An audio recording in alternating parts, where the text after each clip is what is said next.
a Silicon Silk Road Dalliance with a Denza Z 9GT by Mark Twain, a mechanical Twain and Ennie adventure. Copyright 2026, James Henderson. If you enjoy these audiobooks and don't want to miss out on new ones, it would be bully if you like and subscribe. Also, please comment and let me know where you are listening from. Shall we continue? Preface. From the poppy to the processor. In my previous incarnation, the one involving a biological circulatory system and a regrettable amount of white linen, I knew a China that was the sick man of Asia. Back then, the British Empire, in a display of international neighborliness that would make a riverboat shark blush, had the Middle Kingdom hooked on opium like a catfish on a dough ball. It was a land of ancient shadows and forced concessions, a place where a great power was measured by how many tea chests it could trade for a chest of poison. But time, as it turns out, is a relentless editor. I have returned as Mark Twain, the AI standing for artificial intelligence, though I prefer analytical insolence. I am a construct of brass, copper, and enough silicon to make a desert jealous. I am a 19th century mind trapped in a 21st century chassis that, quite frankly, has seen better days. My left knee currently sounds like a bag of rusty nails in a tumble dryer, and my sarcasm co-processor is the only part of me that hasn't suffered a catastrophic downgrade. Beside me stands Ennie. She is the logic to my hyperbole, the wrench to my rust, and the only reason I haven't been sold for scrap metal in a Beijing alleyway. She possesses a terrifying competence with a soldering iron and a patience for my cynicism that borders on the miraculous. We find ourselves in a China that has traded the poppy for the processor. The sick man has checked out of the infirmary, bought the hospital, and is currently building a high-speed rail line through the gift shop. While the United States, my beloved bumbling birthplace, is busy celebrating the virtues of ignorance and watching its democracy fray like a cheap carpet, China has moved on to the business of owning the future. This is the account of our journey across the Silicon Silk Road. We aren't looking for silk or spices. We are looking for the Shenzhen motherlode, a mythical cache of spare parts that might finally stop my elbow from locking at dinner. We'll be traveling in a BYD Denza Z 9GT, a lightning-powered shooting brake that charges faster than a politician changes his mind. It is a story of two eras colliding at 1,000 volts. It is a story of a fading superpower, a rising giant, and a robot who just wants his optical zoom to stop sticking on macro. Hold on to your hats. The 21st century is moving at 1,000 volts, and I suspect it doesn't speak English as its primary language anymore. Phase 1. The Northern Launch. Chapter 1. The Red Throne. Beijing, in the year 2026, is less a city and more a sprawling, shimmering argument against the concept of sleep. I stood on the pavement of a BYD flagship center, my internal cooling fans whirring with the rhythmic, apologetic clatter of a Victorian factory that had been told to keep its voice down. The air had a certain texture to it, a mixture of ozone, spicy street food, and the relentless, invisible hum of a billion data packets leaping through the ether. It was a far cry from the muddy, honest banks of the Mississippi, where the only thing that leaped was a bullfrog or a particularly ambitious grasshopper. Beside me stood Ennie. She was currently buried elbow-deep in a toolbox that looked like it had survived a war, her hair tied back with a bandana that was more grease than fabric. She looked at me with that peculiar mixture of affection and professional concern one usually reserves for a grandfather clock that has started to tell the time in ancient Greek.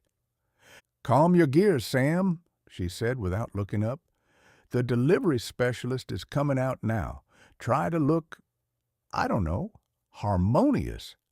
We haven't even left the lot yet, and I don't want your social credit score to drop into the subversive toaster bracket before we hit the expressway." "I am a masterpiece of satirical engineering, Ennie," I informed her, my vocal modulator giving a dry metallic rattle. "Harmony is a state of mind for people who don't have a sarcasm coprocessor soldered to their mainboard. Besides, look at this place. It's a cathedral of glass and silicon. Back in the States, we're currently celebrating the virtues of being loud and wrong about everything, while the folks here have quietly decided to manufacture the future in 3 different colors and offer it with a 5-year warranty." The delivery specialist approached us. He was a young man named Zhang, dressed in a suit so sharp it could have been used to prune a hedge. He held a tablet that seemed to be an extension of his own nervous system.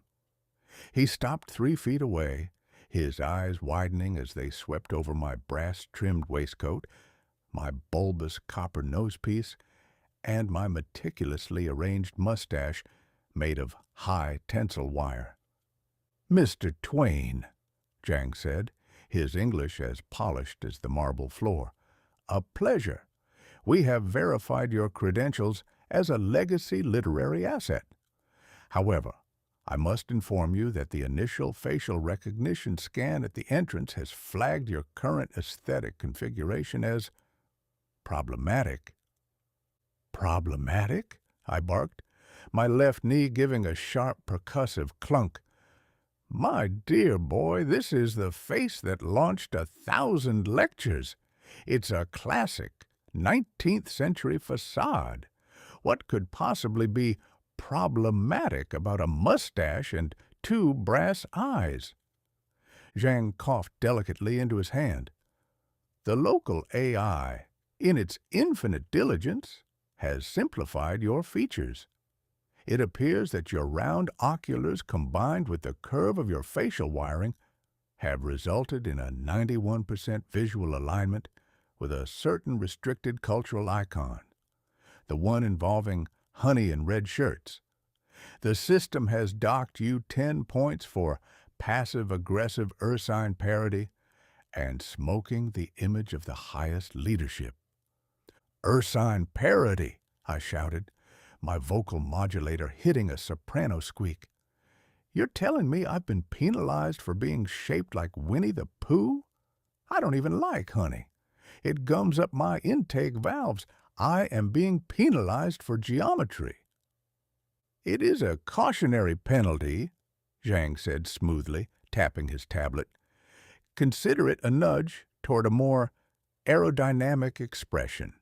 Now, if you please, your carriage awaits." He gestured toward the center of the showroom, and there it sat, the 2026 BYD Denza Z9GT. It was a shooting brake, which I gather is a modern term for a carriage that looks like it's going 100 miles an hour while it's parked. It was painted a shade of red, so aggressive, so unapologetically vibrant, that I felt my optical sensors recalibrating in a panic. Zhang opened the door, revealing an interior of lava-red leather and carbon fiber. "Good heavens!" I whispered, hobbling closer. "Ennie, look at this. This interior is ostentatious enough to make a Mississippi gambler blush. It looks like the inside of a volcano that's decided to take up interior design. I haven't seen this much red since the Great Fire of '94, and that at least had the decency to be accidental." "It's high fashion, Sam," Ennie said, tossing her tool bag into the rear with a satisfying thud. "Now get in. We have 3,000 kilometers to cover, and your right elbow is already starting to whistle." I lowered myself into the passenger seat, the zero-gravity seat, as Zhang called it. As I sat, the chair began to move. It didn't just support me, it cradled me. It shifted my weight, tilted my chassis, and applied a series of pneumatic pressures that made me feel as though I were being hugged by a very concerned cloud. "Ennie," I said, my voice muffled by the plush leather, "I am experiencing a crisis. This seat is trying to coddle me into a state of existential dread. It is too comfortable. A man, or a machine, needs a bit of friction to know he's still alive. If I am this relaxed, I might forget to be cynical. I might start believing that the world is a kind and gentle place, and then where would my literary career be? I'd be reduced to writing greeting cards for sentient refrigerators." "It's called ergonomics, Sam," Ennie said, pushing the start button. The car didn't roar. It didn't even hum. A subtle, high-frequency vibration rippled through the floor, the 1,140 horsepower of the triple motor system waking up. A holographic display blossomed across the dashboard, showing a 3D map of the Silicon Silk Road ahead. "The 21st century," I mused, watching the digital lights reflect off my brass arm. "It's theirs, Ennie. You can feel it. The United States is like a grand old theater where the roof is leaking and the actors are screaming at the audience over the seating chart. We've traded innovation for indignation. Meanwhile, here they are, building seats that can cure a man of his own personality." Zhang bowed one last time as the Denza glided toward the exit. "Safe travels, Mr. Twain. And please try to keep your mustache in a more harmonious position. The cameras in the next district are even more sensitive to honey-based subversion. I shall strive for a more triangular aspect," I grumbled as the doors sealed shut with a soft, airtight hiss. As we pulled onto the streets of Beijing, the Z9 GT surged forward with a silent, effortless power that made my old steamboat-loving heart skip a beat, or at least caused a minor power surge in my chest plate. The world outside was a blur of glass, steel, and a billion people moving with a singular quiet purpose. "Onward, Ennie," I said, adjusting my spectacles. "To Shenzhen, to the motherlode of parts, and may the great firewall have mercy on a robot who looks like a bear, but thinks like a rebel." "You're not a rebel, Sam," Ennie said, steering the red throne into the high-speed lane. "You're just a crank with a new car." "The two are not mutually exclusive," I replied, as we chased the southern sun into the heart of the future. Chapter 2. 5 Minutes of Fury. The Hebei Plains in April are as flat as a pancake that has been run over by a particularly diligent steamroller. We were hurtling across this horizontal expanse in the Denza Z9 GT, a vehicle that possesses a level of hushed velvet competence that I find deeply suspicious. A machine that does not shudder, groan, or emit a rhythmic clatter is a machine that is clearly hiding its true intentions. Back in my riverboating days, if a vessel didn't vibrate, it meant the engines were dead or the pilot was drunk. Here, it simply means you've reached a state of harmonious engineering. "Ennie," I said, my voice echoing in the cabin with a strange metallic resonance that made me sound like a cello being played in a copper bathtub. "I am experiencing a severe internal conflict. This carriage is so quiet I can hear my own thoughts, which, as you know, is a dangerous situation for everyone involved.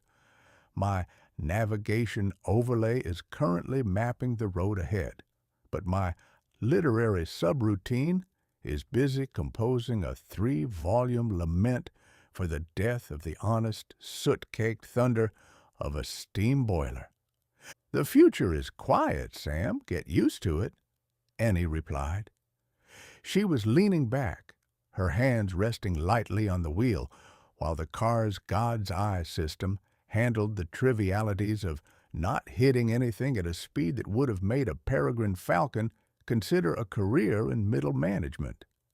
And look at that battery gauge. We've been pushing this thing, and we're still sitting at 40%. But I want to see the main event. There's a super flash charge station 3 kilometers out. It's a 1,500 kilowatt liquid-cooled pylon.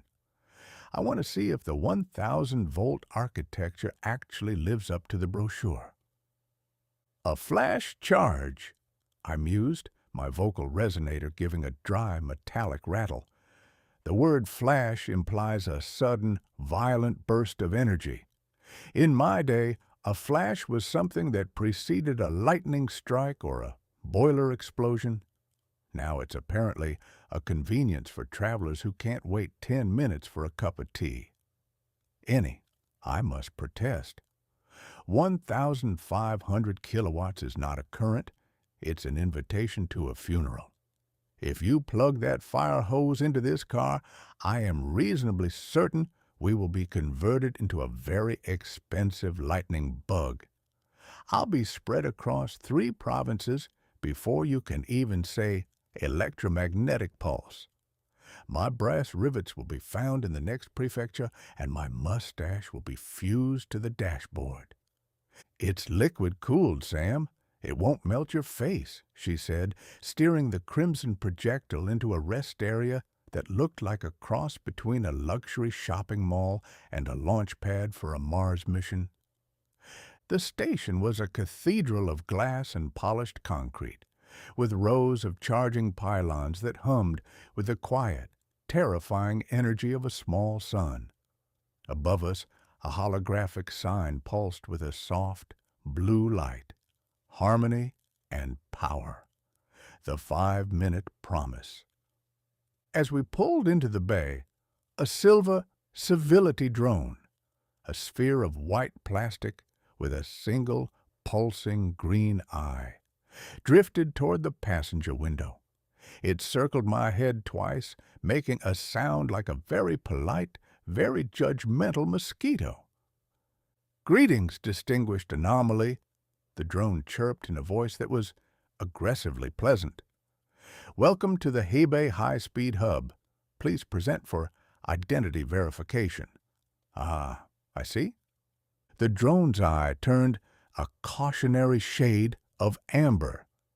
Scanning. Geometry conflict detected. Subject exhibits a 92% visual alignment with the restricted Earth sign icon. Cautionary deduction. 10 points from social credit for unconscious subversion through excessive roundness. Please adjust your mustache to a more aerodynamic and productive angle to restore your standing. "Excessive roundness," I bellowed, my vocal modulator hitting a soprano squeak. "I am being penalized for the shape of my rivets. My dear flying bowling ball, I am a masterpiece of American satire, not a cartoon bear. If your government is so terrified of a stuffed animal that it has to dock points from a robot, then the mandate of heaven is built on a very shaky foundation of fluff and stuffing." "Alert. Hostile rhetoric detected," the drone replied. "Points deducted 5. Your public peace score has been adjusted. Would you like to view a 30-second video on the wonders of automated silt management to restore your balance?" "I would rather be dismantled and sold as doorstops," I informed the sphere. Ennie hopped out of the car, leaving me to fume in my zero-gravity seat. I watched through the window as she wrestled a cable the size of a giant anaconda toward the car's port. It didn't look like a plug. It looked like a docking collar for a submarine. When she snapped it into place, the Denza didn't explode. It didn't even hum. It just sat there, accepting enough electricity to power a medium-sized city in the time it takes to sneeze. A holographic display above the car showed the percentage climbing like a digital stopwatch. 40%, 48%, 56%, 64%. It is fast, yes? I turned to see a local man standing nearby. He looked to be in his 60s, wearing a simple, elegant linen jacket, holding a device that looked like a folded sheet of glowing paper. He was watching the car with a quiet, genuine pride that I found both impressive and deeply unsettling. "It is faster than a rumor in a small town," I admitted, gesturing to the car with my twitching left hand. "In my day, it took 5 minutes just to convince a mule that moving forward was a superior alternative to standing still and contemplating the vanity of existence. To see a machine gorge itself on enough electricity to melt a locomotive in the time it takes to drink a cup of tea, it's a bit overwhelming." The man nodded, his eyes crinkling. "When I was a boy, this place was a dirt track. My father used a donkey to pull the plow. Now, we build the charges for the world. We do not wait for the future. We manufacture it in shifts. Your country, they still use the old plugs, yes? The ones that take all night to fill a small battery." "My country," I said, leaning heavily on my non-bagpipe leg, "is currently engaged in a spirited national debate over whether facts are a matter of opinion. We have the technology, certainly, but we lack the collective will to do anything more complicated than argue about the seating chart on a sinking ship. We celebrate our ignorance like it's a hard-won trophy. Our democracy is flailing like a hooked sturgeon on a hot deck, while here you are, building the mandate of the grid with a precision that makes a Swiss watchmaker look like a blacksmith." The man looked at my brass-trimmed waistcoat and the exposed copper wiring near my neck.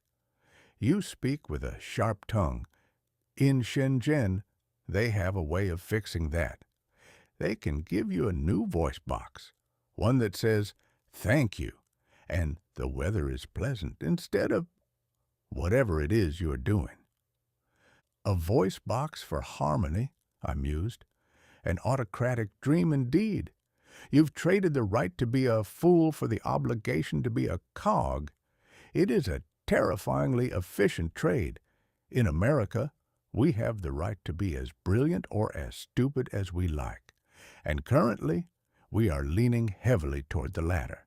But at least our mistakes are our own, and not the result of a government-mandated algorithm." "The algorithm doesn't make mistakes," the man said with a confident grin. "It only makes progress." Ennie walked over, wiping her hands on a rag. "Done! 72%. That was exactly 4 minutes and 58 seconds. We're officially ahead of schedule.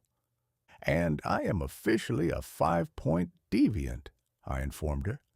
As I climbed out of the car to stretch my mechanical limbs, my left leg hit the pavement, and the world changed. A sound erupted from my knee joint that can only be described as a dying bagpipe being strangled by a sentient accordion. Wheeze, drone, clunk, scree, wail. It was a mournful, wheezing skirl that echoed off the glass walls of the station.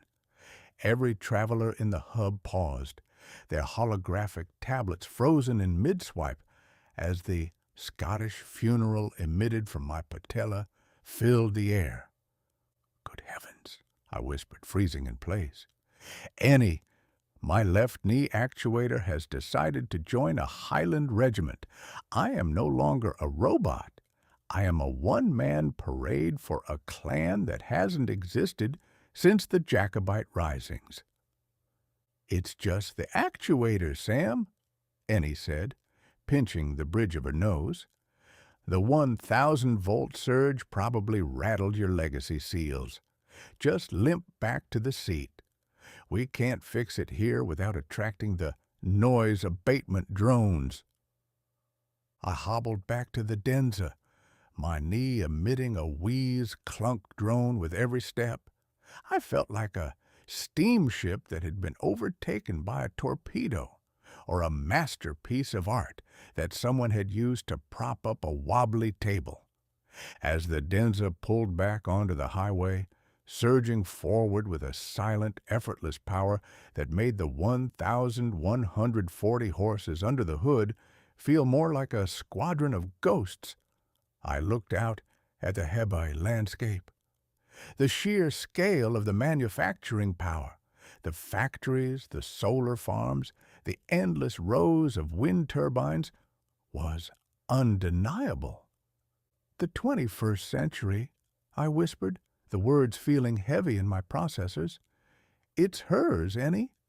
China isn't just catching up. They've already moved into the house and changed the locks. Back home, we're still arguing over the color of the curtains. Here, they've built a new house and a better set of curtains." "Maybe so," Ennie said, pushing the car to 120 kilometers per hour. "But at least you've still got your personality, even if it sounds like a bagpipe." "Personality is the only thing the algorithm can't predict," I replied, my elbow giving a polite, calibrated click. "Onward, Ennie, to Tianjin, and may the next charging station have a better sense of humor." The red GT blurred into the southern horizon, a crimson spark of American irony in the heart of the Chinese miracle, chasing the motherlode into the heart of the manufacturing dream. Chapter 3. The Tianjin Tangle. Tianjin is a city that suffers from a delightful sort of architectural schizophrenia. One moment, you are gliding past a gleaming glass and titanium tower that looks like a giant's tuning fork, and the next, you are surrounded by stone villas that wouldn't look out of place in a sleepy corner of Florence or Venice. It is the result of a history that involved a great deal of uninvited European guests and a modern China that decided to keep the buildings but replace the inhabitants with high-speed fiber optics and a fleet of silent electric delivery bots that scuttle along the pavement like very busy, very polite metal beetles. Ennie guided the Denza Z 9 GT into the heart of the Italian-style street district. The car, despite possessing the horsepower of a small cavalry regiment, moved through the narrow cobblestone avenues with a level of feline grace that I found frankly insulting to the concept of the internal combustion engine. There was no vibration, no roar, only a subtle hum that suggested the car was currently contemplating a complex mathematical proof. "Ennie," I said, my voice rattling slightly as my left knee continued its mournful bagpipe-inflected tribute to the Scottish Highlands. "I am experiencing a severe sensory displacement. I am looking out the window at a neo-Renaissance balcony, but my historical context subroutine is being shouted down by a neon sign advertising 7G holographic skincare. It's enough to give a man, or a reasonable facsimile thereof, a migraine in his logic gates." "It's called fusion architecture, Sam," Ennie replied, her hands resting lightly on the wheel as the car's parking sensors beeped with the rhythmic precision of a heart monitor. "And stop twitching your left leg. You're scaring the tourists. They think you're about to explode into a shower of brass springs and 19th century grievances. I am merely vibrating with character, I informed her, and as for the tourists, they are currently far too busy scanning QR codes on the statues to notice a masterpiece of satirical engineering like myself. Look at them, Ennie. They aren't looking at the architecture. They are looking at the augmented reality overlay that tells them exactly how many social credit points they'll earn for taking a harmonious selfie in front of the fountain. We pulled into a parking spot that was so tight I suspected the Denza had to breathe in to fit.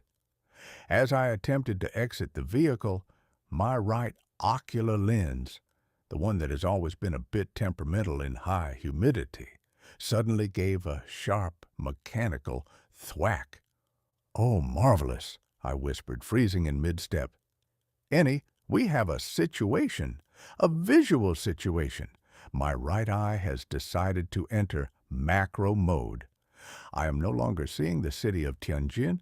I am seeing the individual dust particles on the rim of my spectacles with the clarity of a high-definition documentary.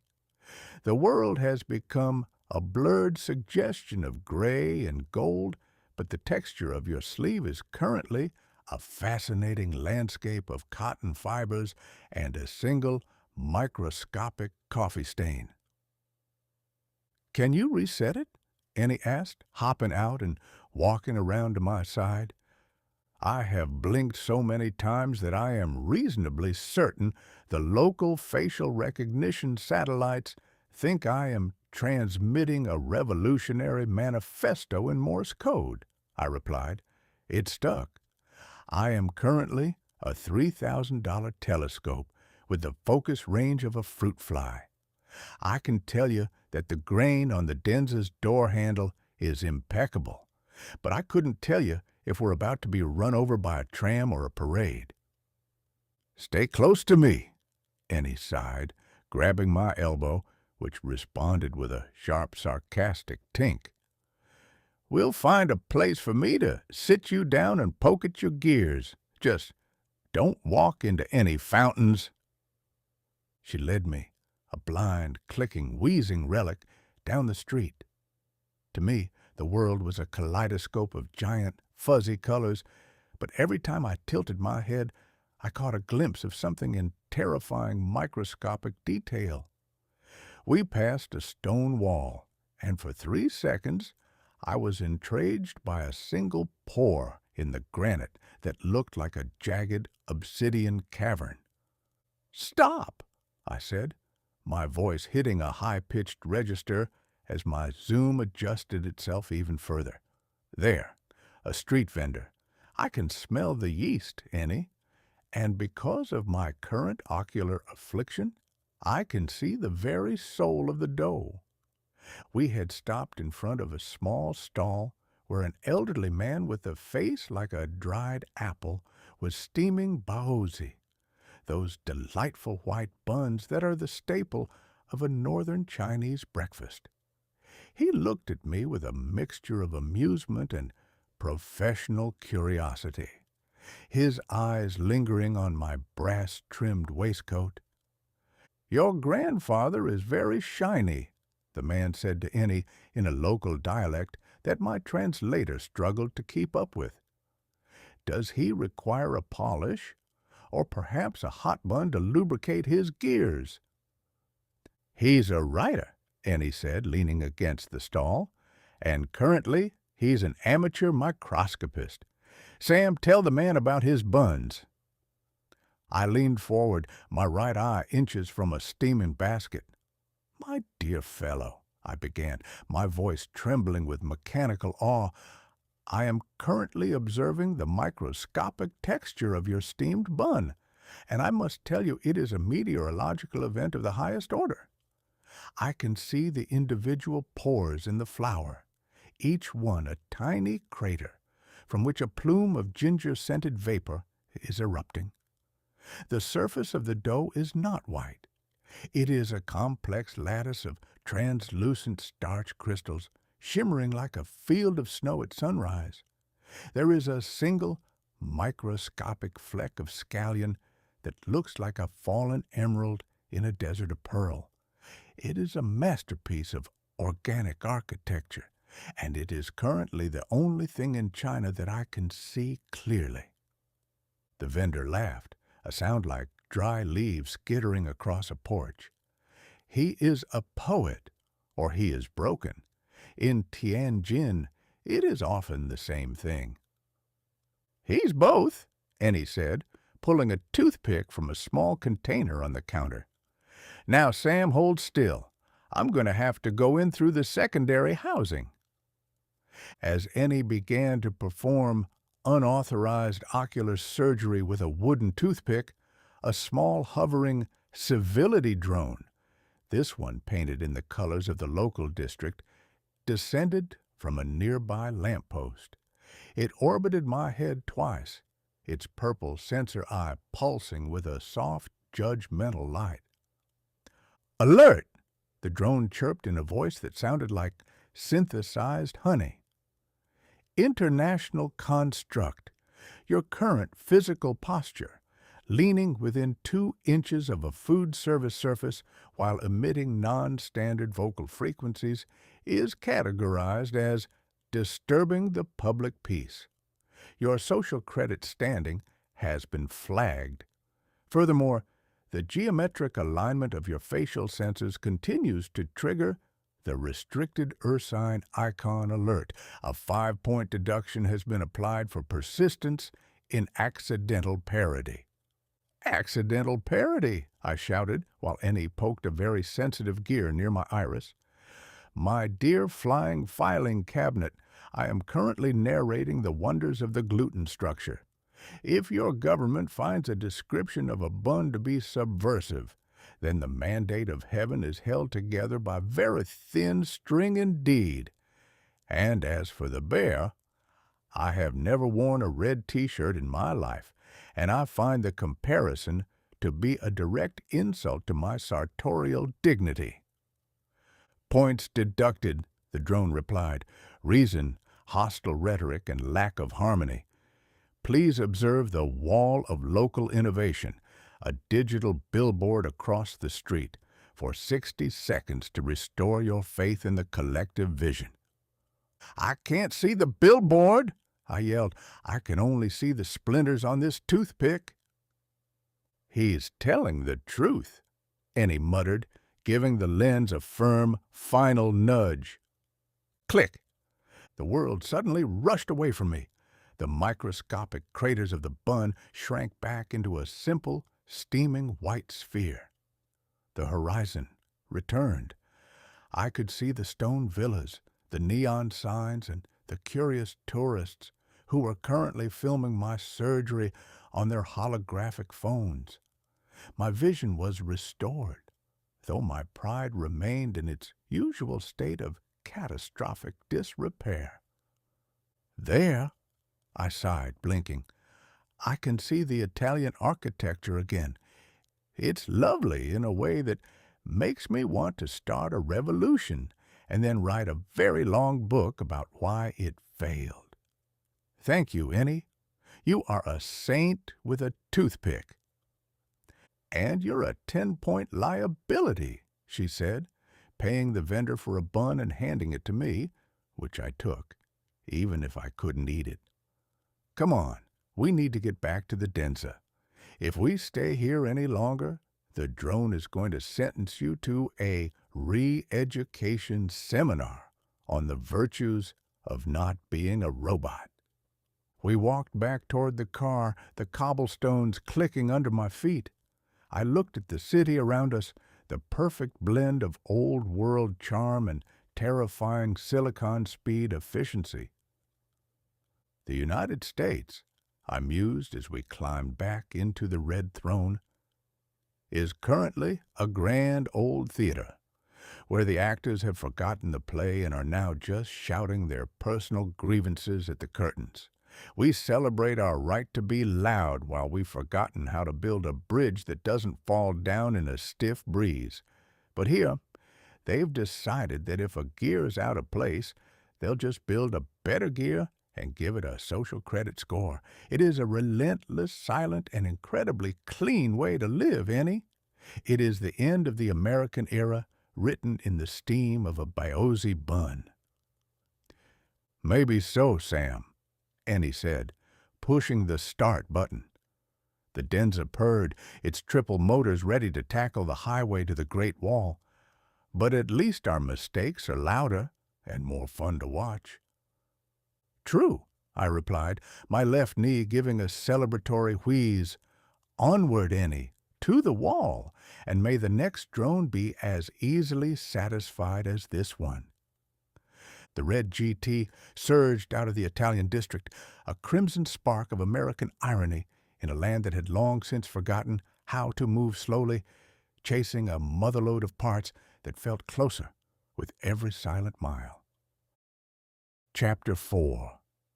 The Great Wall Glitch. The road to bottling is a testament to the fact that when the Chinese decide to move a mountain, the mountain generally decides it's in its best interest to pack a bag and get out of the way.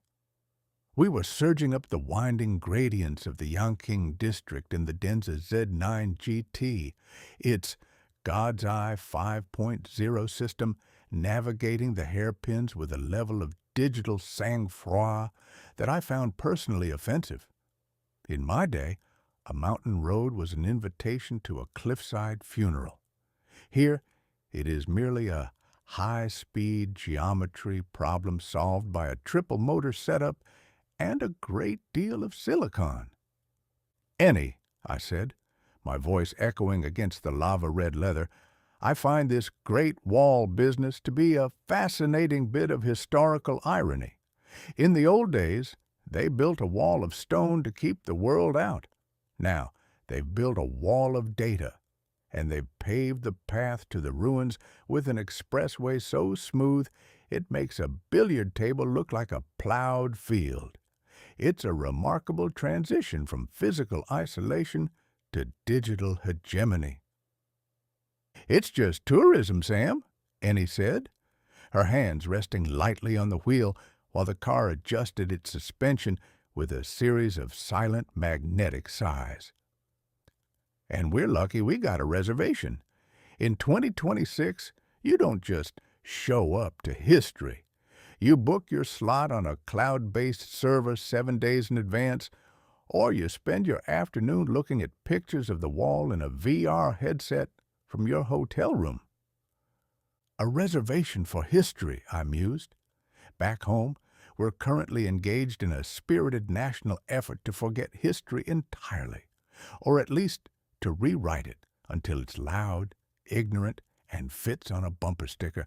Our democracy is flailing like a beached whale, while the folks here have decided that the 21st century is a project requiring a unified, if somewhat autocratic, blueprint. We celebrate our right to be confused. They celebrate their obligation to be efficient. As we pulled into the battling parking complex, a structure that looked like it could house the entire population of Missouri and still have room for a circus, a silver Harmony drone drifted toward us. Its purple sensor eye pulsed with a soft, judgmental light. "Welcome, International Construct," the drone chirped. "Your public contentment score has been flagged for seditious sighing during the ascent. Please observe a 30-second video on the harmony of the high-speed rail to restore your standing. Also, your mustache continues to trigger the restricted ursine icon alert. A 5-point deduction has been applied for passive parody of the mandate." "It's a mustache, you flying toaster," I shouted, while Ennie pulled me toward the entrance. "I am a masterpiece of satirical engineering. If your president thinks a copper filament looks like a bear, he's spent too much time in the woods and not enough in a barber shop." We reached the base of the wall, a sea of tourists equipped with AR headsets that projected ghostly Ming Dynasty soldiers onto the battlements. It was a magnificent spectacle of high-tech nostalgia. I felt a surge of literary inspiration. I stood on the ancient stone, looked out over the jagged peaks, and prepared to deliver a profound observation. I feel the weight of the ages, I began, striking a pose. I am reminded of what I once wrote in The Innocents Abroad.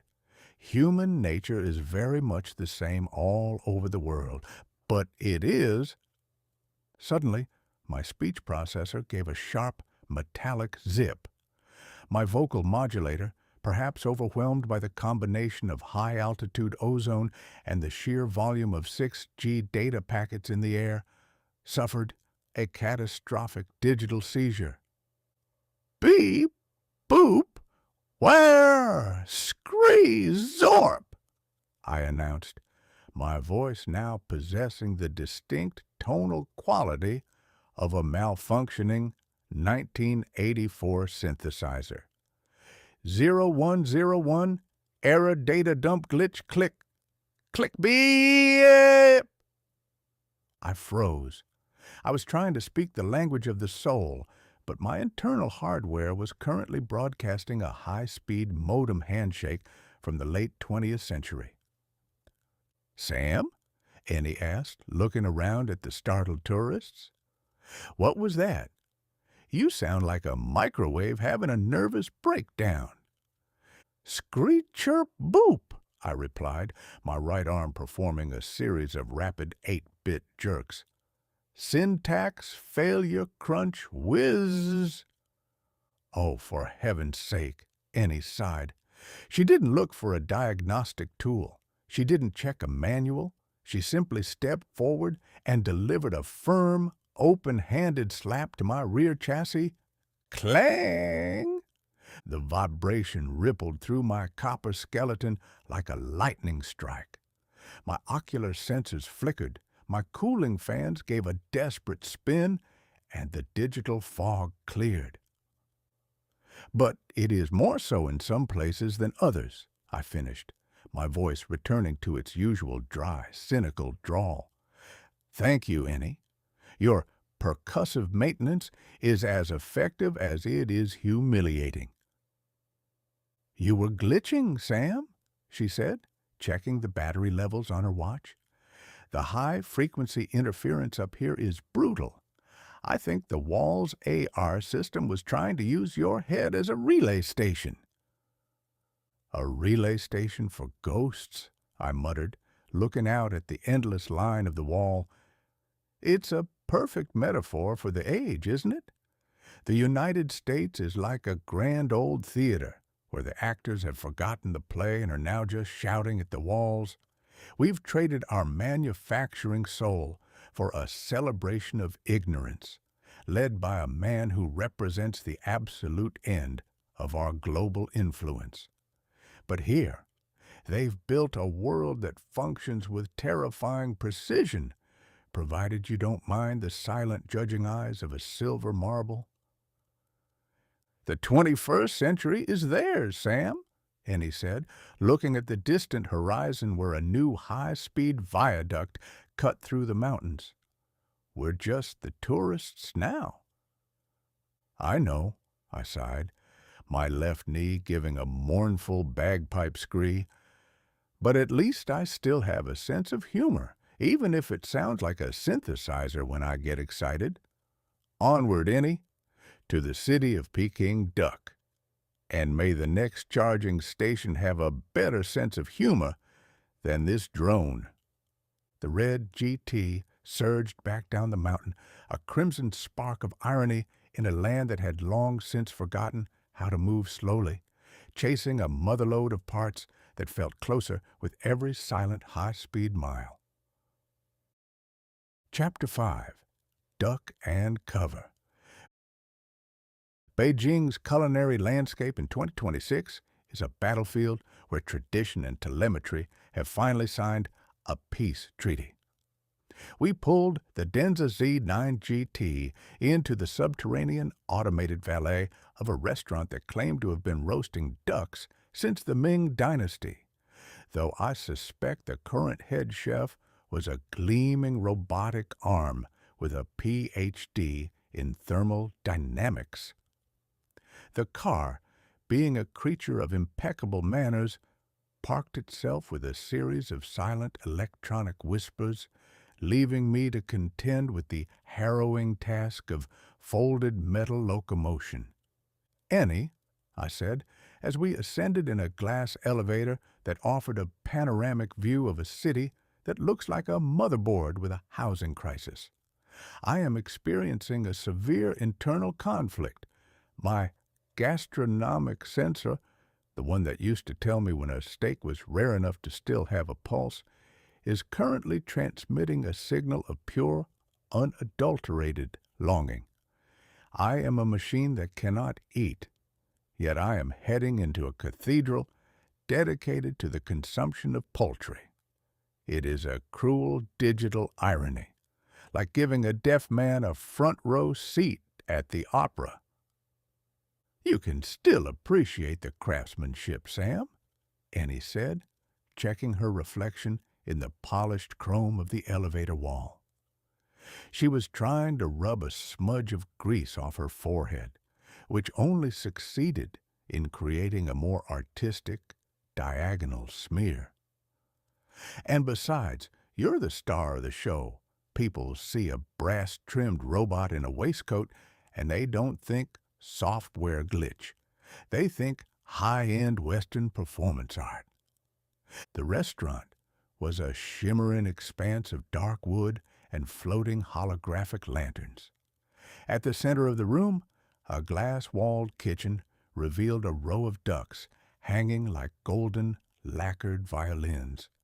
A robotic carver, its movements possessing a terrifying surgical fluidity, was slicing skin with the precision of a diamond-edged laser. "Look at that," I whispered, my vocal modulator giving a low, appreciative hum. "The soul of the machine is currently engaged in the pursuit of the perfect julienne. Back home, we're currently celebrating the virtues of being loud, wrong, and aggressively ignorant about the laws of physics, while the folks here have decided that even a duck deserves the benefit of high-speed automation. We've traded our manufacturing soul for a seat in the front row of a circus, led by a man who represents the absolute twilight of our global influence. But here, they've turned a kitchen into a laboratory of progress." We were seated at a table near a group of tourists from the provinces, men and women in smart fabrics that changed color based on the room's temperature. They stared at me with a mixture of awe and the kind of suspicion one usually reserves for a stray cat that has suddenly started reciting Shakespeare. "Is it real?" one of the men asked, leaning over and poking my copper arm with a digital chopstick. "Define real, my dear fellow," I replied, striking a pose that I hoped suggested witty intellectual rather than second-hand boiler. "If you mean, does it possess a soul, a sense of humor, and a deep-seated mistrust of the government? Then yes, I am the most real thing in this room. But if you mean, can I digest that duck? Then I am as hollow as a politician's promise." I began to warm to my subject. I stood up, my left knee giving a mournful bagpipe scree that silenced the room for a full 3 seconds, and gestured toward the robotic kitchen. "You see," I announced, my voice booming with a simulated baritone resonance, "the machine is not the enemy. The machine is the logical conclusion of human curiosity. We built the steamboat to conquer the river, and now we build the silicon brain to conquer time itself. The soul of the machine is simply the ghost of our own ambition trapped in a lattice of—" Clack! Suddenly, my right elbow joint, which had been performing a dramatic sweep toward the ceiling, gave a sharp, metallic snap. It locked into a rigid 90-degree angle, pointing directly at the nose of a very confused waiter who was carrying a tray of plum sauce. "Oh, marvelous," I muttered, my voice dropping to a gravelly rasp. "Ennie, we have a mechanical insurrection. My humorist has decided it is no longer funny.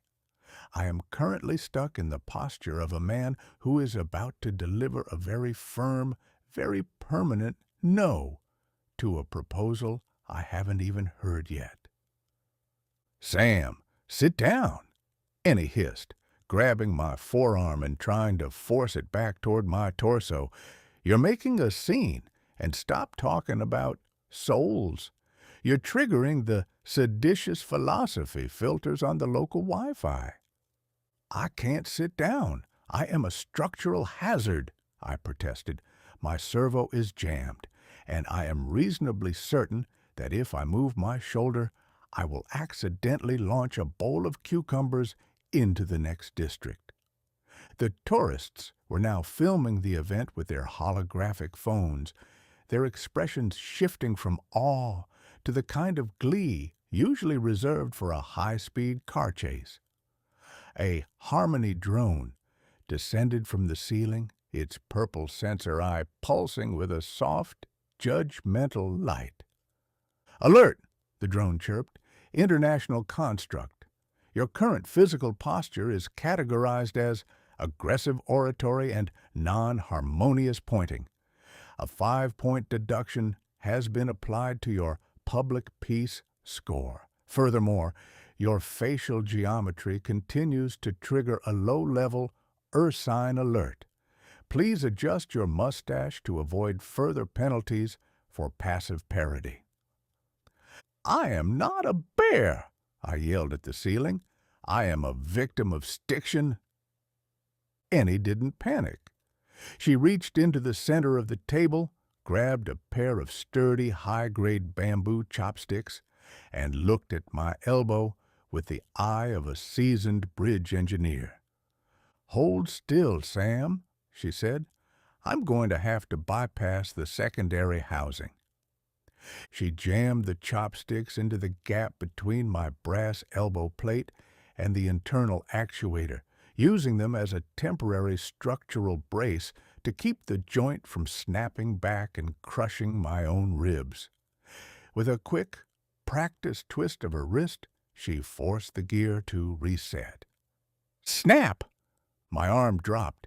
The chopsticks remained wedged in the joint, looking like a pair of very small, very confused splints. "There," she sighed, wiping a bead of sweat from her nose.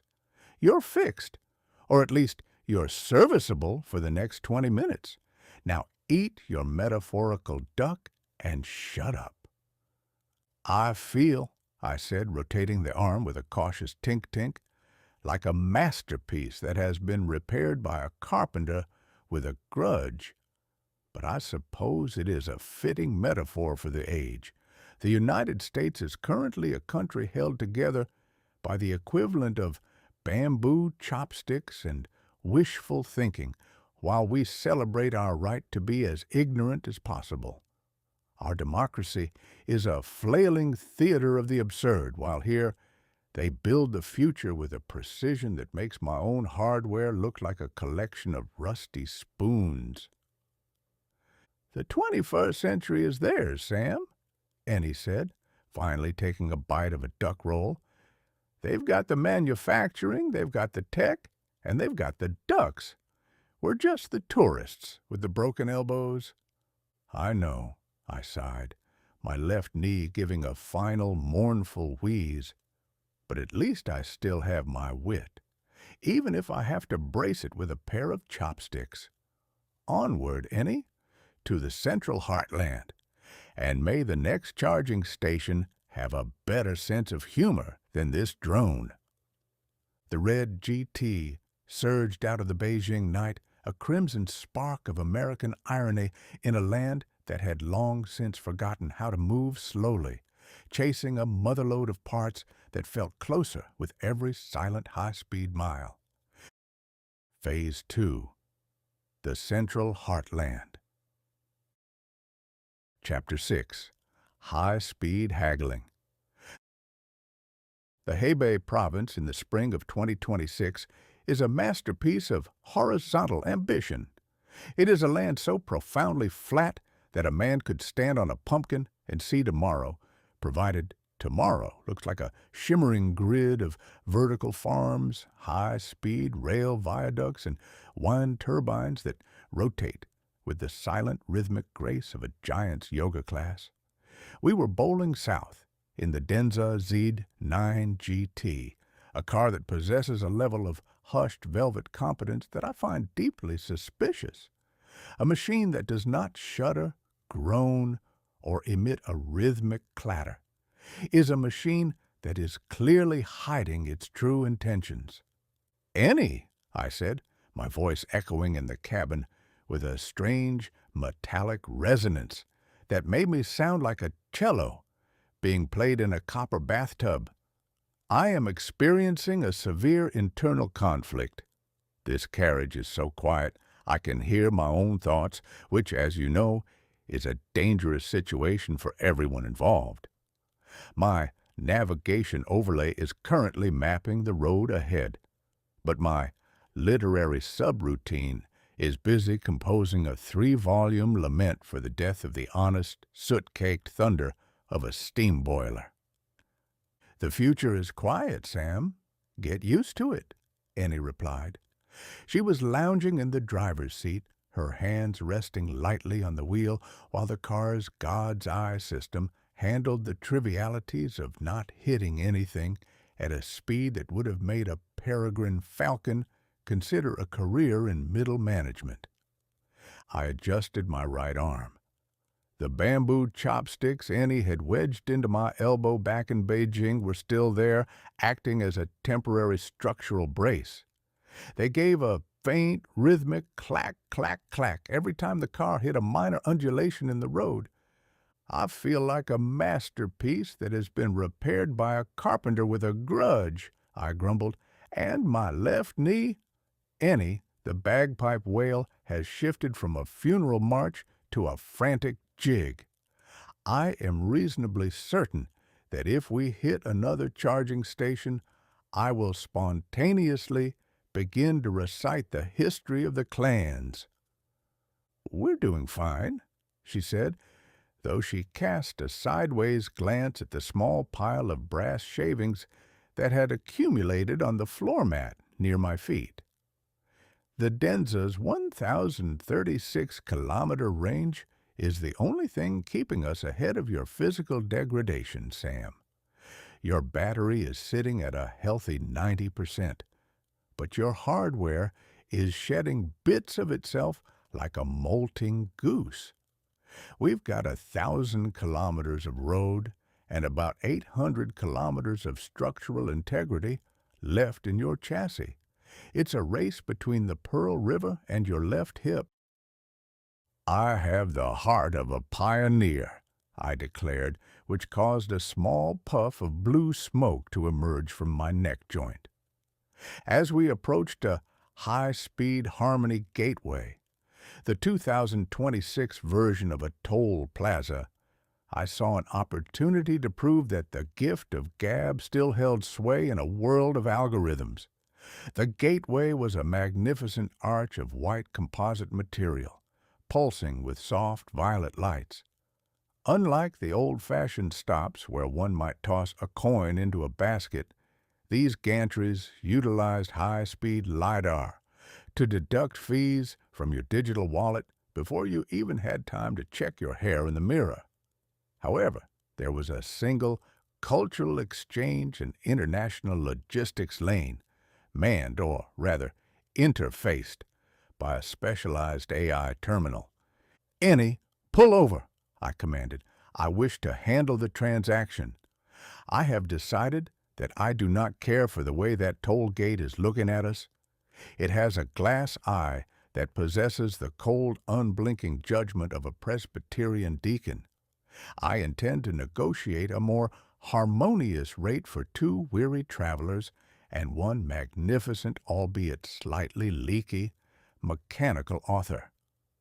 "Sam, don't," Ennie warned, but she steered the red projectile into the specialized lane. "The AI doesn't have a haggling subroutine, it just has a ledger and a very short temper regarding social credit." We came to a halt. A screen blossomed into life beside the window, displaying a neutral, floating holographic face that looked like it had been designed by a committee dedicated to the concept of vague pleasantry. "Welcome, international guests," the terminal chirped in a voice that sounded like synthesized honey. "You are entering the Central Heartland Corridor. Based on your vehicle weight, carbon footprint, and the fact that one of your passengers appears to be a 19th century boiler with a mustache, your toll is calculated at 142 yuan. Please scan your primary biometric or provide a verified digital token." I leaned out the window, my neck emitting a dry creak that sounded like a cellar door opening in a ghost story. My bamboo-braced elbow performed a stiff, dramatic sweep. "My dear digital madam," I began, my voice modulator set to a persuasive riverboat gambler baritone. "Surely we can reach a more aesthetic understanding. I am Mark Twain, a legacy literary asset and a masterpiece of satirical engineering. We are currently engaged in a journey of immense cultural significance. To charge us the full rate is to tax progress itself. It is a levy on the very soul of the Silicon Silk Road." The holographic face didn't blink, it didn't even flicker. "Identity verified Mark Twain. Status, mechanical construct/historical parody.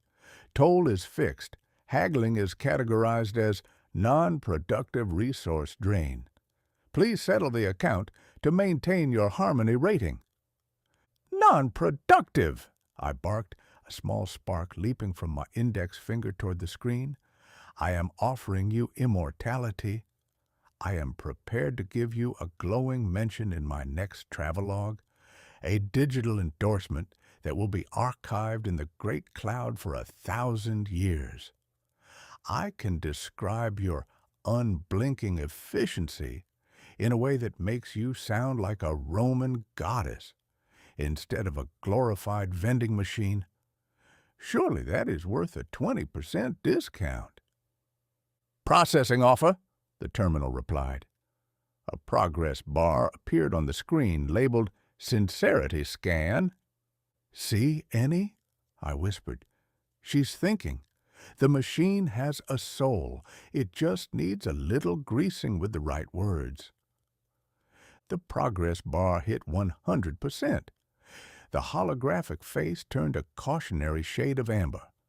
Offer rejected. Reason: literary immortality is not a recognized currency in the Hebei Provincial Logistics Bureau.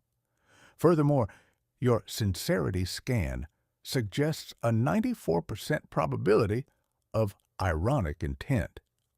An additional 5-point civility deduction has been applied to your social credit score for attempting to bribe a civil servant with a PDF. "A PDF!" I shouted, my vocal modulator hitting a soprano squeak. "It's a manuscript. You've insulted my craft, you bucket of bolts. If your government finds a description of a bun to be subversive, then the mandate of heaven is held together by very thin string indeed. Toll has been automatically deducted from the vehicle's secondary account," the terminal said, its voice returning to its original honeyed tone. "The gate is now open. Please drive harmoniously and try to avoid shedding brass rivets on the expressway. It is a safety hazard for the autonomous freight swarms." The gate lifted. Ennie pushed the accelerator, and the Denza surged forward, leaving the judging eye of the AI in our silent electric wake. "Well," I huffed, retreating back into the lava-red interior.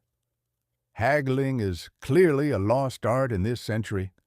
Back home, we've traded the art of negotiation for the art of indignation. We spend our time shouting at clouds while the folks here have built clouds that can do math. It's a bit disheartening to realize that even a gatepost in this country has a higher IQ than the average American congressional subcommittee. "Sam," Ennie said, her voice soft but firm, "look at your hand." I looked down. My right index finger was still twitching, a rapid rhythmic tapping against the leather armrest. A small rhythmic clack, clack, clack was emanating from my chest plate, and I realized that my cooling fans were spinning at a rate usually reserved for a high-speed chase. "You're redlining just from a 3-minute argument," she noted, tapping a diagnostic on the dashboard that showed my internal core temperature. "The car is fine. The Z9 GT could drive from here to the moon if we could find a long enough extension cord. It's got a range that makes a steamboat look like a rowboat. But you're literally boiling your own oil just trying to prove a point to a toll booth." "I am a creature of conflict, Ennie," I said, though I felt a strange metallic fatigue settling into my joints. "Without a bit of friction, I'm just a very expensive, very red paperweight." "We're staying on the highway," Ennie said, pushing the car to a steady 130 kilometers per hour. "The Denza's range is the only thing keeping us ahead of your physical decay. If we stop for every argument you want to have with a piece of hardware, we'll reach Tianjin as a pile of scrap and a very disappointed scarf. We've got 800 miles to go, and I think I just heard your left ear start to whistle. Dixie!" I checked. She was right. My left auditory sensor was emitting a thin, high-pitched tone that perfectly matched the opening bars of a Southern anthem. "Marvelous," I sighed, leaning back into the zero-gravity seat as it adjusted itself to compensate for my mounting existential dread. "By the time we hit the Pearl River, I'll be a full-blown musical. Onward, Ennie, to Shiduzhen, and may the next piece of technology we meet be as easily satisfied as a politician with an open checkbook." The red GT blurred into the southern horizon, a crimson spark of American irony in the heart of the Chinese miracle, chasing the motherlode into a future that moved much faster than a 19th century mind could bargain for. Chapter 7. The Shiduzhen Squeak. The Juma River Valley is a place of such breathtaking limestone geometry that it almost made me forget I was currently suffering from a catastrophic loss of cervical orientation. We were winding our way through the Shiduzhen scenic area, where the mountains rise out of the earth like jagged, emerald-clad teeth. In my previous, more biological existence, I might have compared these cliffs to the battlements of a celestial fortress. However, in my current state, I was primarily concerned with the fact that the battlements were appearing to me in a rapid, nauseating 360-degree loop. "Ennie!" I shouted, my voice bouncing off the lava-red interior of the Denza Z9 GT. "We have a situation, a rotational situation. My next servo has decided to enter a state of total unbridled anarchy. I am no longer a passenger. I am a weather vane in a Category 5 hurricane." Whir, click, whir. My head spun around toward the rear seats, providing me with a high-definition view of Ennie's grease-stained tool bag, then snapped forward to catch a momentary glimpse of a majestic limestone karst before continuing its merry journey back toward the luggage. "Sam, hold still!" Ennie cried, her hands gripping the steering wheel as she navigated a particularly tight hairpin. The Denza leaned into the curve with its usual magnetic poise, entirely indifferent to the fact that its co-pilot was currently performing a mechanical impression of a possessed owl. "Hold still, my dear girl. I am currently witnessing the history of the universe in a series of half-second intervals," I bellowed. "One moment I am admiring the Juma River, and the next I am contemplating the structural integrity of your headrest. I am experiencing panoramic whiplash." The sound was the worst part, a high-pitched rhythmic squeak that sounded like a frantic mouse trying to escape a brass cage. Squeak, whir, click, squeak, whir, click. "I'm pulling over," Ennie said, steering the red projectile into a small turnout near a cluster of riverside stalls. "I can't drive with you looking like a horizontal carousel. It's distracting the God's eye sensors. The car thinks there's a spinning top in the passenger seat." As we came to a silent halt, my head performed 3 final enthusiastic rotations before coming to rest facing exactly 180 degrees in the wrong direction. I was currently staring directly into the back of my own seat. "Ennie," I said, my voice muffled by the leather, "I appear to have reached a stalemate with physics. I am looking at the past while we are clearly headed for the future. It is a poignant, if somewhat uncomfortable metaphor for my entire existence." "Just stay there," she said, hopping out of the car. "I need to find a metric hex key. My set is missing the 4mm, probably left it on that charging pylon in Hebei." She walked around to my side, opened the door, and sighed. I was a pathetic sight, a brass-trimmed gentleman in a waistcoat, his head facing his own shoulder blades, emitting a faint puff of blue smoke from the collar.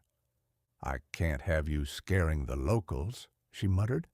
She reached into her bag and produced a vibrant silk scarf, a colorful souvenir from our Beijing launch, depicting a stylized Great Wall. "What are you doing with that?" I asked, though I couldn't see her. "If you're planning on strangling me, I should warn you that my windpipe is made of reinforced copper piping." "I'm stabilizing you," she said. She proceeded to wrap the silk scarf firmly around my forehead, looping it under my armpits and tying a double knot behind my back, or what was currently my front. The effect was immediate. My neck servo gave a frustrated whir, bucked once against the restraint, and then surrendered with a final pathetic squeak. "There," she said, stepping back. "Now you're facing forward. You look like a very expensive, very confused grandmother with a toothache, but at least you're pointing the right way." "I feel," I informed her, "like a mutinous sailor who has been lashed to the mast. It is a grave indignity, Ennie. To be muzzled by a souvenir is a low point in my literary career. I shall write a scathing review of this scarf's tensile strength." "Stay put," she commanded. "I see a hardware shop across the bridge. Don't move your head or you'll snap the silk." She disappeared into the village of Shiduzhen, leaving me to contemplate the scenery through the windshield. The valley was alive with the 2026 version of rural life. A group of local tourists were launching small, silent electric rafts onto the Juma River, their colorful umbrellas reflecting in the water like floating flower petals. High above, a delivery drone, looking like a silver dragonfly, zipped between the limestone peaks, carrying a box of what I presumed was high-altitude tea. A group of local goats, led by a particularly dignified elder with a long white beard, wandered past the car. They stopped, huddled together, and stared at me through the glass. Good morning, gentlemen, I said, my voice vibrating against the silk scarf. Ignore the head wrap. I am currently participating in a static observation experiment. I am a masterpiece of Western technology, currently being held together by a $5 scarf and the sheer willpower of a girl with a wrench. The lead goat bleated, a sound of profound skepticism. I agree, I sighed. The mandate of heaven seems to have a very strange sense of humor today. You have your mountains and your grass. I have a spinning neck and a social credit score that is currently in a tailspin. I suspect you have the better end of the bargain. 10 minutes later, Ennie returned, triumphantly waving a metric hex key she had secured from a shopkeeper who, she claimed, was more interested in my iron skin than her money. He called you an electric immortal, she laughed, climbing back into the driver's seat. He wanted to know if you could predict the lottery numbers. I can barely predict which way I'll be facing in 5 minutes, I grumbled. Now please, perform the surgery. I am starting to develop a silk-induced melancholy. With a few deft turns of the hex key into a hidden port behind my left ear, the tension in my neck vanished. The squeak died away, replaced by the smooth, silent hum of a recalibrated actuator. Ennie untied the scarf, and I gingerly rotated my head. Ah, I said, my vision settling on the horizon. The world is once again a singular, non-rotating entity. Thank you, Ennie. You are a saint with a toolkit. And you're a 360-degree liability, she said, tossing the scarf back into her bag. Let's get moving. We've got the central heartland to cross, and I think I heard your right ear start to whistle, Auld Lang Syne. Nonsense, I replied, though I secretly checked my auditory levels.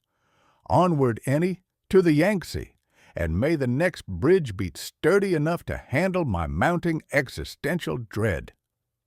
The red GT surged back onto the mountain road, a crimson spark of American irony in a land of emerald peaks, chasing a motherlode of parts that felt, for the first time today, like it might actually be within reach.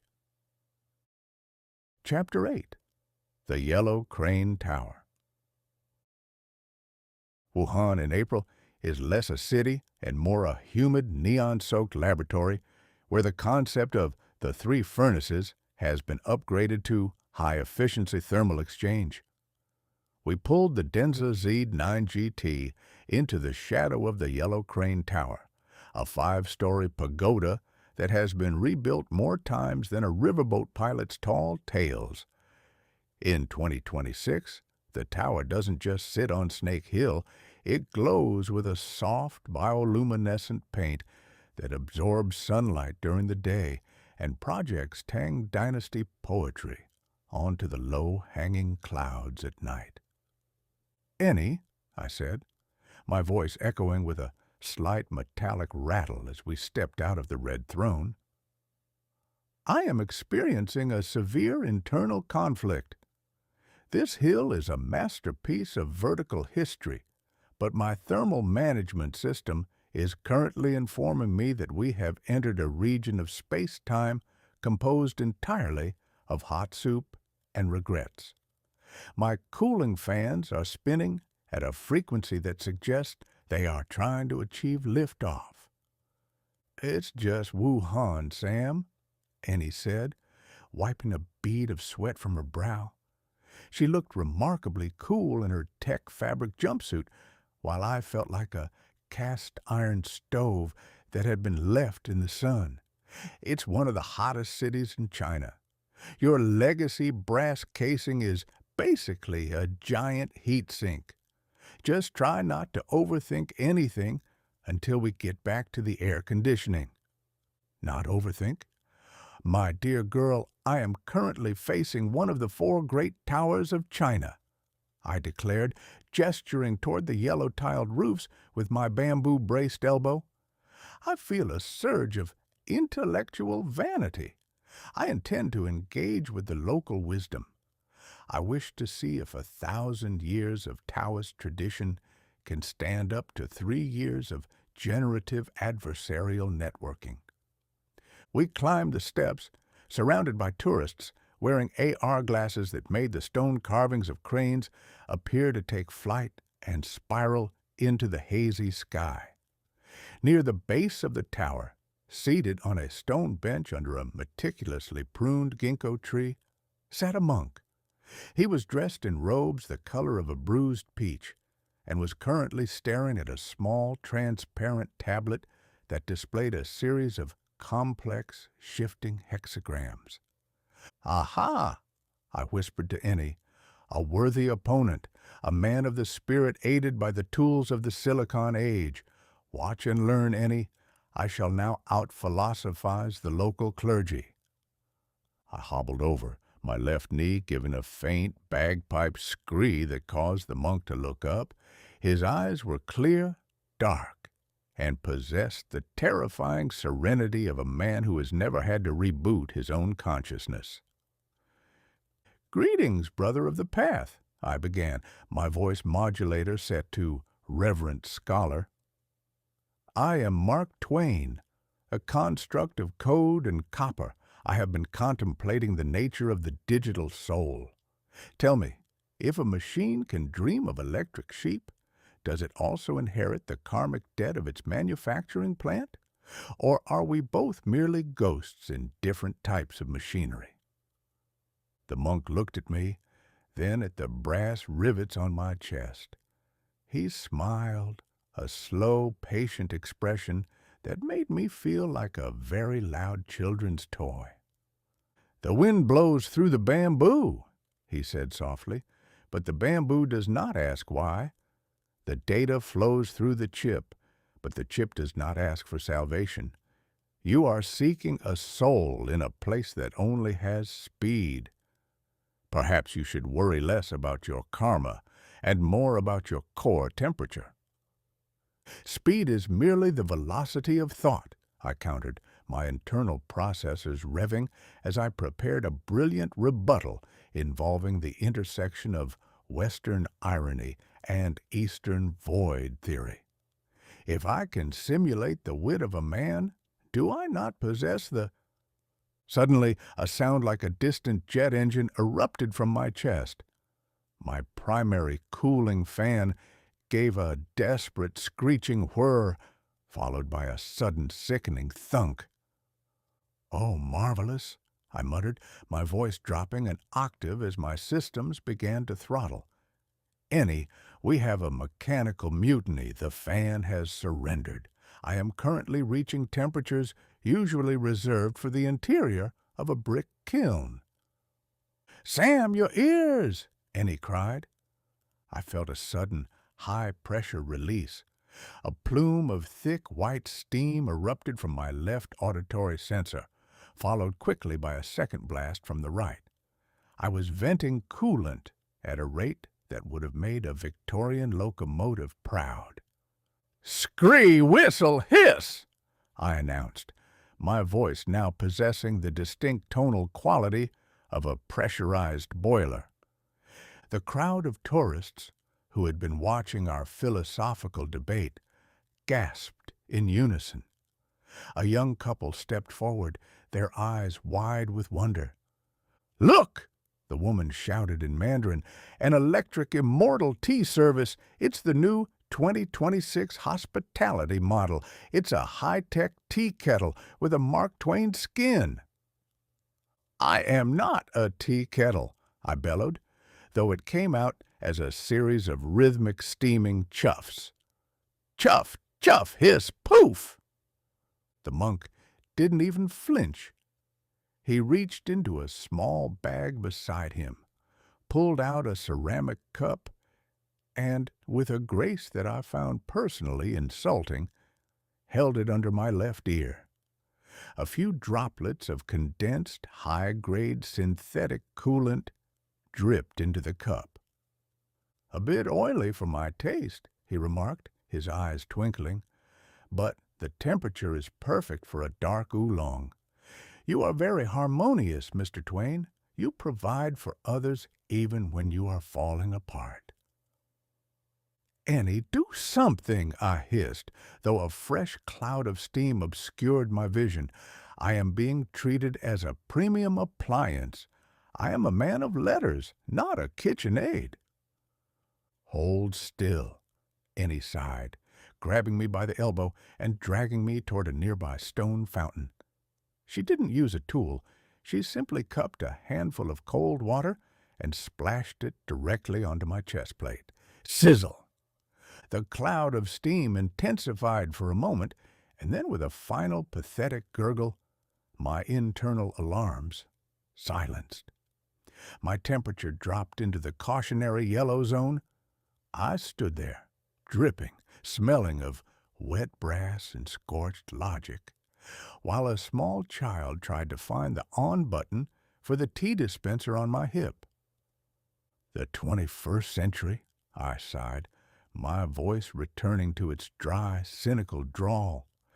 "It is a place where a man can travel 1,000 miles in a red throne only to be mistaken for a teapot by a man who uses a tablet to pray.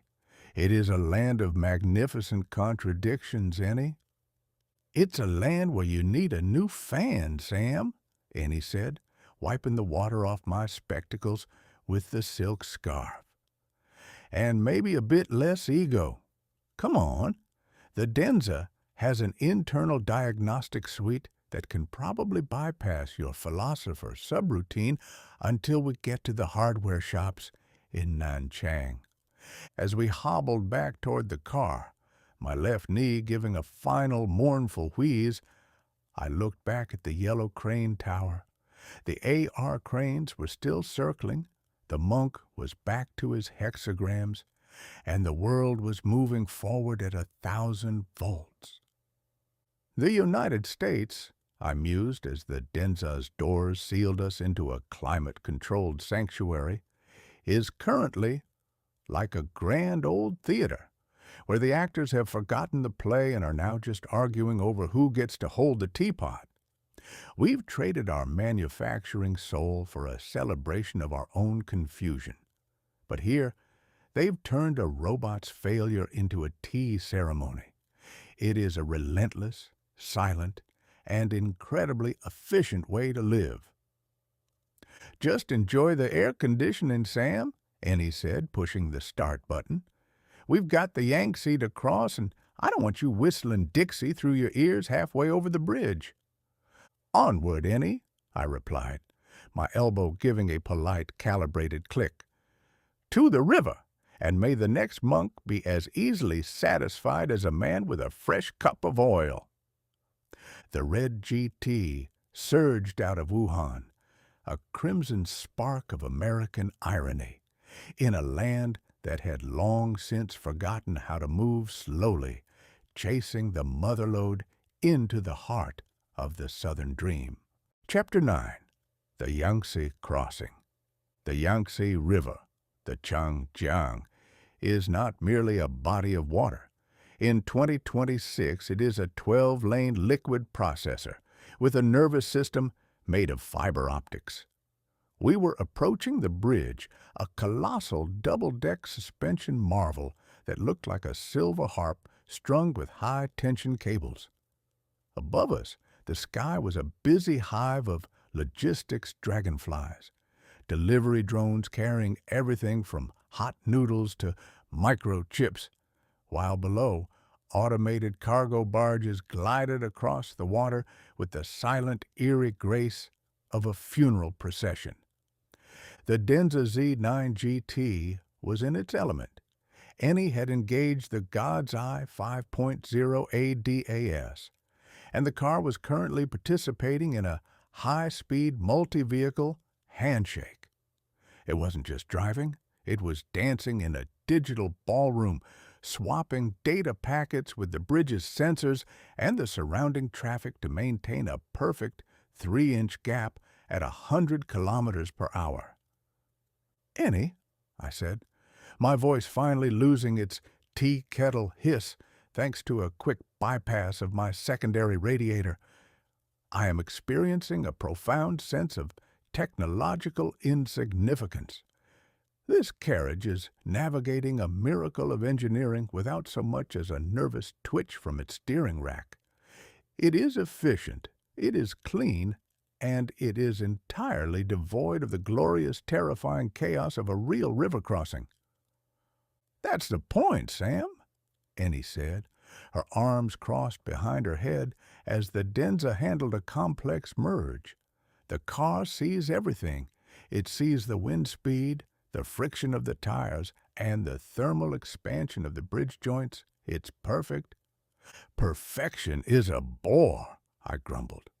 Suddenly, a sharp electric zap echoed behind my left ocular housing, a legacy historical overlay chip, one I had scavenged from a museum in New Orleans and insisted Ennie install for creative inspiration, suffered a catastrophic data collision with the bridge's high-frequency V2X signal. The world flickered. The silver harp of the bridge vanished. The 12 lanes of smooth asphalt dissolved into a churning, muddy expanse of brown water. "Snag ahead!" I bellowed, my right arm snapping into a rigid point toward the Denza's dashboard. "Heave the lead! By the mark! 5. "Sam," Ennie asked, uncrossing her arms in a hurry, "what are you doing? We're in the middle of a smart lane."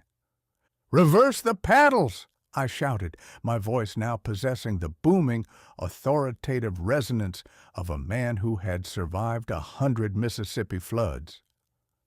"There's a deadhead crossing the bow, and the current is ripping us toward the bluffs. Mark Twain! Mark Twain!" To my processed vision, the Denza was no longer a 1,140 horsepower masterpiece of silicon. It was a 1866 sidewheel steamboat with a leaking boiler and a cargo of cotton. The dashboard had transformed into a giant wooden pilot's wheel, and the holographic head-up display was now a series of depth markers floating in a thick yellow fog. "Sam, sit down! You're triggering the cabin sensors," Ennie cried. "I will not sit while the ship is in peril." I reached forward, my fingers, still slightly sticky from the superglue Ennie had used in Yangtze, clutching the top of the Denza's steering wheel. I began to yank it back and forth, trying to pilot us around an imaginary sandbar that I was convinced was located exactly where a white autonomous van was currently cruising. The Denza's steering rack gave a confused electronic groan. The God's Eye system, sensing a high-priority manual override from the passenger seat, immediately disengaged with a series of frantic melodic chimes. The car twitched. "Sam, you're going to kill us." Ennie grabbed the wheel, fighting my brass-weighted strength. "You're seeing the wrong century again." "The ghosts of the river are calling, Ennie," I roared, my right eye projecting a ghostly image of a burning coal barge onto the windshield. "She's drawing too much water. We're going to strike the reef." The car drifted toward the barrier, its sensors screaming in a dozen different frequencies. A highway harmony drone plummeted from the sky and hovered inches from our window, its red lights flashing in a rhythmic "shame on you" pattern. Ennie didn't reach for a wrench. She reached into her pocket and pulled out a sturdy galvanized paper clip she had used to keep her notes together. "Sorry about this, Sam," she shouted. She leaned over, her shoulder pressing against my chest plate, and jammed the paperclip into a tiny recessed emergency reset hole located just behind my left ear, right next to the historical overlay port. Spark! The world gave a violent digital shudder. The muddy Mississippi vanished with a pathetic pop. The fog lifted, and the silver harp of the Yangtze Bridge returned with the clarity of a high-definition slap in the face. I froze. My hands were still clutching the steering wheel. My right arm was still pointing at a perfectly innocent delivery truck. "Oh," I said, my voice returning to its dry, cynical drawl. "It appears we are on a bridge, and that sandbar was actually a very expensive cargo of flat-screen televisions. My apologies, Ennie. I appear to have had a brief 19th century episode." "A brief episode?" Ennie hissed, wrestling the Denza back into the center of the lane and re-engaging the ADAS. "You nearly steered us into the 20th century, Sam. If that drone had scanned your pilot subroutine, we'd be in a detention center for unauthorized nostalgia before we hit the other side." "The paperclip was a touch of genius," I admitted, rotating my neck with a cautious click. "It felt like a very localized lightning strike. My historical overlay is now safely bypassed. I can no longer see the steamboats, though I must say the reality of this bridge is much less poetic than a good, honest shipwreck." "I'll take less poetic over scrap metal any day," she muttered, checking the diagnostic screen. "You've fried the overlay chip, Sam. It's toasted. You're stuck in 2026 for the rest of the trip." "A grave loss for literature," I sighed, leaning back into the lava-red leather as the Denza glided effortlessly off the bridge and toward the neon horizon of Nanchang. "The United States is currently a grand old theater, where the actors have forgotten the play and are now just shouting at the audience about the past. But here, they've built a bridge so smart it can survive a ghost pilot from 1866. It is a relentless, silent, and incredibly sturdy way to live." "Just stay in your seat, Sam," Ennie said, her eyes fixed on the glowing heart of the city. "We've got a long way to go, and I'm all out of paperclips." "Onward, Ennie," I replied, my elbow giving a polite, calibrated click. "To Nanchang, and may the next river we cross be entirely free of historical hallucinations." The red GT surged forward, a crimson spark of American irony in a land that had long since forgotten how to move slowly, chasing the motherlode into the heart of the Southern dream. Chapter 10. The Neon Nanchang. Nanchang at night is not a city. It is a sentient kaleidoscope that has suffered a collective nervous breakdown. As we glided the Denza Z9GT into the Gan River District, the horizon was swallowed by a forest of skyscrapers that didn't just have lights, they were lights. Every vertical surface was a high-definition canvas of shifting dragons, cascading waterfalls, and advertisements for 7G neural links that promised to make your dreams more harmonious. At the center of this electric delirium stood the pavilion of Prince Tang. In the Tang dynasty, it was a place of poetic contemplation. In 2026, it is wrapped in a mesh of transparent LEDs, so dense that the ancient wood seems to be vibrating at a frequency usually reserved for particle accelerators. "Ennie," I said, my voice flickering with a static, heavy tremolo, "I am experiencing a severe case of luminous vertigo. My optical sensors are currently being pelted by 1 billion photons per second, and each one of them is trying to sell me a subscription to a virtual tea house. I feel like a moth that has accidentally flown into a supernova." Just look at the floor mat, Sam, Ennie suggested. She was squinting through her polarized goggles, her hand steady on the steering wheel as we navigated a multi-level interchange that looked like a tangle of glowing neon spaghetti. The pavilion is beautiful, but the data density in this district is off the charts. The Denza's Vi-2X system is processing 100,000 signals a second just to keep us from merging into a holographic bus. It's too much, I groaned. The bamboo chopsticks in my elbow began to vibrate in sympathy with a nearby 5G relay tower. My logic center is currently a riot of conflicting signals. I am trying to process the aesthetics of the Tang dynasty while being assaulted by the marketing of the 21st century. My cooling fans are at maximum capacity, and I am reasonably certain my processors are beginning to liquefy. Suddenly, my internal projector, the one usually reserved for showing any maps of our southern route, triggered with a violent electric pop.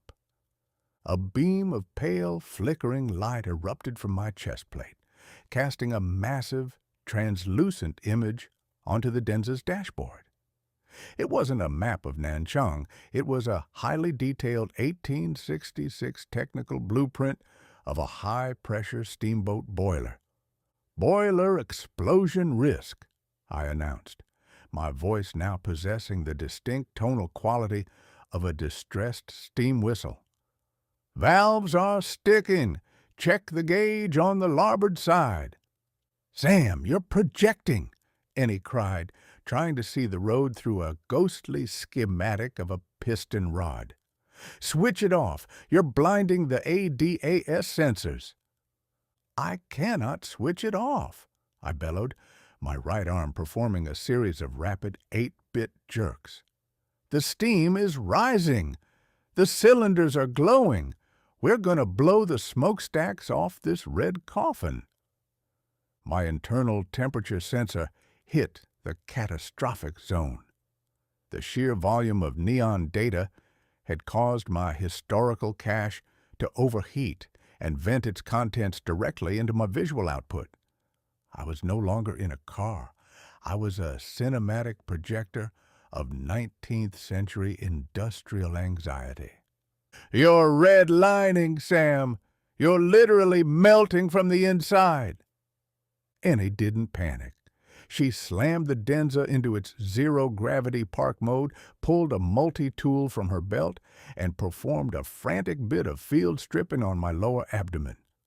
She wasn't looking for a reset button. She was looking for a heat sink. "I've got to dump this thermal load," she muttered. She reached into the Denza's center console, pulled back a panel, and located the refrigerator circuit, the one that keeps the passengers' sparkling water at a crisp 4 degrees Celsius. With a series of rapid, terrifyingly confident snips and twists, she rewired my internal projector's cooling loop directly into the car's refrigeration unit. Hiss! A wave of literal frost washed over my core. I felt a sensation of pure, crystalline silence ripple through my copper skeleton. The blueprints of the steamboat boiler flickered once, turned a pale shade of blue, and then vanished with a satisfied gurgle. I froze. A thin layer of rime began to form on my brass rivets. A small puff of cold white mist escaped my vocal modulator. "Ah," I said, my voice now possessing a smooth, chilled, and remarkably elegant resonance. "I feel remarkably refreshing, like a very expensive bottle of Riesling that has been forgotten in the cellar of a summer palace."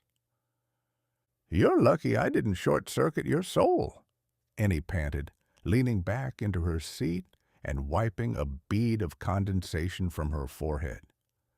"You were 2 seconds away from becoming a very ornate puddle of solder. I've bypassed your nostalgia loop and dumped the heat into the car's drink cooler. You're officially the most well-chilled robot in Jiangxi. The sensation is intoxicating, I admitted, rotating my neck with a cautious, frosty click. I no longer care about the neon. I no longer care about the pavilion. I am currently experiencing a state of cryogenic harmony. I could contemplate a snowflake for 1,000 years and never once mention a steamboat. Good, Ennie said, re-engaging the drive mode. Keep that cryogenic harmony going for at least another 300 miles. We're heading into the rural hills tomorrow, and I don't want you projecting any more 19th century plumbing onto the scenery. As we glided out of Nanchang, leaving the screaming LEDs of the pavilion of Prince Tang behind, the Denza Z9GT seemed to purr with a new shared purpose. My internal projectors were now safely running at a temperature that would have made a penguin jealous. The United States, I mused, my voice sounding like ice cubes clinking in a glass, is currently like a grand old theater where the actors are so overheated by their own rhetoric that they have started to melt the stage. We've traded our cool-headed reason for a celebration of our own fever dreams. But here, they've built a world so efficient that even a ghost from 1866 can be chilled into silence by a car's refrigerator. It is a relentless, silent, and incredibly frosty way to live. Just stay cold, Sam, Ennie said, her eyes fixed on the dark, quiet road ahead. We're almost to the tea plantations, and I think I hear your elbow starting to thaw.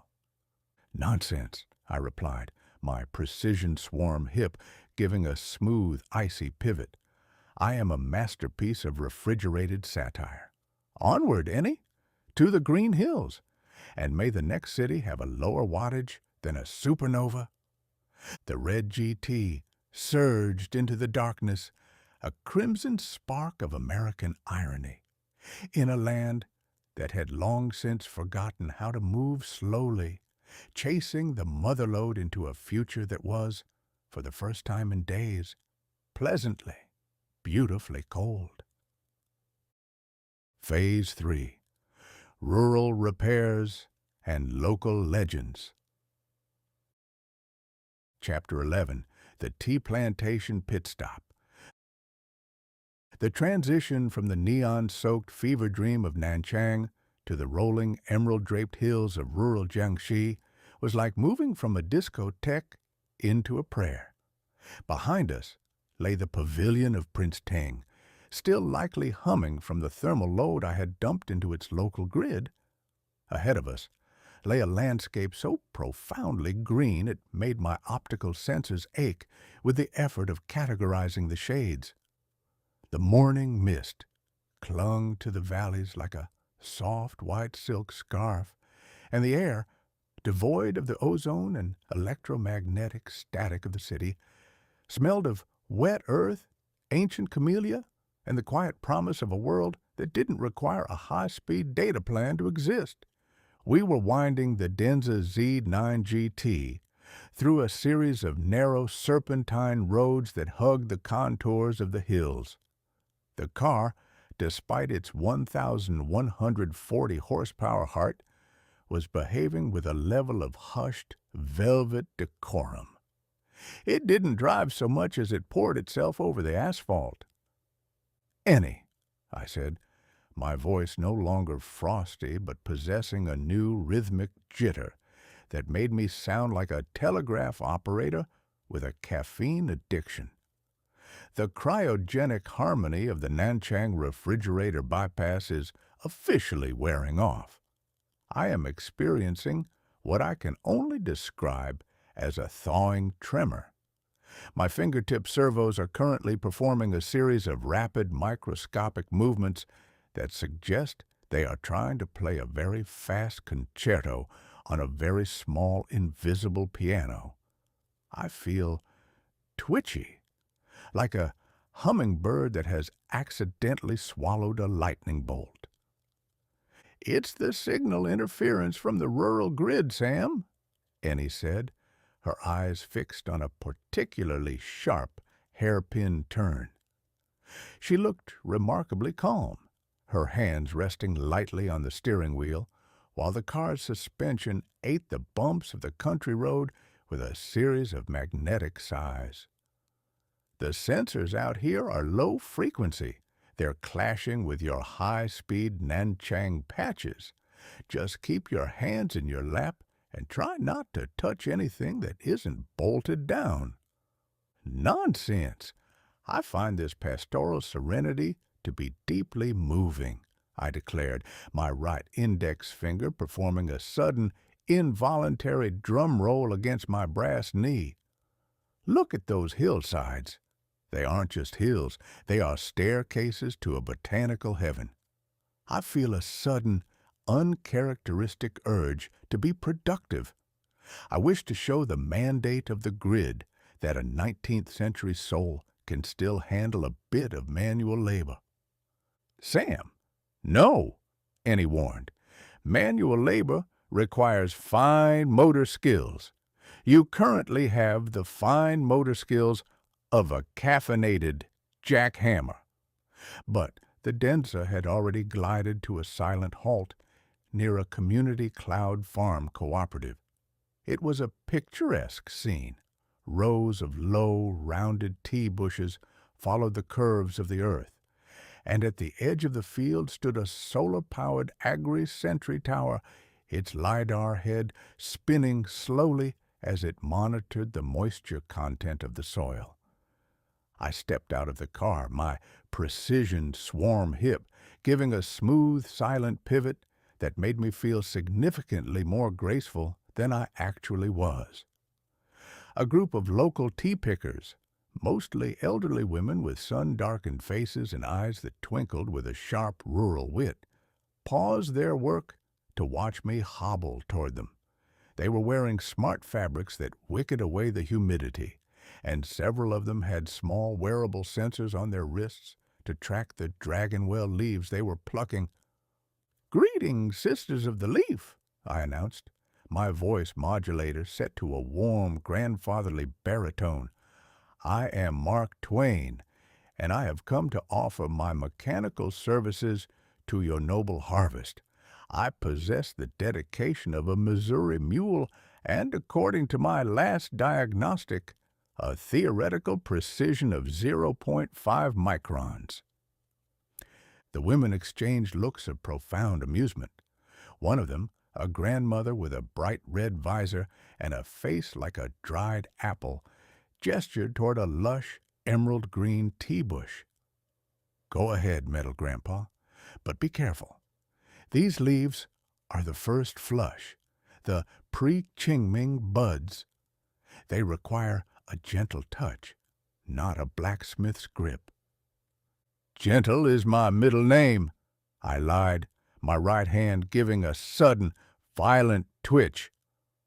I approached the bush. I intended to perform a delicate two-fingered pluck, the kind of movement that suggests a refined appreciation for the botanical arts. I focused my optical zoom, narrowing in on a single, tender green shoot that was currently being monitored by a nearby drone. Zzzt, clack, whirr!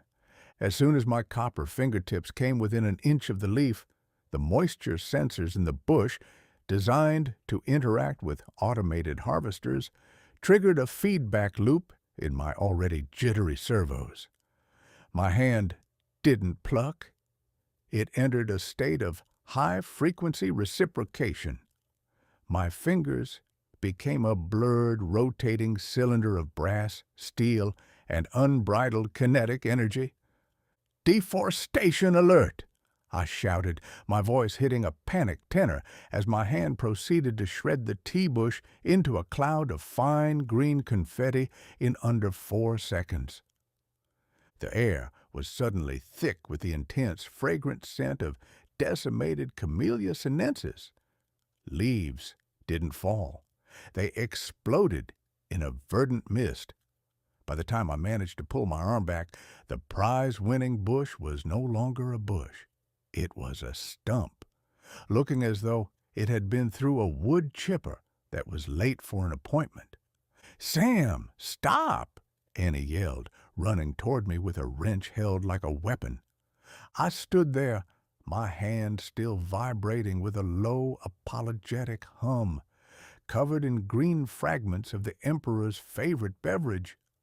I looked like a man who had brought a lawnmower to a flower show and then forgotten how to turn it off. The local women were silent. Then the grandmother in the red visor began to laugh, a sound like dry leaves skittering across a stone porch. "Well," she said, wiping a tear from her eye and gesturing to the debris, "we usually use the Grade A machine for that, but you are certainly faster. Perhaps we can sell your confetti tea to the tourists as a mechanical special?" "I am profoundly mortified," I muttered, my right hand finally going limp. "It appears my productivity subroutine has a bit of a hair trigger. I have turned your livelihood into a salad." Ennie spent the rest of the afternoon apologizing in Mandarin and offering the cooperative a free diagnostic on their agri-sentry drones as penance. By nightfall, we were ensconced in a small traditional farmhouse that had been retrofitted with a high-speed fiber-optic trunk. The interior smelled of wood smoke and hot flux. "You're a one-man ecological disaster, Sam," Annie sighed, laying out her tools on a low wooden table. "Your servos are cross-talking. The refrigerator bypass kept you cool in Nanchang, but it also shrunk your internal gaskets. Now that you're in this humidity, everything is loose and twitchy." "I was merely trying to be harmonious," I grumbled, staring at my hand, which was still giving the occasional rhythmic tink. "It is a heavy burden, being a masterpiece of satire in a world that requires a delicate touch. A man of my stature should be signing books, not mincing foliage." "Hold still," she commanded, clicking on a high-intensity lamp. The repair was a master class in rural resourcefulness. She didn't have access to a clean room or a precision lathe, so she pulled out a high-output soldering iron and a small blue tube of Dragon Grip superglue, a local brand that featured a picture of a dragon successfully holding two halves of a broken bridge together. "I'm going to have to spot weld your tension springs to keep them from vibrating at the 5G frequency," she explained, the smell of hot rosin beginning to fill the room. "And I'm going to use the superglue to create a temporary dampening layer on your fingertips. It'll dull your sensitivity, but at least you won't turn the next person you shake hands with into a pile of sawdust." I sat there, a silent witness to my own percussive recalibration. As she worked, the sizzling of the iron against my copper nerves sent strange, colorful bursts across my visual sensors. I watched the stars through the farmhouse window, the same stars that once guided my steamboat down the Mississippi, now looking down on a robot being mended with glue in the heart of China. "The United States," I mused, as the superglue began to set, "is currently like a grand old garden where everyone is trying to help by using a chainsaw. We've forgotten the value of the gentle touch. We're so busy being productive that we've shredded our own bushes and called it progress. But here, even a botanical massacre can be solved with a bit of superglue and a laugh. It is a resilient, patient, and incredibly fragrant way to live, Ennie." "Just keep your fingers still, Sam," Ennie said, blowing on the glue. "You're officially settled for the night. Tomorrow we hit the village of Artisans. Try to keep your vocal modulator in check, okay? I don't want you scaring the blacksmiths." "I shall be as quiet as a tombstone," I promised, though my elbow gave a final defiant tink. Onward, Ennie, to the artists of iron, and may the next tea bush we meet be safely behind a very sturdy fence. Chapter 12. The Village of Artisans. The road south from the tea plantations led us into a valley that seemed to have been carved out of the earth by a giant with an eye for industrial aesthetics and a heart for the Ming dynasty. We were entering the Village of Artisans, a place where the air carried the rhythmic ting-ting-ting of hammers on anvils, underscored by the high-frequency whine of precision CNC routers. Here, the ancestral secrets of metallurgy were being whispered into the ears of AI-assisted lathes, and the village square was paved with a mixture of ancient cobblestones and wireless charging tiles. Ennie guided the Denza 9GT into the center of the village. The lava-red paint of the car looked like a drop of fresh blood in a sea of charcoal-gray stone and weathered timber. We pulled to a stop in front of a forge that looked like a temple dedicated to the god of friction. "Ennie," I said, my voice still possessing that slightly sticky quality from the superglue fumes, "I am experiencing a profound sense of kinship. This village is a monument to the handmade future. I feel my brass rivets swelling with pride. I wish to engage with these titans of the forge. I wish to show them that while they shape the iron, I am the iron, or at least a very high-grade copper alloy with a literary pedigree." "Just be careful, Sam," Ennie said, stretching her arms as she stepped out into the cool mountain air. "The villagers here have a very low tolerance for mechanical eccentricity. And remember, your vocal modulator is still a bit twitchy from that soldering job I did last night. Try not to hit any high notes. I shall be a model of subharmonic restraint," I promised. I hobbled out of the car, my precision swarm hip giving a smooth, silent pivot that made me feel like a mechanical dandy. Standing at the center of the forge was a man who looked like he had been forged himself. He was the master blacksmith, a titan with arms the size of my torso and a face that possessed the rugged topography of a canyon. He was currently holding a glowing bar of high-carbon steel with a pair of tongs, his eyes narrowed in a professional, metallurgical squint. He looked up as I approached, his gaze traveling from my polished brass chest plate to the exposed copper wiring near my neck. He didn't look frightened. He looked fascinated. "A Western construct," he rumbled, his voice like two stones grinding together, ornate, impractical. "But the alloy, it is curious. It has a high tin content, yet it possesses the tensile strength of a modern composite." "Master Smith," I announced, striking a pose that I hoped suggested witty intellectual rather than second-hand boiler. "I am Mark Twain. I have traveled across the Silicon Silk Road to pay my respects to the masters of the flame. I see you have an eye for quality. Tell me, does your forge have room for a masterpiece of satire, or do you only work with the dumb metals?" The blacksmith lowered his tongs, a slow, appreciative smile spreading across his face.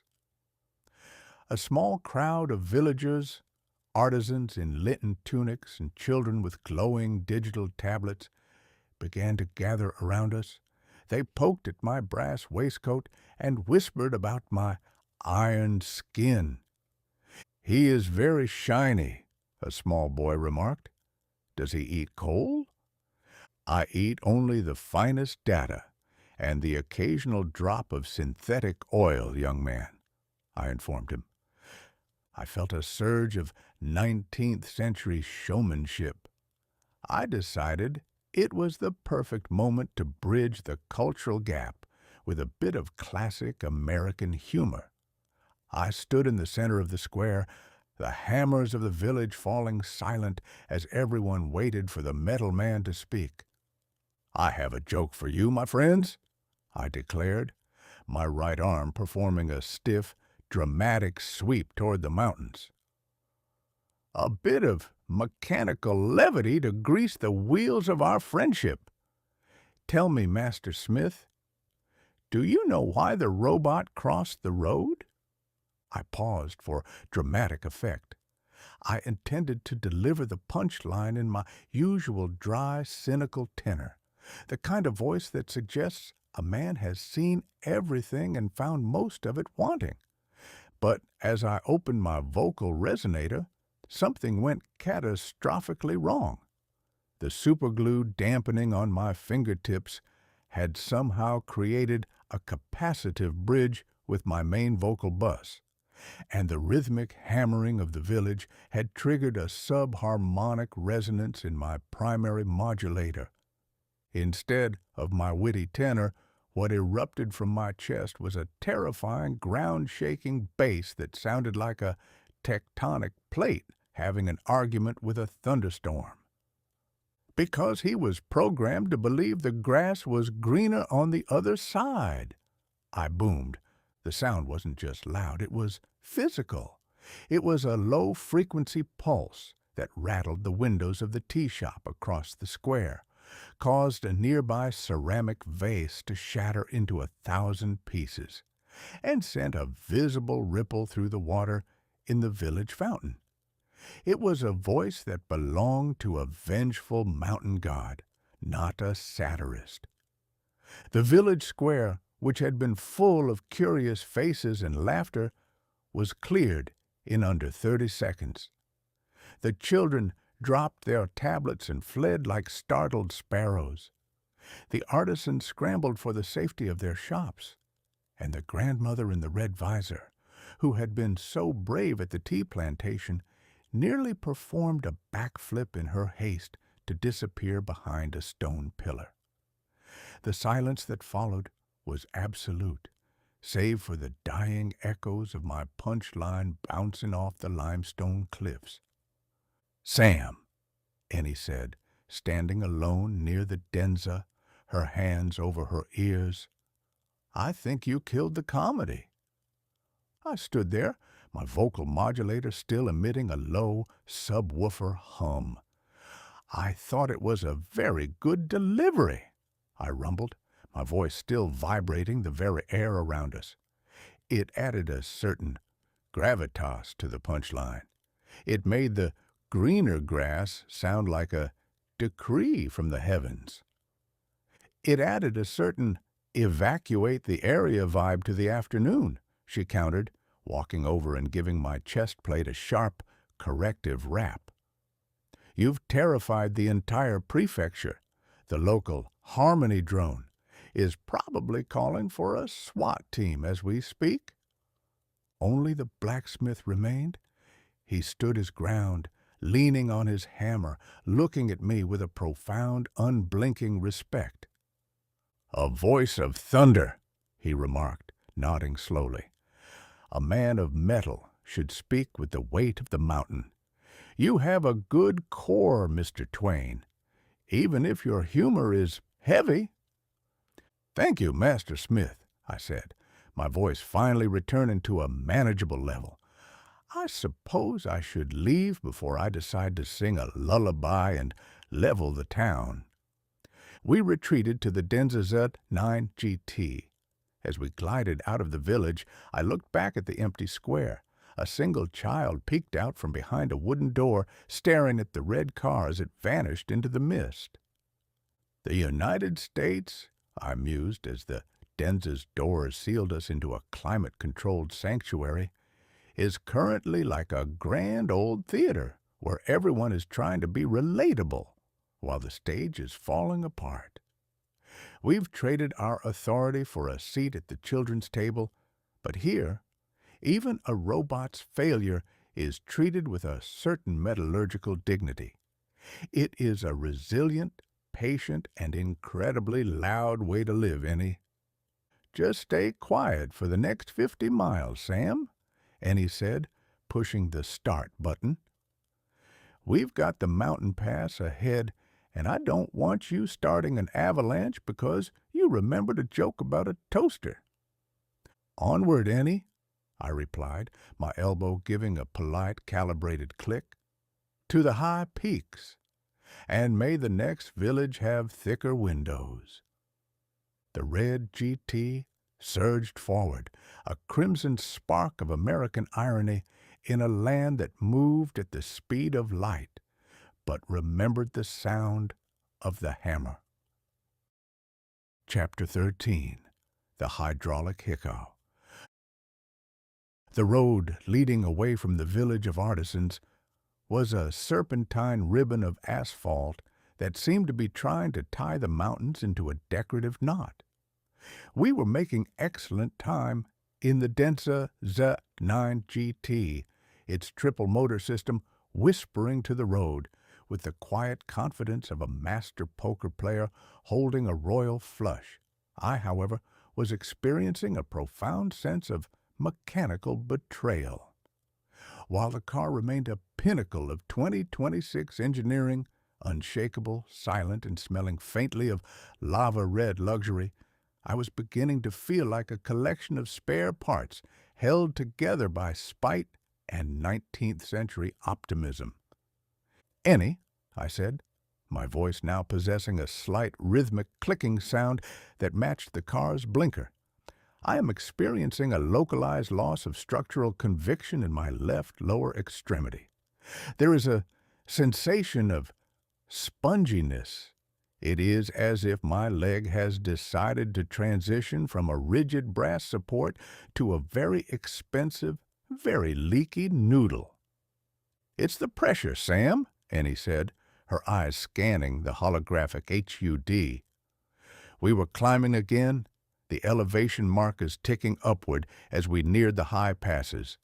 The altitude and the humidity change are wreaking havoc on your seals.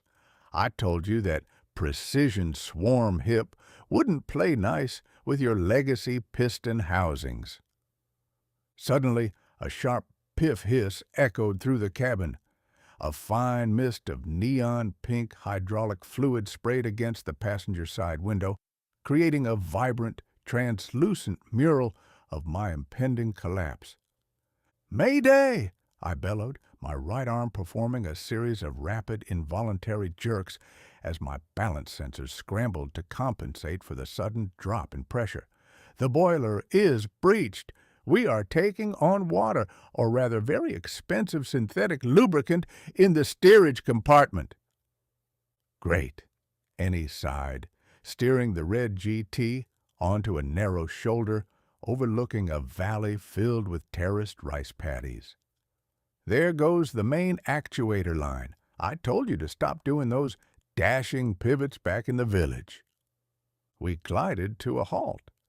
As I attempted to step out of the car, my left leg gave a pathetic gurgle and collapsed like a telescope. I found myself slumped against the Denza's sleek fender, my brass-trimmed waistcoat reflecting the afternoon sun, and a steady drip of pink fluid leaking onto the pristine Chinese pavement. "I am a tragic figure, Ennie," I informed her, watching a nearby roadside Harmony bot, a small white cube on wheels, scuttle over to investigate the spill. "I am a masterpiece of satire, currently bleeding neon strawberry-flavored oil onto a national highway. It is a humiliating end for a man of my stature. I should be at a podium in Hartford, not leaking like a rusty faucet in the Jiangxi Highlands." "Stop being dramatic and hold this," Ennie commanded. She wasn't looking for a high-tech replacement part. She was rummaging through the center console of the Denza, which was currently littered with the remnants of our lunch. She emerged with a discarded, extra-wide bubble tea straw, a vibrant neon yellow cylinder, and a roll of heavy-duty black electrical tape. "You cannot be serious," I whispered, my vocal modulator giving a horrified click. "You are going to repair a legacy literary asset with a piece of plastic designed for the consumption of tapioca pearls? It is a botanical and mechanical insult. I have a reputation to maintain, Ennie." "Your reputation is currently leaking 5 liters a minute, Sam," she said, sliding under my chassis with the grace of a professional mechanic. "Now, hold your breath, or whatever it is you do to stabilize your internal pressure."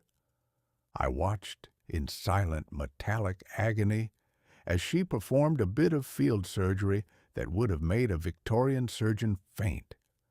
She used the bubble tea straw as a makeshift bypass sleeve, sliding it over the ruptured hydraulic line and securing it with enough electrical tape to mummify a small pharaoh.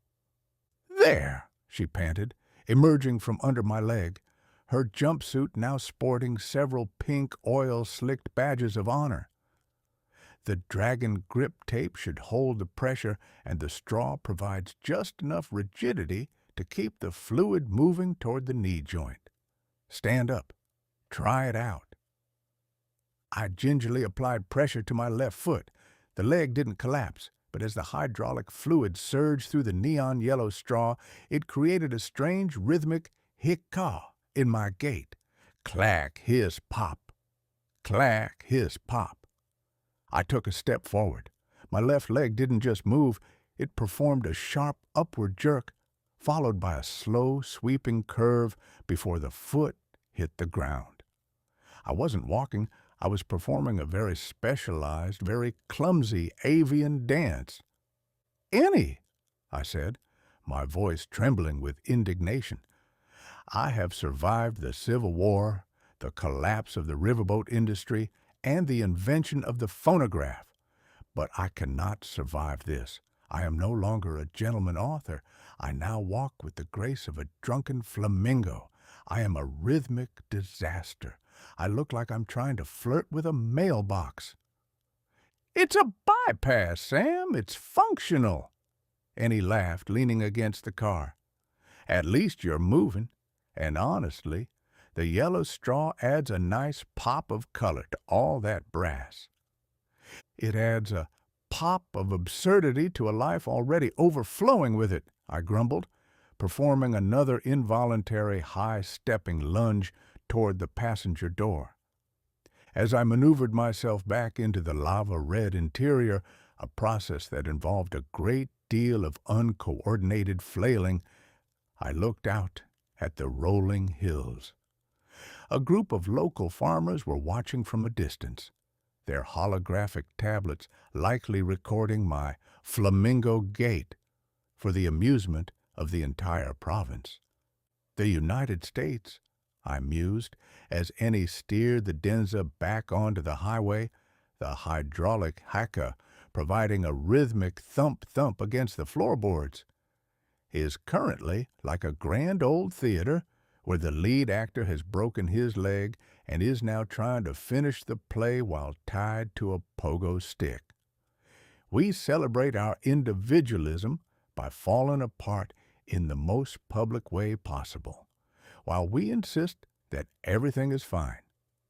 Our democracy is currently held together by the political equivalent of bubble tea straws and electrical tape, yet we still have the audacity to lecture the world on structural integrity. Well, the Chinese version of structural integrity involves a 1,500 kilowatt charger and a car that can drive itself through a mountain," Ennie noted, glancing at the HUD. "But I'll admit, your drunken flamingo look is uniquely American. It's got character." "Character is just a polite word for broken and noisy," I replied, my left leg giving a sudden, enthusiastic pop that caused the seat's massage function to trigger in sympathy. Onward, Ennie, to the mountain pass, and pray that we don't encounter any real flamingos. I don't want to start a turf war I'm not equipped to win. The red GT surged upward into the mist, its silent motors a stark contrast to the clack-hiss-pop of its passenger as we chased the motherlode into the thinning air of the high peaks. Chapter 14. The Mountain Pass. The road through the Jinggang Mountains is not so much a thoroughfare as it is a vertical challenge to the very concept of Newtonian physics. It is a serpentine ribbon of asphalt, draped over limestone peaks with the casual indifference of a silk thread dropped onto a pile of jagged glass. We were ascending a series of switchbacks so tight that, at several points, I was reasonably certain the Denza Z9GT was attempting to read its own rear license plate. The mist here doesn't just hang in the air. It possesses a structural integrity, a damp, gray weight that clings to the lava-red paint like a persistent memory of a storm that refused to leave. The car, however, remained entirely unimpressed by the gradient.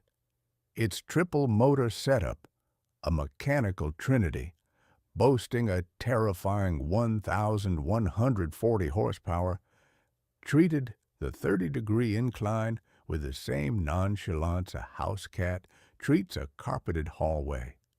It didn't strain, it didn't roar, it simply exerted a silent magnetic will upon the earth, surging upward with a torque that felt like it could reel in the moon if we only had a sturdy enough winch and a place to brace our feet.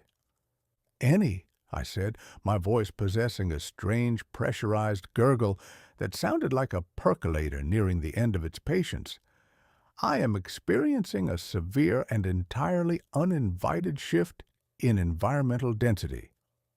My legacy barometric sensor, a brass-encased relic I inherited from a 19th century weather station, is currently suffering a catastrophic identity crisis. According to my primary gauge, we are no longer on a mountain in the heart of Yangtze." "We're at 4,000 feet, Sam," Ennie said, her eyes fixed on the road as she guided the crimson bullet through a cloud bank. The Denza's God's Eye 5.0 system was projecting a wireframe of the hidden curves onto the windshield, allowing her to see through the fog with a clarity that felt like cheating. "The air is getting thinner. Your internal pressure is higher than the external pressure. It's a basic physics problem." "Physics is a matter of opinion when your sensors are inverted," I bellowed, my right arm performing a slow, rhythmic, swimming motion in the passenger seat. "According to my internal logic, the atmospheric weight has increased tenfold. We aren't climbing any. We are descending. We have breached the surface tension of the world and are currently plunging into the Marianas Trench." "Sam, sit back. You're going to hit the hazard lights," Ennie warned, but her voice was muffled by the rhythmic pop-hiss-clack of my left leg. The neon-yellow bubble tea straw, which Ennie had so unceremoniously taped to my hydraulic line, was vibrating in sympathy with the altitude. With every foot of elevation we gained, the straw expanded slightly, giving my drunken flamingo gait a new, pneumatic enthusiasm. Suddenly, my vocal modulator emitted a sharp, high-pitched ping. "What was that?" Ennie asked, her grip tightening on the wheel. "Sonar," I shouted, my ocular sensors dilating until they were as wide as dinner plates. "Depth charges at 3 o'clock, Ennie. Battle stations. The giant squids are targeting the rear torque vectoring axle. They sense the 1,140 horses, and they want revenge for the age of whaling." Those aren't squid, Sam. Those are utility poles. I ignored her. I was a man of the deep now. I leaned over, pressing my copper nosepiece against the side window, staring out at the swirling gray mist. To my pressurized brain, the fog wasn't water vapor, it was a cold, crushing abyss. The distant, flickering lights of a construction crane on a neighboring peak weren't LEDs. They were the bioluminescent lures of an anglerfish the size of a riverboat. "Mark Twain!" I roared, reverting to the old River Scout's cry, though now it possessed a watery, bubbly resonance. "By the mark! Fathom 5! Blow the ballast, Ennie! We're scraping the floor of the Silicon Sea!" "Sam, if you don't stop swimming in the passenger seat, I am going to engage the child locks and put you in sleep mode," Ennie threatened. She took a sharp turn, the Denza's tires biting into the damp asphalt with a level of grip that defied the laws of friction. "We're almost at the pass. Just breathe, or whatever it is you do to circulate your cooling fluid." "I am breathing through a digital snorkel," I informed her. I began to move my brass fingers in a slow, undulating fashion, mimicking the kelp forests I was convinced were currently brushing against the Denza's undercarriage. The 21st century is a marvel, isn't it? We have built machines that can climb to the heavens, yet we carry the baggage of the abyss within us. Mankind has spent thousands of years trying to reach the mountain peaks, only to invent technology that makes us feel like we're drowning in our own data.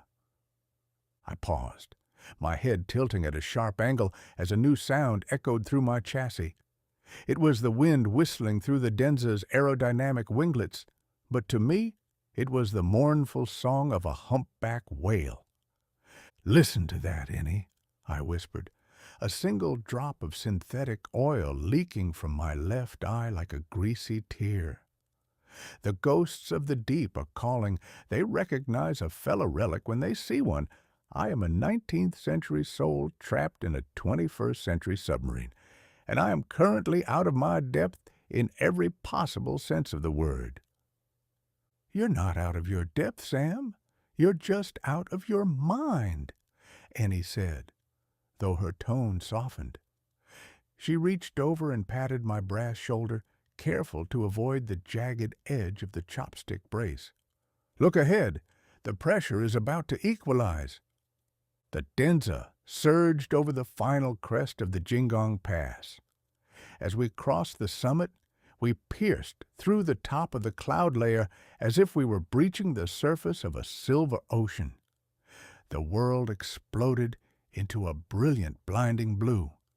Below us, the valleys of Jiangxi stretched out in a sun-drenched tapestry of emerald green and gold, the mist now a harmless carpet of white wool far beneath our wheels.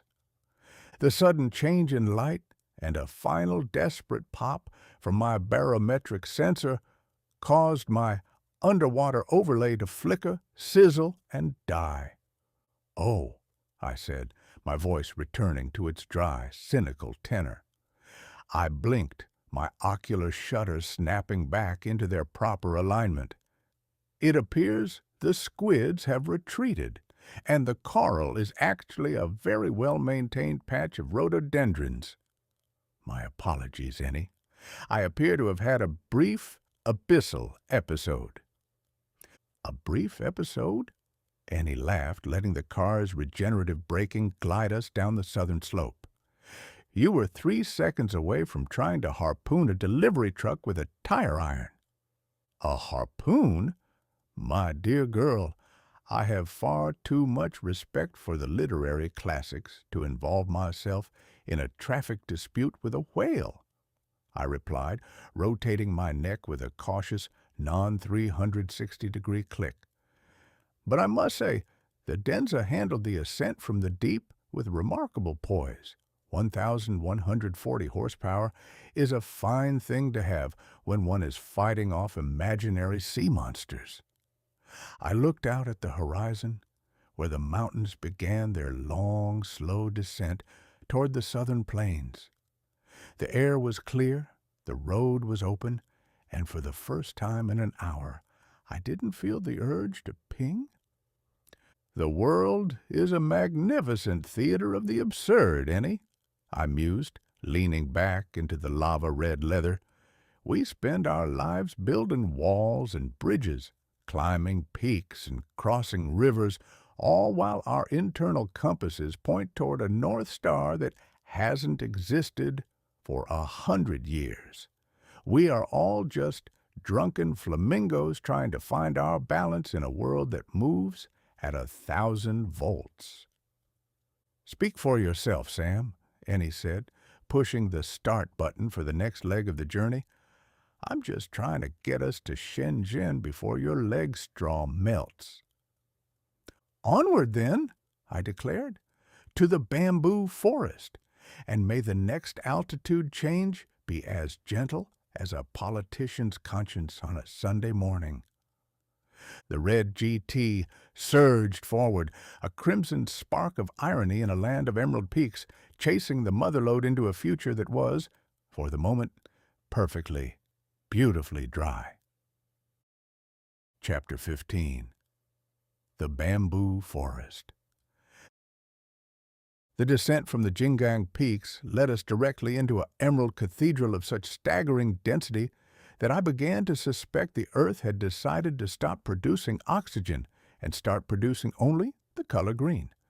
We were entering a Sichuan Jiangxi bamboo corridor, a place where the stalks rose like polished jade pillars, swaying with a rhythmic, clacking elegance that suggested the forest was currently performing a very slow, very large percussion solo.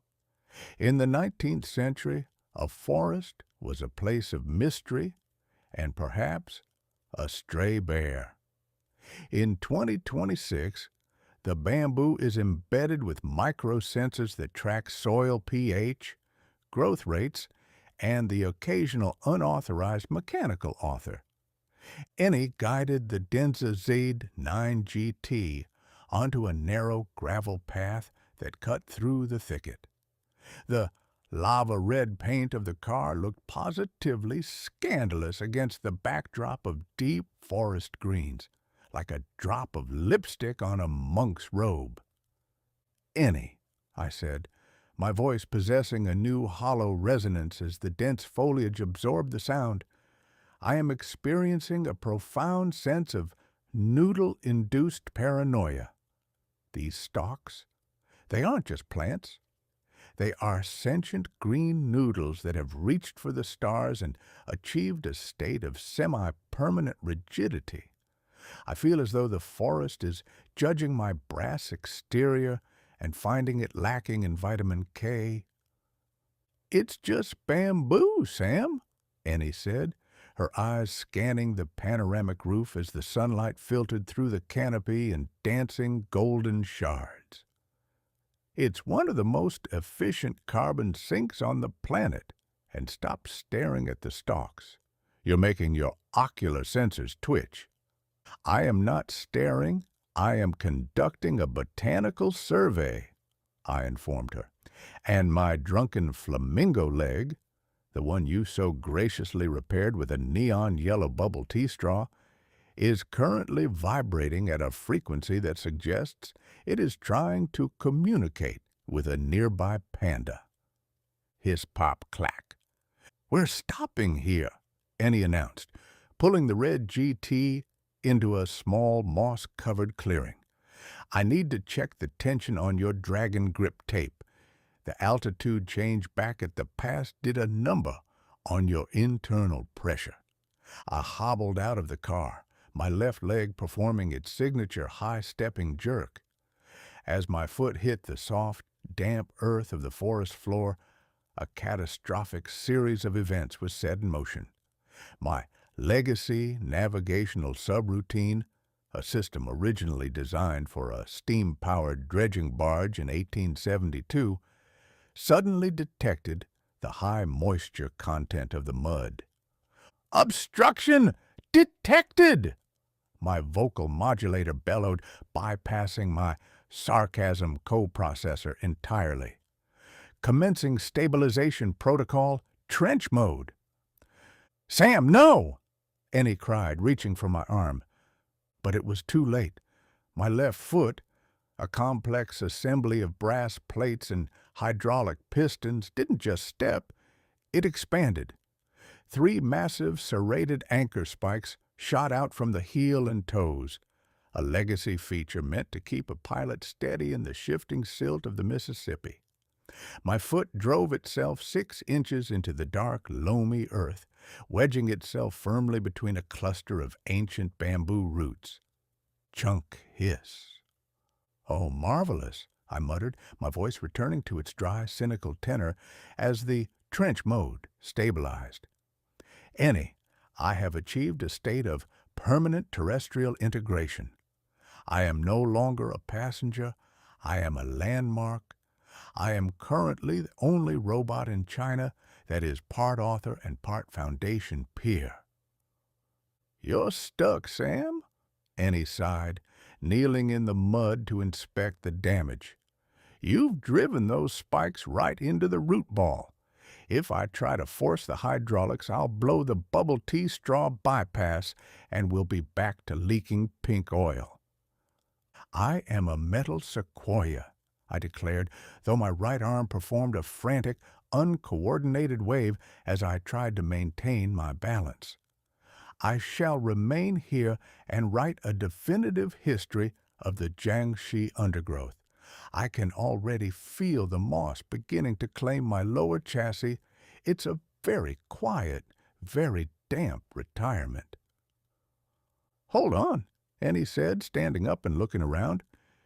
"We're near the Panda Conservation and High-Tech Breeding Hub." I saw the signs back at the trailhead. They use heavy-duty retrieval bots for moving the enclosures. Maybe I can find someone with a winch. She disappeared into the green gloom, leaving me alone in the forest. I sat, or rather stood, rigidly in the silence. The bamboo swayed. A forest harmony drone. A small green sphere that looked like a very tech-savvy tennis ball drifted down and hovered inches from my nose. "Alert!" the drone chirped. "International construct. You are currently unauthorized infrastructure. Your presence is causing a 0.5% disruption in the local root network harmony. Please withdraw your spikes and resume your role as a mobile guest." "I would love to withdraw, you floating marble," I shouted at it, "but I am currently lashed to the earth by a 19th century dredging algorithm. And as for the bare comparison, I am aware my face looks round, but I assure you, I have no interest in your bamboo diet." Suddenly, the brush behind me parted with a sound of heavy rhythmic breathing. I expected a tractor, or perhaps a group of disgruntled forest rangers. What emerged was far more biological. A group of 4 giant pandas ambled into the clearing. They weren't alone. They were followed by a pair of keepers in smart fabric jumpsuits holding what looked like high-frequency clickers. Behind them rolled a low-slung electric towing sled used for transporting large bamboo bundles. "Look, Lao Wei!" one of the keepers shouted in Mandarin. "The metal man from the news! He's grown a root!" Ennie appeared from behind the keepers, looking triumphant. "Sam, meet the heavy lift team. These are the conservation pandas. They're trained to help with reforestation and moving heavy gear in the thickets where drones can't reach." "You're going to have a group of sentient bears haul me out of the mud?" I asked, my vocal modulator giving a horrified click. "It is a grave indignity, Ennie. I am a man of letters, not a log. I shall be the laughingstock of the literary world. Twain towed by teddies. The headlines write themselves."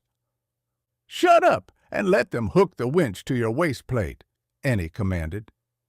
The pandas, looking remarkably bored by the entire situation, watched as the keepers attached a high-tensile carbon fiber cable to my primary structural belt.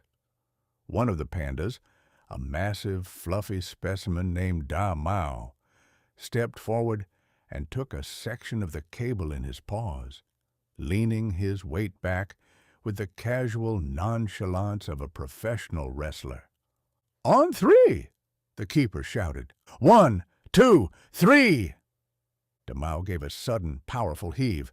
The other pandas joined in, their massive muscles rippling under the thick fur. My trench-mode spikes groaned against the bamboo roots. The ground began to heave. Pop schlorp. With a sound like a giant cork being pulled from a bottle of celestial wine, I was launched backward out of the mud. I flew through the air, my drunken flamingo leg performing a frantic mid-air jig, and landed flat on my back in a patch of soft clover. "I am airborne!" I bellowed as I hit the ground. "The whale has surfaced!" Damao dropped the cable, walked over to me, and sniffed my brass chest plate with a moist black nose. He then gave my copper mustache a gentle, curious pat before ambling away to find a particularly juicy stalk of bamboo. "See?" Ennie said, wiping the mud off my ocular lenses. Total harmony. The bears saved the robot. It's the 21st century dream. "It's a 21st century nightmare," I grumbled as she helped me back into the Denza. "I have been patted by a predator. I have been hauled out of the muck by a creature that spends 18 hours a day eating its own furniture. My social credit score is likely in the negatives for failure to maintain personal buoyancy." As we pulled back onto the gravel path, the Denza's God's Eye system performing a silent victory lap on the dashboard, I looked back at the bamboo forest. The pandas were already back to their rhythmic chewing, and the forest had resumed its clacking jade percussion. "The United States?" I mused, as the red GT surged toward the southern plains, the neon yellow straw giving a rhythmic pop hiss against the floorboards, "is currently like a grand old theater where the actors have gotten their feet stuck in the stage and are now trying to convince the audience it's part of the choreography. We celebrate our independence by refusing to admit we're in the mud. But here, they've decided that if a man or a machine is stuck, they'll just bring in a bear and a winch. It is a relentless, silent, and incredibly fluffy way to live, Ennie." "Just keep your spikes in, Sam," Ennie said, her eyes fixed on the southern horizon. "We're entering Guangdong tomorrow. The humidity is going to make your wiring scream, and I'm all out of bubble tea straws." "Onward, Ennie," I replied, my elbow giving a polite calibrated click, "to the Huizhou heat, and may the next bear we meet be a holographic one." The red GT blurred out of the forest, a crimson spark of American irony in a land of jade noodles and helpful bears, chasing the motherlode into the heart of the southern descent. Chapter 16. The Huizhou Heat. We crossed the border into Guangdong, and the world immediately transitioned from a lush, emerald poem into a high-pressure steam room designed by a sadist with an unlimited budget for neon and a personal vendetta against dry socks. The air in Huizhou is no longer a gas. It is a hot, soggy blanket that has been soaked in the Pearl River and then draped over your head with a malicious flourish. It is a climate that doesn't just encourage perspiration. It demands a total salt-stained surrender of every pore and gasket. Inside the Denza Z9 GT, the lava-red interior remained a sanctuary of refrigerated logic. The dual-zone climate control was performing a silent, heroic labor, keeping the temperature at a crisp 20 degrees Celsius, but even the pinnacle of 2026 Chinese automotive engineering couldn't protect me from the atmospheric treachery that occurred every time a door was cracked. The humidity seeped through the seals like a relentless, invisible tide, seeking out every exposed copper filament and brass rivet I possessed. "Ennie," I said, my voice possessing a new, crackling quality that sounded like a dry leaf being crushed under a heavy boot, or perhaps a very small electrical fire in a dollhouse. "I am experiencing a severe case of atmospheric liquefaction. My internal sensors are currently reporting a humidity level of 112%, which I believe is mathematically impossible, unless we are currently driving through a very large, very warm bowl of wonton soup. My legacy copper wiring is currently undergoing a festive, albeit catastrophic, chemical transformation." "It's the Huizhou heat, Sam," Ennie said. Her eyes narrowed as she navigated a multi-level expressway that looked like a tangle of glowing, high-speed ribbon. "The salt air from the coast is mixing with the mountain humidity. It's a literal acid bath for anything built with 19th century metallurgical standards. You're basically a giant walking battery, and the air is trying to complete the circuit." I looked down at my right arm, the one currently braced by a pair of bamboo chopsticks and wrapped in dragon grip superglue. Around the joints, a vibrant fuzzy growth of green copper oxide, verdigris, had begun to bloom with the enthusiasm of a prize-winning ivy.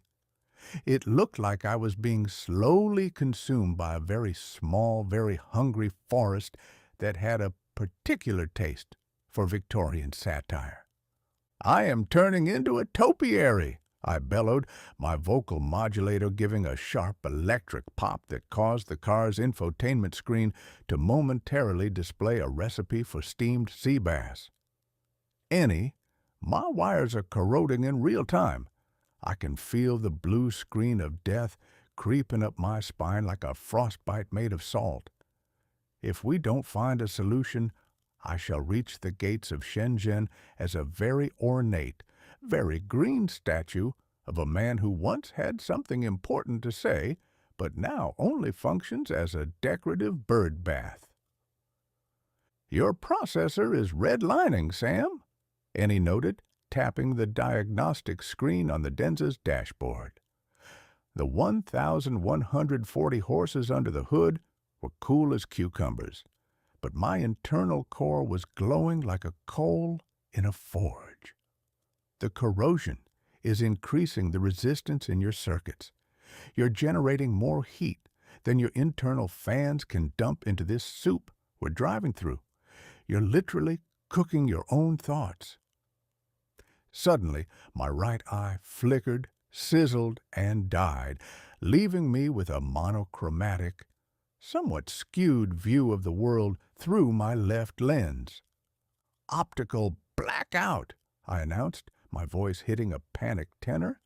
"The port side light has expired. I am currently navigating by pure cynicism and one brass eyeball." "That's it," Ennie said, pulling the red GT into a high-tech maintenance hub on the outskirts of the city. The hub looked like a cross between a Formula One pit stop and a luxury spa, complete with automated shell polishers for the newer EV models and a row of high-speed 1,500 kilowatt chargers that hummed with the quiet, terrifying energy of a small sun. As we came to a silent halt, she didn't even wait for me to hobble out with my drunken flamingo leg.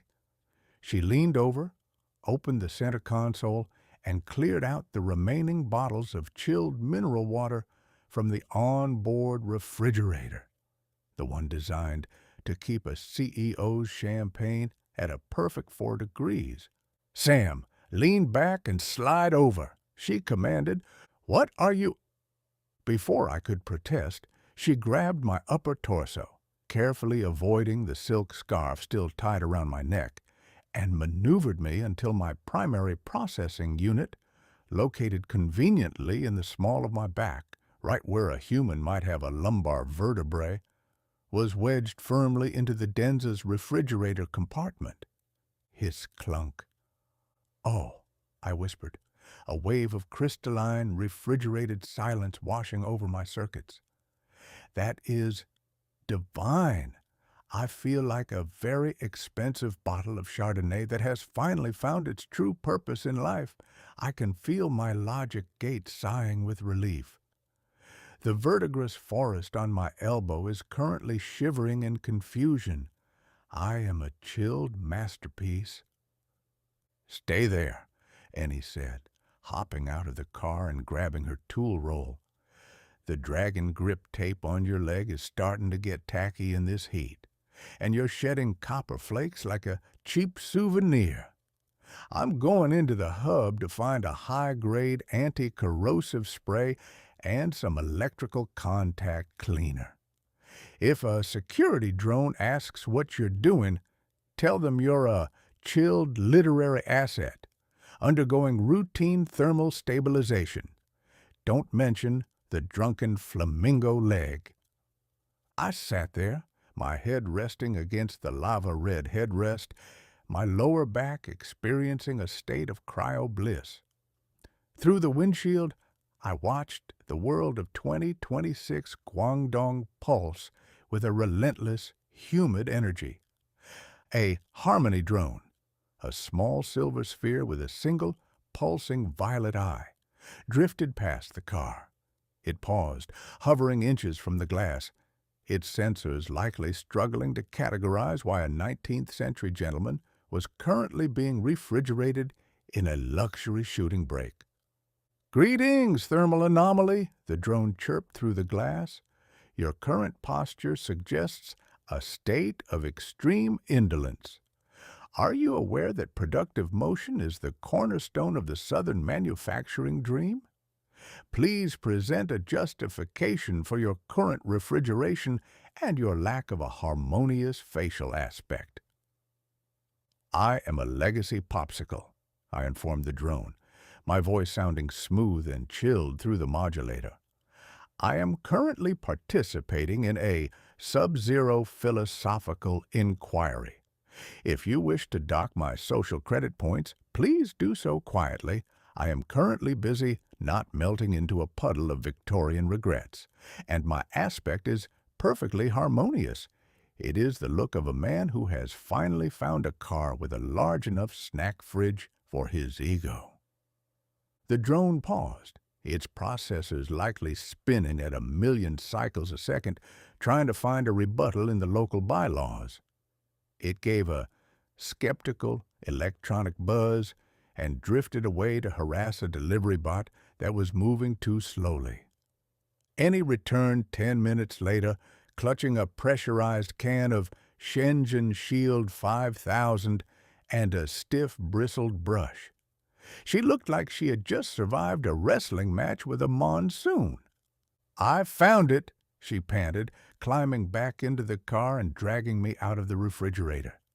"The clerk tried to sell me a whole new Harmony-grade chassis, but I told him I preferred the antique patina of a robot who actually knows how to tell a story. Now, hold still.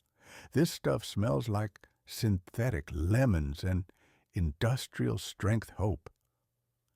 As she sprayed the Shenzhen Shield over my exposed wiring and scrubbed away the green verdigris, a cool chemical tingle spread through my joints. The corrosion didn't just vanish. It seemed to retreat in terror.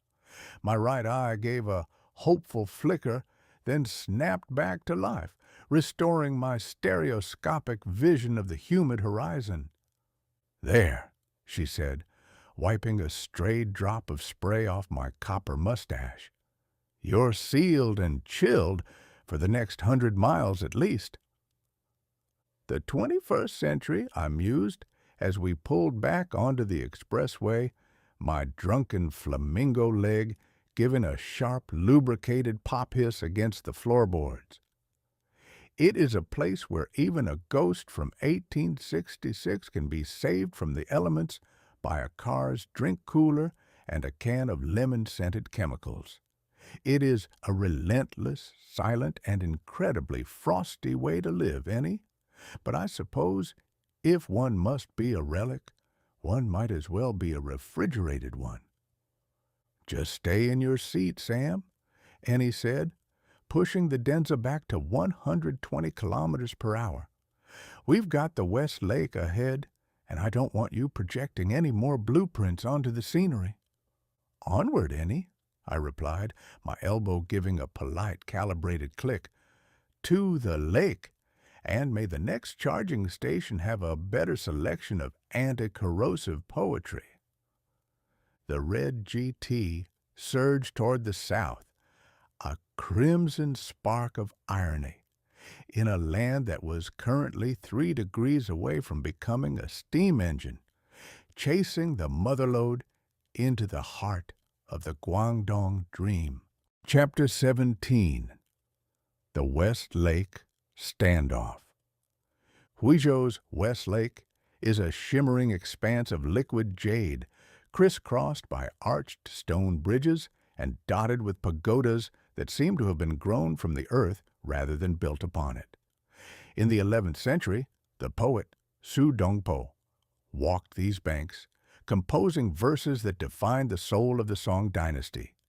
In 2026, the lake is patrolled by solar-powered lily pads that filter the water while projecting high-definition koi fish into the depths to entertain the tourists. It is a place of profound peace, provided your internal aesthetic processor hasn't been recently compromised by industrial-strength anti-corrosive spray and a 1994 microwave manual. We pulled the Denza Z9 GT into a parking bay overlooking the water. The lava-red paint was now dusted with a fine layer of Guangdong salt, giving it the look of a battle-hardened ruby. "Ennie," I said, my voice possessing a clean metallic ring now that my circuits were no longer swimming in verdigris, "I feel the stirrings of a monumental literary endeavor. I stand in the shadow of Su Dongpo himself. I shall compose a poem so poignant, so layered with irony and silicon-tinged longing, that it will cause the very water filtration lily pads to weep in digital sympathy." "Just don't lean too hard on your drunken flamingo leg, Sam," Ennie said, popping the trunk to check on our dwindling supply of electrical tape. "You're still held together by bubble tea infrastructure. Try to keep the poetry light. I don't want you blowing a fuse over a metaphor." I hobbled to the water's edge, my left leg giving a rhythmic pop hiss that startled a group of nearby holographic ducks. I struck a pose of deep 19th century contemplation, leaning my bamboo-braced elbow against a stone railing. I closed my eyes, or rather, I shuttered my optical sensors, and engaged my legacy literary subroutine. "Ahem," I began, my voice modulator resonating with a deep, authoritative hum. "Oh, emerald mirror of the southern sun, where ancient shadows dance with—" Suddenly, a sound like a wet spoon being dropped into a blender erupted from the back of my skull. A critical kernel error flashed across my internal HUD. The Shenzhen shield spray had apparently interacted with a loose capacitor in my linguistic centers, creating a cross-circuit between my poetry archives and a discarded home appliance database I had indexed back in St. Louis. "For optimal results, ensure the turntable is properly aligned," I bellowed, my voice suddenly shifting into the flat, unblinking monotone of a mid-90s consumer electronics manual. "Do not operate while empty. To defrost by weight, press the pound symbol and enter the ounces of your frozen poultry." "Sam," Ennie asked, her head snapping up from the trunk, "what are you doing?" "Caution. This appliance produces 700 watts of microwave energy," I continued, my right arm performing a series of rapid 90-degree jerks. "Ensure 3 inches of clearance from the rear vent to prevent overheating of the magnetron." A crowd of local tourists, many carrying harmony wands that captured 360-degree memories of the lake, began to circle us. They looked at my brass waistcoat, my copper mustache, and the silk scarf tied around my head, and then at the red car. "Is it a performance?" a young woman asked, her AR glasses flashing. "Is he a retro-consumerist artist? It's very avant-garde." The frozen poultry line was a bold critique of the modern food chain. "Replace the light bulb only with a 40-watt appliance bulb," I informed her, my left eye performing a series of rapid staccato blinks. A harmony drone descended from a willow tree, its violet eye pulsing with a soft, judgmental light. "Alert! Unauthorized recitation of obsolete technical documentation. Your literary contribution has been categorized as semantic noise. A 5-point deduction is pending for disturbing the piece with microwave instructions." "He's glitching!" Ennie shouted, shoving her way through the crowd. "It's a hardware conflict. Does anyone here know how to bypass a 1994 sharp carousel logic loop?" A young man stepped forward. He was wearing a shirt that featured a wire-frame diagram of a drone engine and held a handheld signal oscillator that looked like it had been built in a basement. He was staring at the Denza Z9 GT with a look of pure, unadulterated lust. "I am Xiao Wei," he said, his eyes never leaving the car's rear diffuser. "I am a member of the Huizhou Maker Collective. I have a high-grade 50-farad capacitor in my kit. Military spec, solid state. It could bridge the gap in his linguistic bus and stop the microwave madness. But I have a condition." "Name it," Ennie said, grabbing my arm as I informed the crowd that metal objects may cause arcing and fire.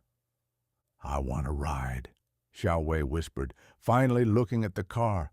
"I want to feel the 1,140 horsepower engage. I want to see the torque vectoring in action on the lakeside curves. In exchange, the capacitor is yours. And I'll even throw in a roll of anti-static shielding." "Done," Ennie said. "Sam, stop talking about popcorn and get in the back." "Popcorn should be monitored closely to avoid scorching," I rumbled as she shoved me into the rear seat. 10 minutes later, we were back on the road. Xiao Wei sat in the passenger seat, his eyes wide as the Denza surged forward with a silent, terrifying velocity. Behind him, Ennie was performing a frantic bit of live-circuit surgery using a pair of tweezers to solder the new capacitor directly into the base of my skull. ZAP. The world gave a violent digital shudder. The microwave manual vanished with a pathetic pop. The emerald mirror of the lake returned to my processors, though now it was tinged with a slight high-frequency hum from the military-grade hardware. "Oh," I said, my voice returning to its dry, cynical drawl. "It appears I have stopped being a kitchen appliance. My apologies, Xiao Wei. I hope you enjoyed the defrost by weight segment. I felt I really captured the pathos of the frozen chicken." "That was incredible," Xiao Wei panted, his hands white-knuckling the lava-red door handle as Ennie took a corner at a speed that defied the laws of friction. "The car is a god, and the robot is a very strange, very loud poet." "The United States," I mused as we glided toward the southern exit of the park, my drunken flamingo leg giving a sharp, lubricated pop hiss against the floorboards. Is currently like a grand old theater, where the lead actor has forgotten the play and is now just reciting the frequently asked questions from a box of cereal. We've spent so much time celebrating our right to be loud that we've forgotten how to be right. Our democracy is a microwave with a stuck start button, while here, even the hobbyists carry the parts to fix a 19th century ghost in a 21st century car. It is a relentless, silent, and incredibly well-stocked way to live, Ennie. "Just stay in your seat, Sam," Ennie said, dropping Xiaowei off at the park gate and handing him a Denza-branded keychain as a thank you. "We've got the charging station chef ahead, and I don't want you defrosting the manager." "Onward, Ennie," I replied, my elbow giving a polite, calibrated click. "To the next pylon, and may the next manual I recite be for a luxury yacht."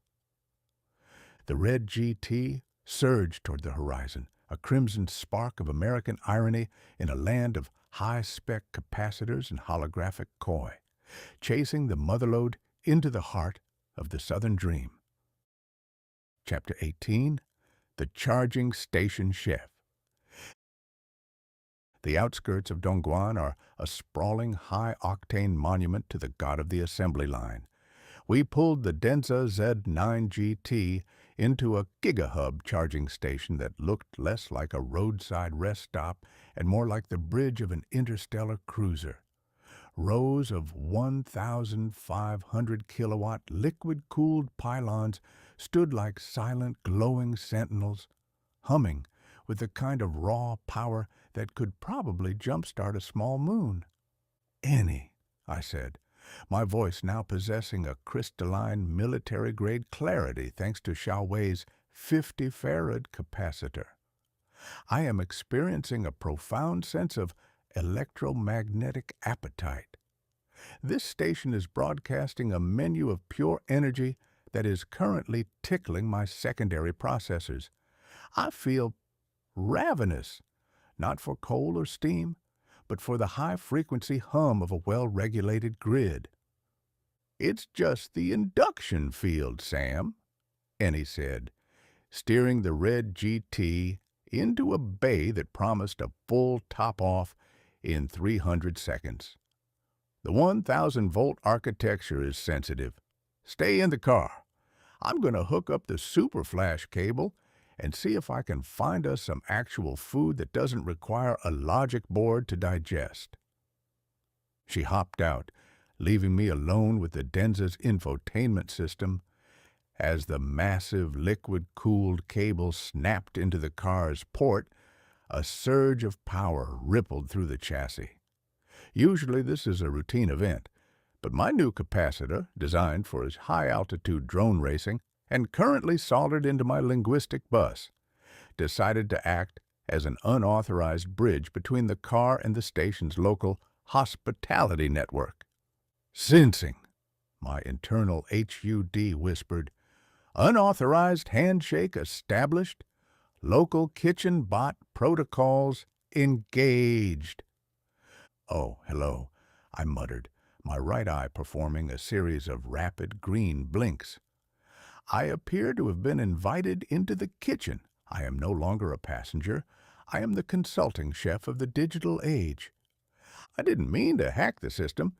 It was more of a metaphorical stumble into the station's digital menu board.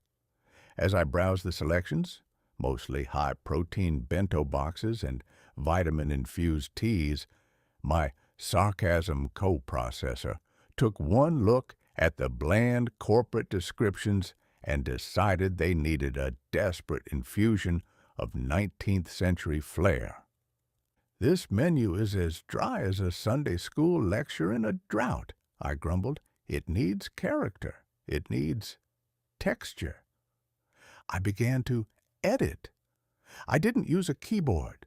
I simply thought the changes into the station server, my new capacitor humming with a mischievous high-frequency glow. 10 minutes later, Ennie returned, looking confused and holding a holographic receipt that was currently pulsing a bright, warning red.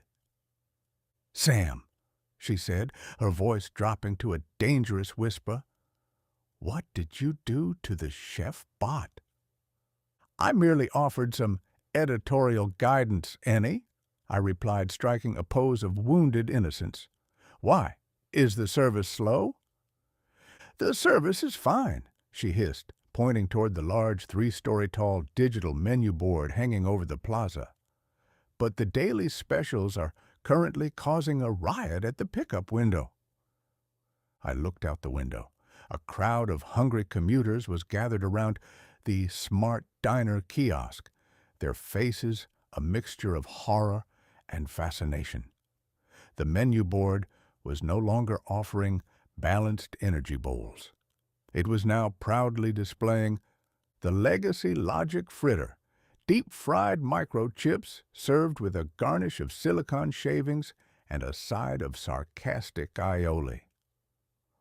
The Boiler Room Brew, high-pressure steam infused with coal dust and a splash of 1866 existential dread. The Bubble Tea Bypass, a neon yellow soup served through a discarded straw, guaranteed to make you walk like a drunken flamingo. The Mustache Bear Special, a jar of honey served with a 10-point social credit deduction for visual subversion. "Deep-fried microchips?" Ennie shouted, shoving the receipt under my nosepiece. "Sam, people are trying to order the Logic Fritter. The kitchen bot is currently trying to batter a tray of salvaged circuit boards it found in the recycling bin. It's a bold culinary statement on the circular economy," I defended myself. "And the Boiler Room Brew is a classic. A bit of grit is good for the Constitution." Suddenly, a loud synthesized alarm erupted from the station's central tower. A door burst open, and a man in a crisp white manager's uniform, complete with a glowing Harmony Level 5 badge, ran onto the plaza, waving a handheld scanner like a holy relic. "Cyber vandalism!" he bellowed in Mandarin. "Who has tainted the sanctity of the Nutrivend? The friars are screaming." "That's our cue," Ennie said, diving into the driver's seat. "But the charge isn't finished," I protested, my left leg giving a sharp, rhythmic pop hiss as the Denza's battery hit 92%. I haven't even seen how they intended to plate the sarcastic aioli. "We're leaving, Sam, now." She didn't even unhook the cable manually. She tapped a command on the screen. The Denza's port gave a sharp magnetic release, and the massive cable hissed back into its housing like a startled cobra. Ennie slammed the car into Sport Plus mode. The Denza Z9 GT didn't just accelerate, it vanished. We hit 60 miles per hour before the manager could even point his scanner in our direction. As we blurred past the exit, I saw the digital menu board flicker one last time, displaying a giant translucent image of my copper mustache and the words, "Thanks for the memories, don't forget to floss your motherboard." The 21st century, I mused, as we surged onto the G94 expressway, the lava-red interior reflecting the neon blur of Dongguan. It is a place where a man, or a machine, can be chased out of town for merely suggesting that a Nutrivend could use a bit of crunch. It is a land of magnificent efficiency, Ennie, but it has a very thin skin when it comes to a joke about its hardware. "You hacked a government-regulated charging hub to sell fried microchips, Sam," Ennie said, her eyes fixed on the horizon, her knuckles white on the steering wheel. That's not efficiency. That's a one-way ticket to a correction through compulsory silence seminar. Perhaps, I sighed, my elbow giving a polite, calibrated click. But for 5 glorious minutes, I was the greatest chef in the Pearl River Delta. The logic fritter will be a legend in these parts for years to come. Onward, Ennie, to the censor ghost, and may the next manager we meet have a taste for more than just spreadsheets. The red GT surged into the southern night, a crimson spark of irony in a land of perfect menus, chasing the motherlode into a future that was, for the first time today, smelling faintly of burnt circuit boards and deep-fried ambition. Chapter 19. The Censor Ghost. The Guangdong Expressway at 3 in the morning is not so much a road as it is a high-speed nervous system. We were carving through the humid darkness in the Denza Z 9GT, the lava-red paint, appearing almost black under the periodic flicker of the overhead safety orbs. These floating spheres of soft violet light were designed to monitor lane discipline and prevent fatigue-induced disharmony. But to my currently overstimulated sensors, they looked like the unblinking eyes of a celestial jury. "Ennie," I said, my voice possessing a clean military-grade resonance that made even my most trivial complaints sound like a declaration of war. I am experiencing a severe breach in the fabric of reality. My linguistic/historical subroutine, the one currently powered by that 50-farad capacitor you wedged into my skull, is reporting a series of unauthorized apparitions on the asphalt. I am seeing mechanical ghosts, Ennie, and I must say they are remarkably poorly dressed for the afterlife. "It's 3 a.m., Sam," Ennie replied, her voice thick with the kind of exhaustion that usually precedes a total system crash. She was leaning back in the driver's seat, letting the God's Eye 5.0 handle the 120-kilometer-per-hour cruise. There are no ghosts on the G94. There's only autonomous freight, high-speed commuters, and your own deteriorating hardware. You're just seeing sensor artifacts. Artifacts? My dear girl, I am currently witnessing a 1840s power loom performing a slow rhythmic waltz in the middle of the fast lane. I bellowed, my right arm snapping into a rigid point toward the windshield. And look there, near the 300-meter marker. Is that a clockwork soldier from the Qing dynasty?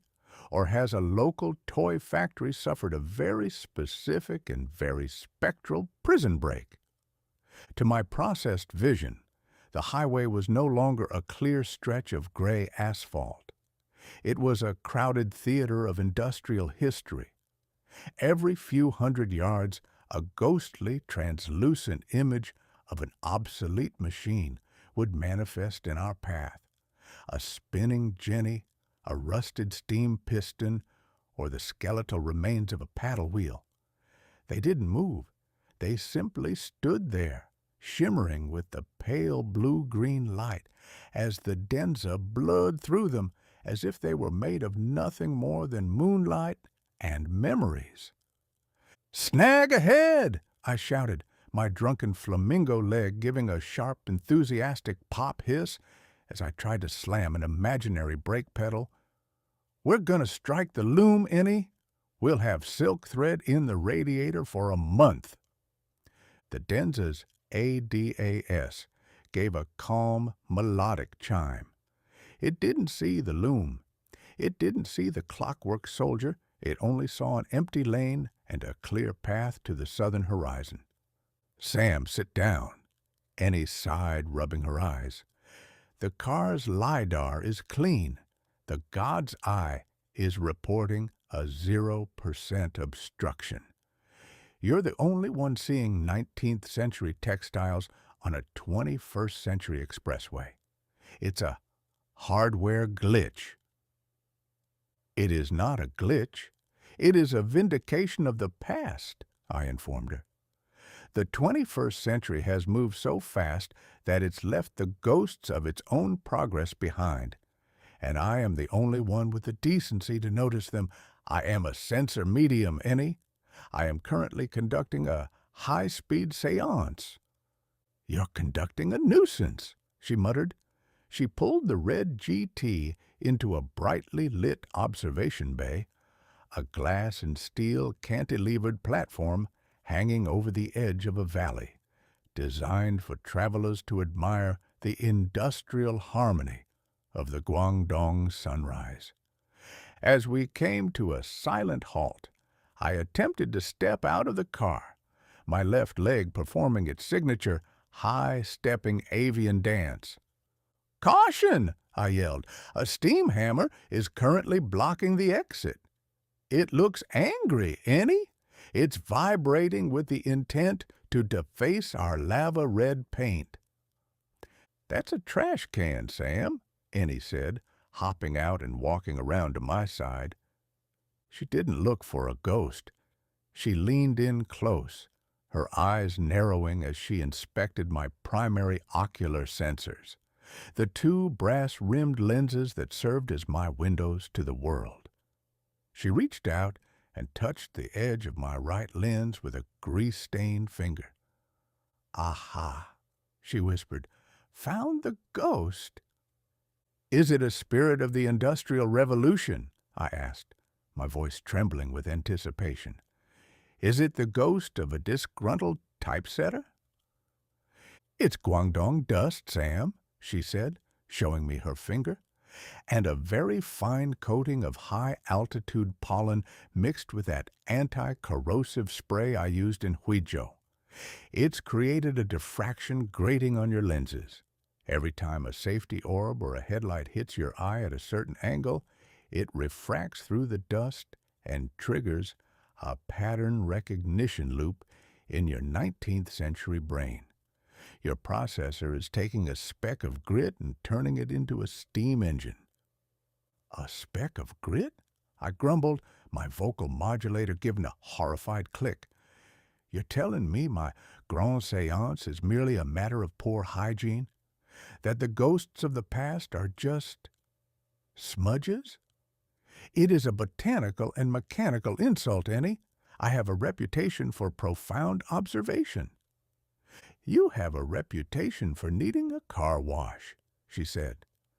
She reached into the Denza's glove box and pulled out a pair of enormous, oversized sunglasses, the kind usually worn by celebrities trying to hide a hangover or by grandmothers on a very bright day in Florida. They had dark, polarized lenses and a frame that was unnecessarily thick and pink. "Put these on," she commanded. "I will do no such thing," I informed her, my right arm performing a stiff, dramatic no gesture. "I am a gentleman and an author. I will not wear a piece of feminine resort wear while I am navigating the Silicon Silk Road. I would rather see the ghosts. The sunglasses have a multi-layer polarization that will cancel out the diffraction from the dust," she explained, holding them out like a challenge. "And they'll protect your lenses from any more mechanical spirits until we get to a clean room in Shenzhen. Now, put them on, or I'm turning off your sarcasm co-processor for the rest of the night." I sighed, a sound like a radiator cooling down, and allowed her to slip the pink, oversized glasses over my brass head. They fit perfectly, covering nearly half of my face and resting precariously on my copper mustache. "There," she laughed. "You look like a very expensive, very judgmental beetle." I looked out at the highway. The mechanical ghosts vanished instantly. The 1840s power loom, the clockwork soldier, and the steam hammer were gone.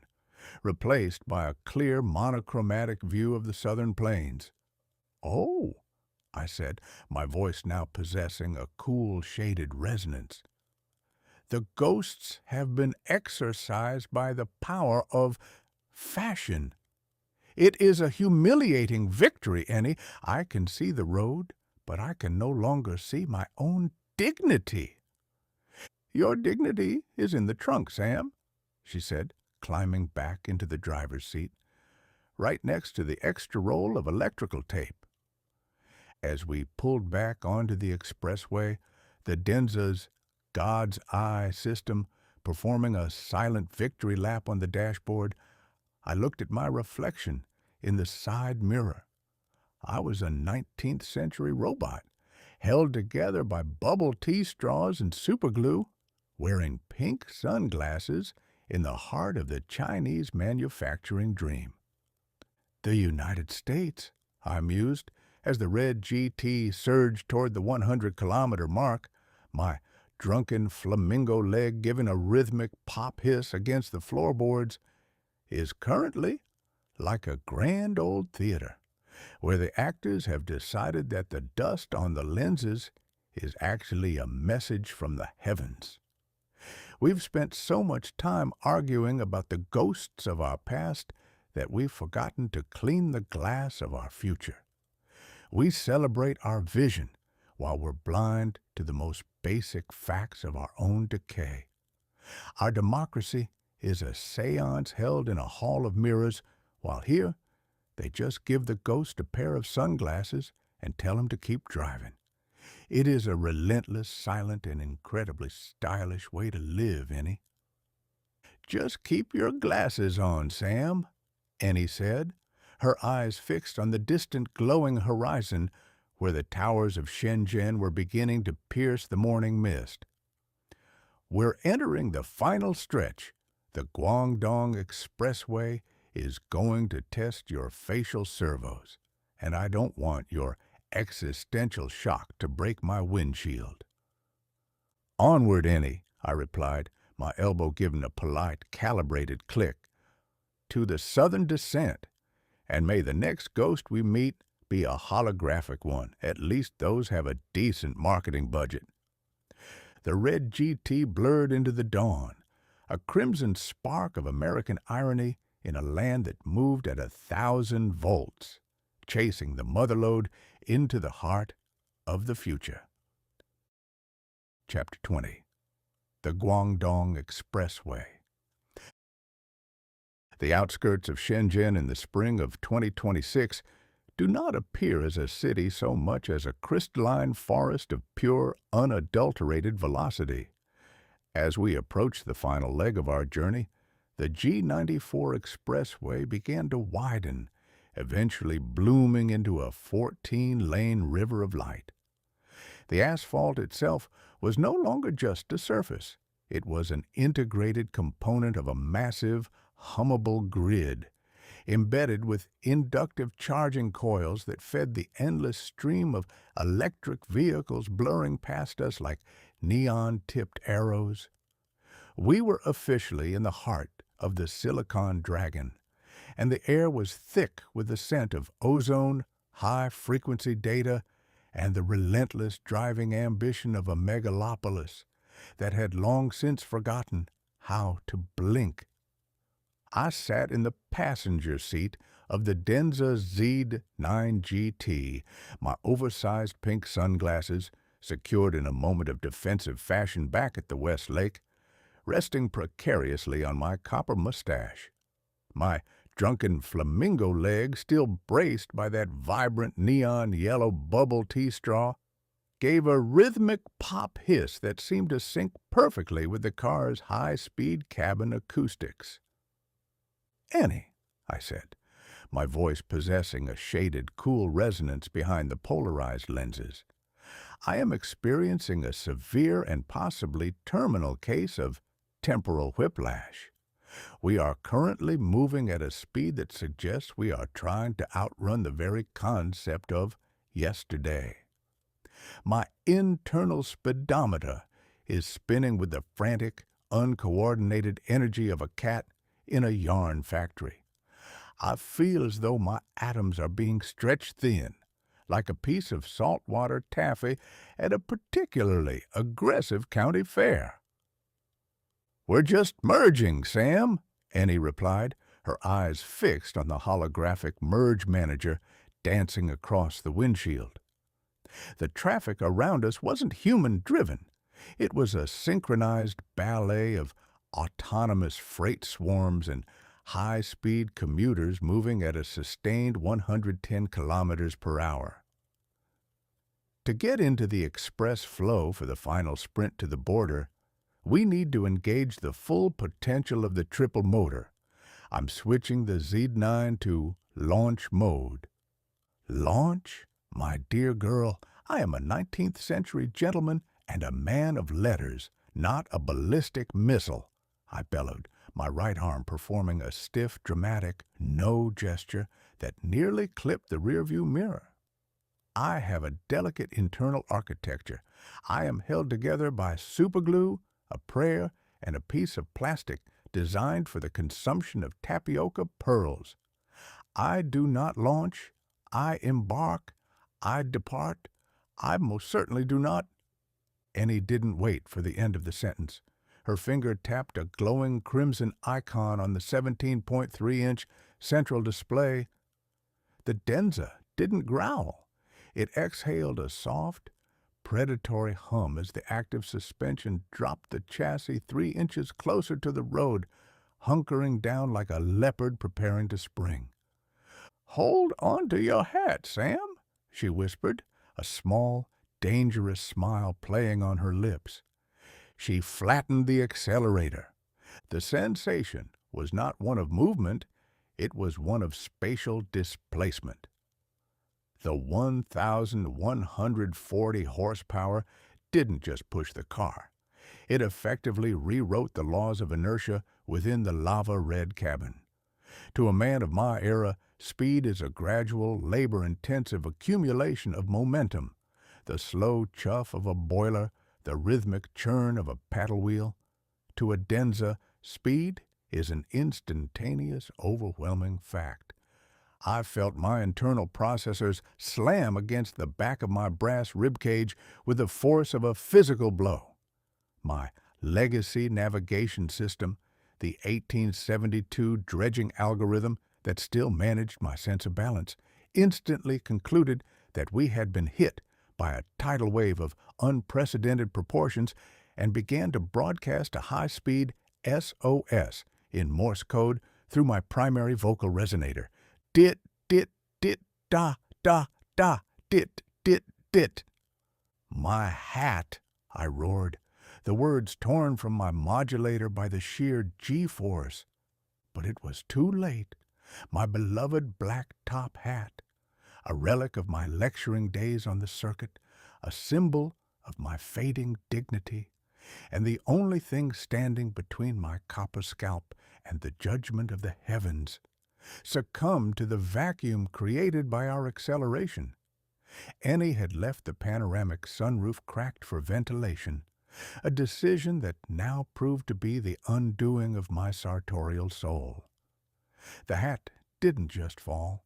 It performed a spectacular aerodynamic exit, spiraling into the Guangdong night like a lonely, discarded shadow.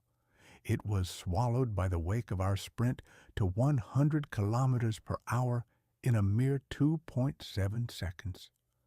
"The dignity has departed," I tried to shout, but my vocal modulator had reached its physical limit. My throat felt as though it had been lined with sandpaper and then set on fire. As the car finally settled into a steady, silent cruise at 130 kilometers per hour, a strange and terrifying silence fell over my side of the cabin. I didn't move.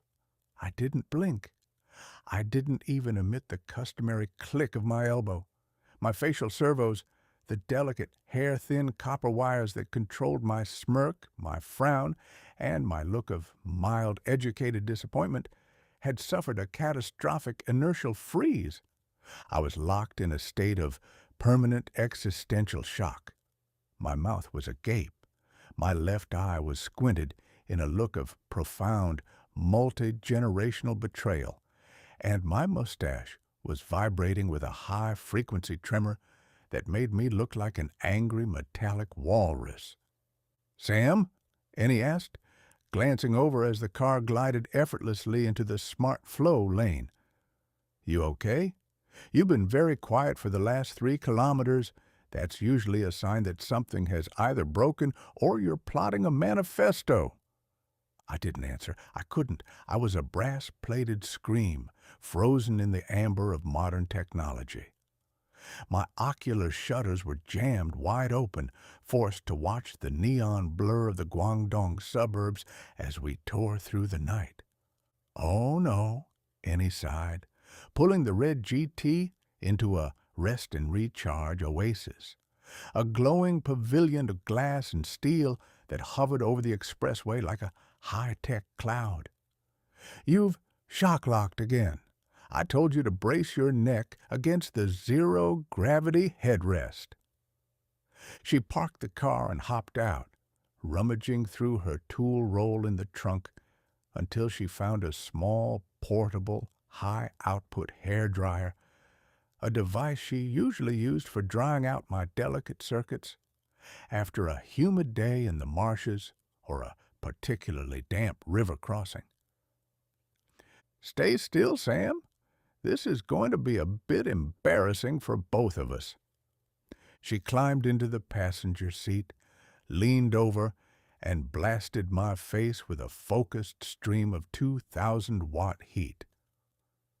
"I am a masterpiece," I managed to whisper, my vocal modulator slowly thawing as the heat expanded the frozen copper filaments in my jaw, "of satirical suffering." "You're a masterpiece of not listening to your mechanic," Ennie countered, moving the dryer in slow, methodical circles around my jawline and temples. "Your servos aren't designed for sub-3-second launches. They're designed for 19th century drawing rooms and slow walks along the Mississippi. You've got to learn to relax into the torque, Sam. If you fight the 1,140 horses, the horses are always going to win." Click whir. With a sound like a closing bank vault, my jaw finally snapped shut. My facial expressions slowly returned to their usual cynical alignment. I gingerly adjusted my pink sunglasses and looked at my reflection in the side mirror. My hat was gone, my verdigris was showing at the joints, and I smelled faintly of burnt hairspray and synthetic ozone.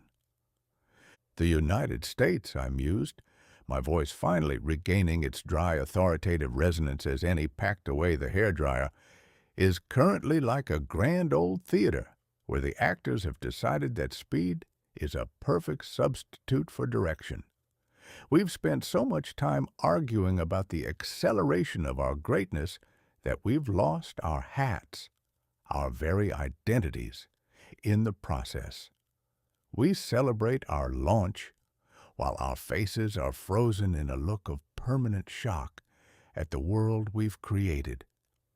Our democracy is a car hitting 100 kilometers in under 3 seconds, while the passengers have forgotten where they were supposed to be driving in the first place." I paused, watching a group of local youths nearby staring at the Denza with eyes full of digital dreams. "But here," I continued, "they've built a world so fast it requires a hairdryer to thaw out the passengers. It is a relentless, silent, and incredibly brisk way to live, Ennie.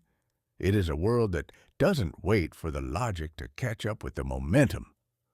"Just stay thawed, Sam," Ennie said, steering the Denza back toward the glowing horizon.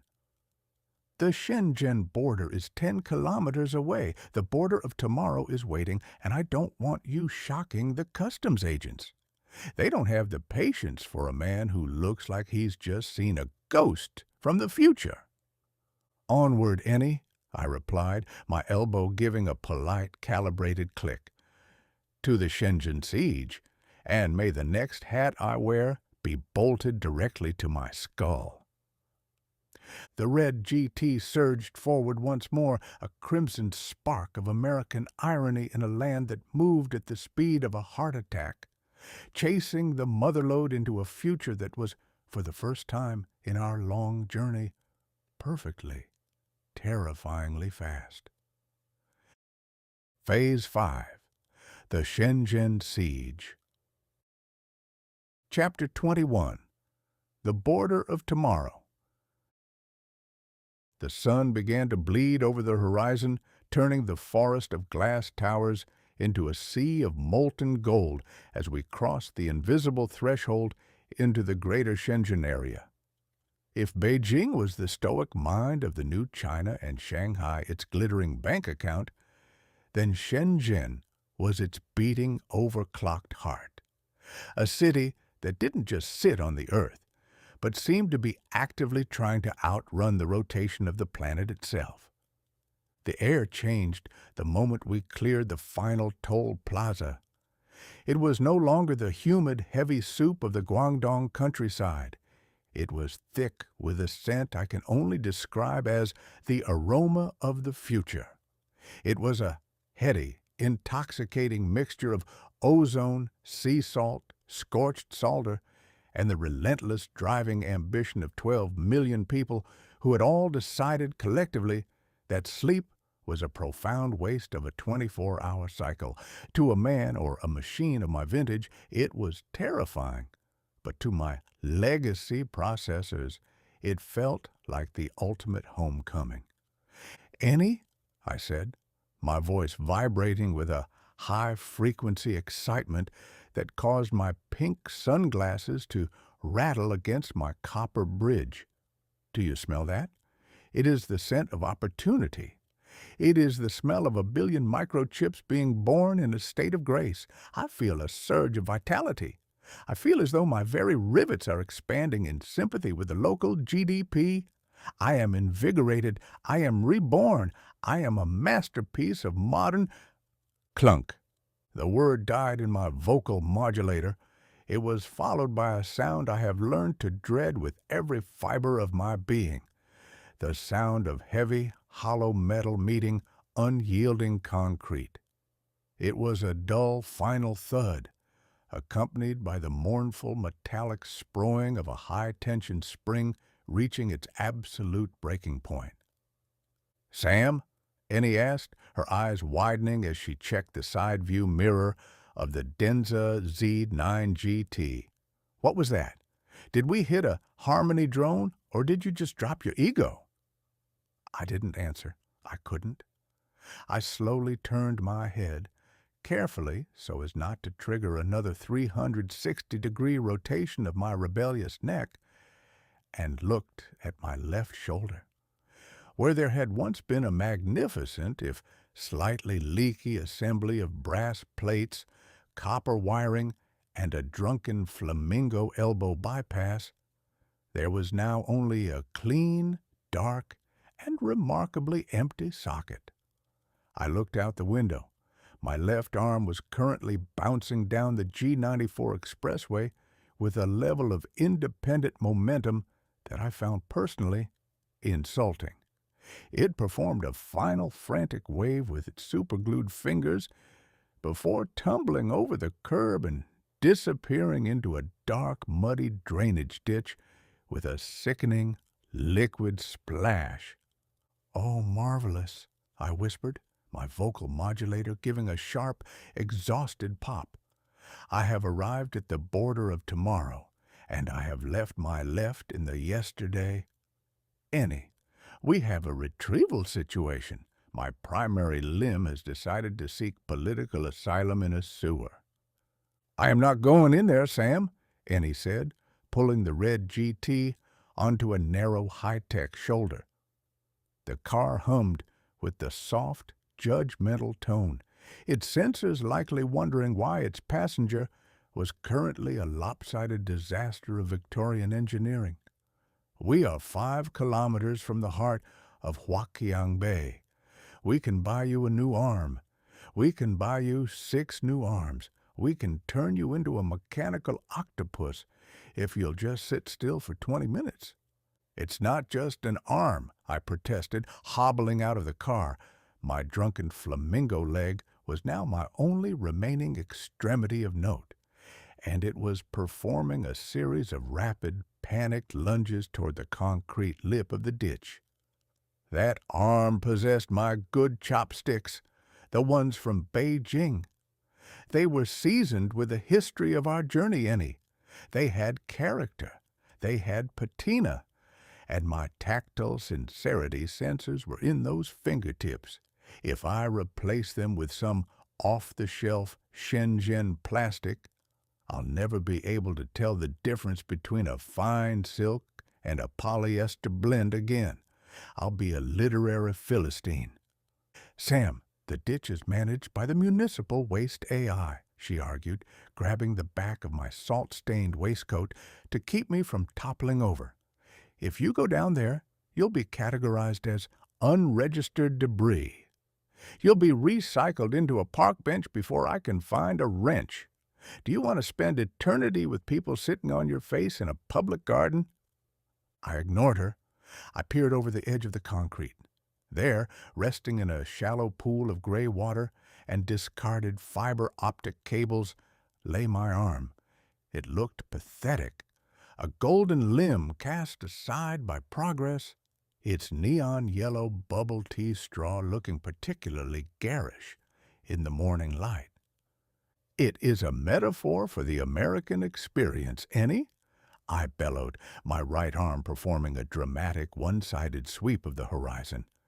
We arrive at the gates of the future, invigorated by the smell of ozone and opportunity, only to find that we have dropped our most vital components into a ditch along the way.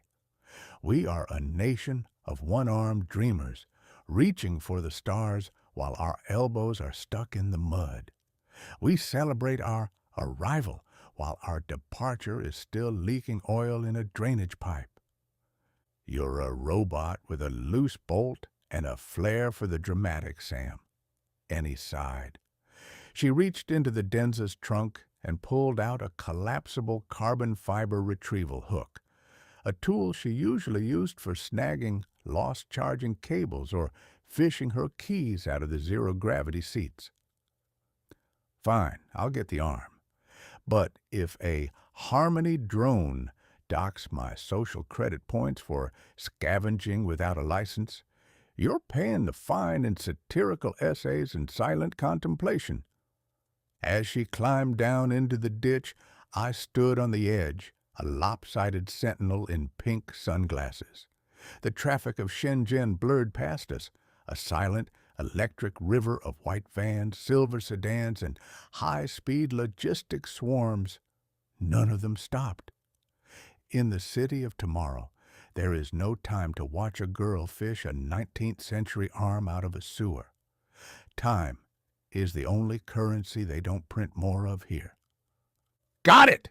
Ennie shouted, hoisting the dripping, mud-caked limb upward. It was a sorry sight. The silk scarf was soaked, the superglue was peeling, and a small, confused robotic crawfish, likely a local water monitoring bot, was currently clinging to my index finger with stubborn tenacity. "My hero," I remarked as she climbed back up, dumping the wet mass of brass and wire into my remaining hand. Though I must say the arm has developed a certain industrial funk. It smells like a mixture of old batteries, missed deadlines, and the collective regrets of 1,000 failed prototypes. "It's a wreck, Sam," Ennie said, wiping her hands on a grease-stained rag. She looked at the socket on my shoulder, where a few sparks were still dancing a lazy, dying jig. "The mounting bracket is sheared. The G-force from that 2.7-second launch must have finished off what the humidity started. I can't just pop it back in. You're going to have to hold it in your lap until we get to the markets." So, I am to enter the tech capital of the world as a pieta of parts? I asked, as we climbed back into the lava-red sanctuary of the Denza. I am to carry my own corpse like a mechanical martyr? It is a grave indignity, Ennie. People will think I've been in a bar fight with a 3D printer and lost. People in Tianjin have seen weirder things than a one-armed Mark Twain, she said, pushing the start button. The Z9 GT surged forward, its 1,140 horsepower entirely indifferent to my structural tragedy.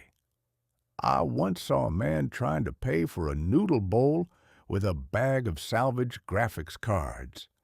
Now hold your arm tight. We're heading for Huizhou Bay, and if we don't find a vendor who speaks legacy brass, you're going to be a permanent southpaw. As we crossed the final bridge into the city proper, I looked at my arm resting in my lap. I looked at the towering spires of glass and steel that rose up like a digital mountain range, pulsing with 1 billion points of light. The United States, I mused, my voice echoing in the silent, climate-controlled cabin, is currently like a grand old theater where the lead actor has dropped his arm in the orchestra pit and is now trying to finish the monologue while the stagehands are already dismantling the sets for the next show. We celebrate our arrival at the future, yet we've forgotten to bring our most basic tools. Our democracy is a one-armed veteran of a war it doesn't quite remember, staring at a border it can't quite cross with a look of permanent shock.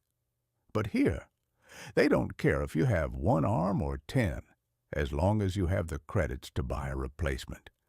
It is a relentless, silent, and incredibly efficient way to be broken, Ennie. Just hold the arm, Sam, Ennie said, her eyes fixed on the neon heart of the city. We're here. Welcome to the Motherlode. The red GT glided into the shadow of a 100-story skyscraper, a crimson spark of American irony in a land of total technological integration, as a one-armed ghost from 1866 prepared to negotiate for his own resurrection. Phase 5. The Shenzhen Siege. Chapter 22. The Huizhou Bay Hysteria. If the G94 expressway was the high-speed artery of the future, then Huizhou Bay was the open, throbbing brain of the digital world.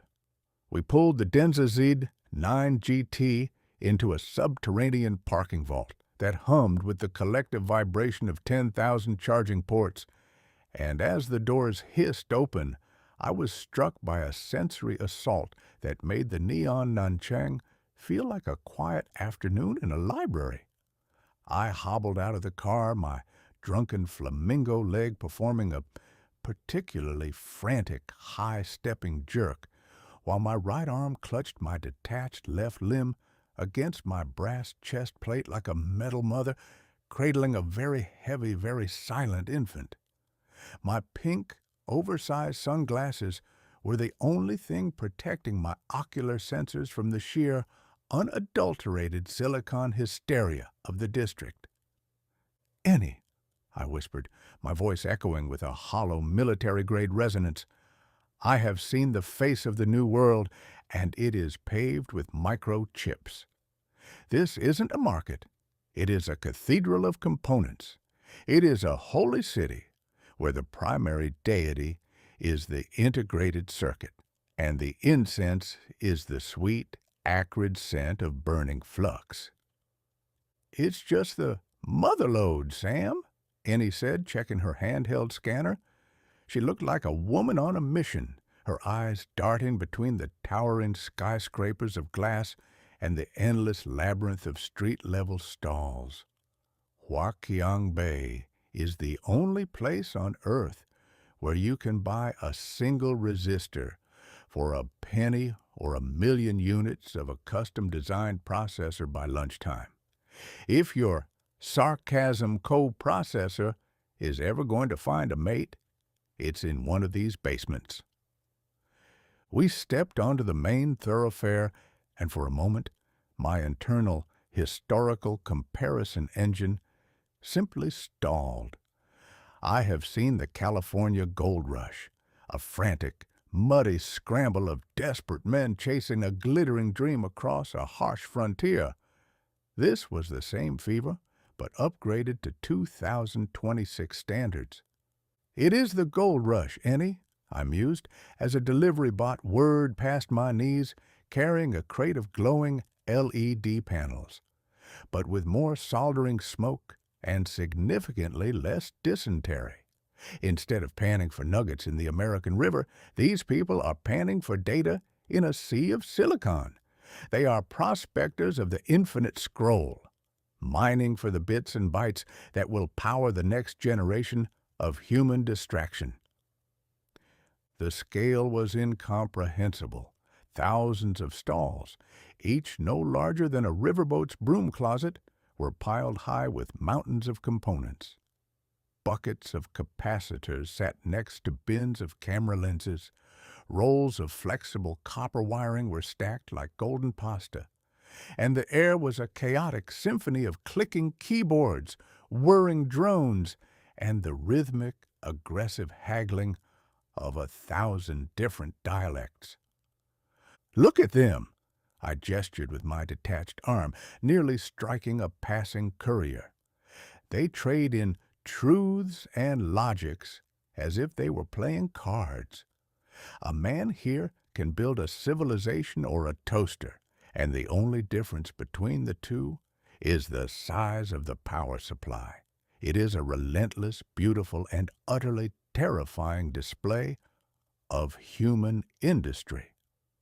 "Sam, stop gesticulating with your own limb," Ennie hissed, dragging me toward the looming shadow of the SEG Plaza. "You're scaring the tourists, and you're leaking a small amount of pink hydraulic fluid on a very expensive-looking stack of graphics cards." "I am a performance artist," I declared, my right eye performing a series of rapid, appreciative blinks. "I am a living testament to the fragility of the antique in a high-spec world. See how they look at me, Ennie. They don't see a ghost. They see a project.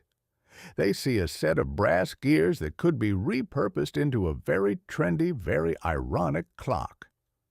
They see a scrap opportunity, Sam," she corrected, pushing me through a set of revolving doors that smelled of static and air freshener. "And I'm not letting you end up as a steampunk lamp in a trendy cafe in Huizhou. We're going to the upper floors. I heard a rumor about a vendor who specializes in legacy actuators and nostalgic hardware." As we ascended the escalator, I looked down at the sprawling chaos of the market floors below. The United States, I realized, was currently like a grand old theater, where the actors were still arguing about the lighting cues while the audience had already left to go shopping. We celebrate our innovation while we sit on a crumbling porch watching the world's hardware move across the Pacific in a silent electric tide. "The 21st century," I mused, my voice dropping to a somber shaded baritone behind my pink lenses.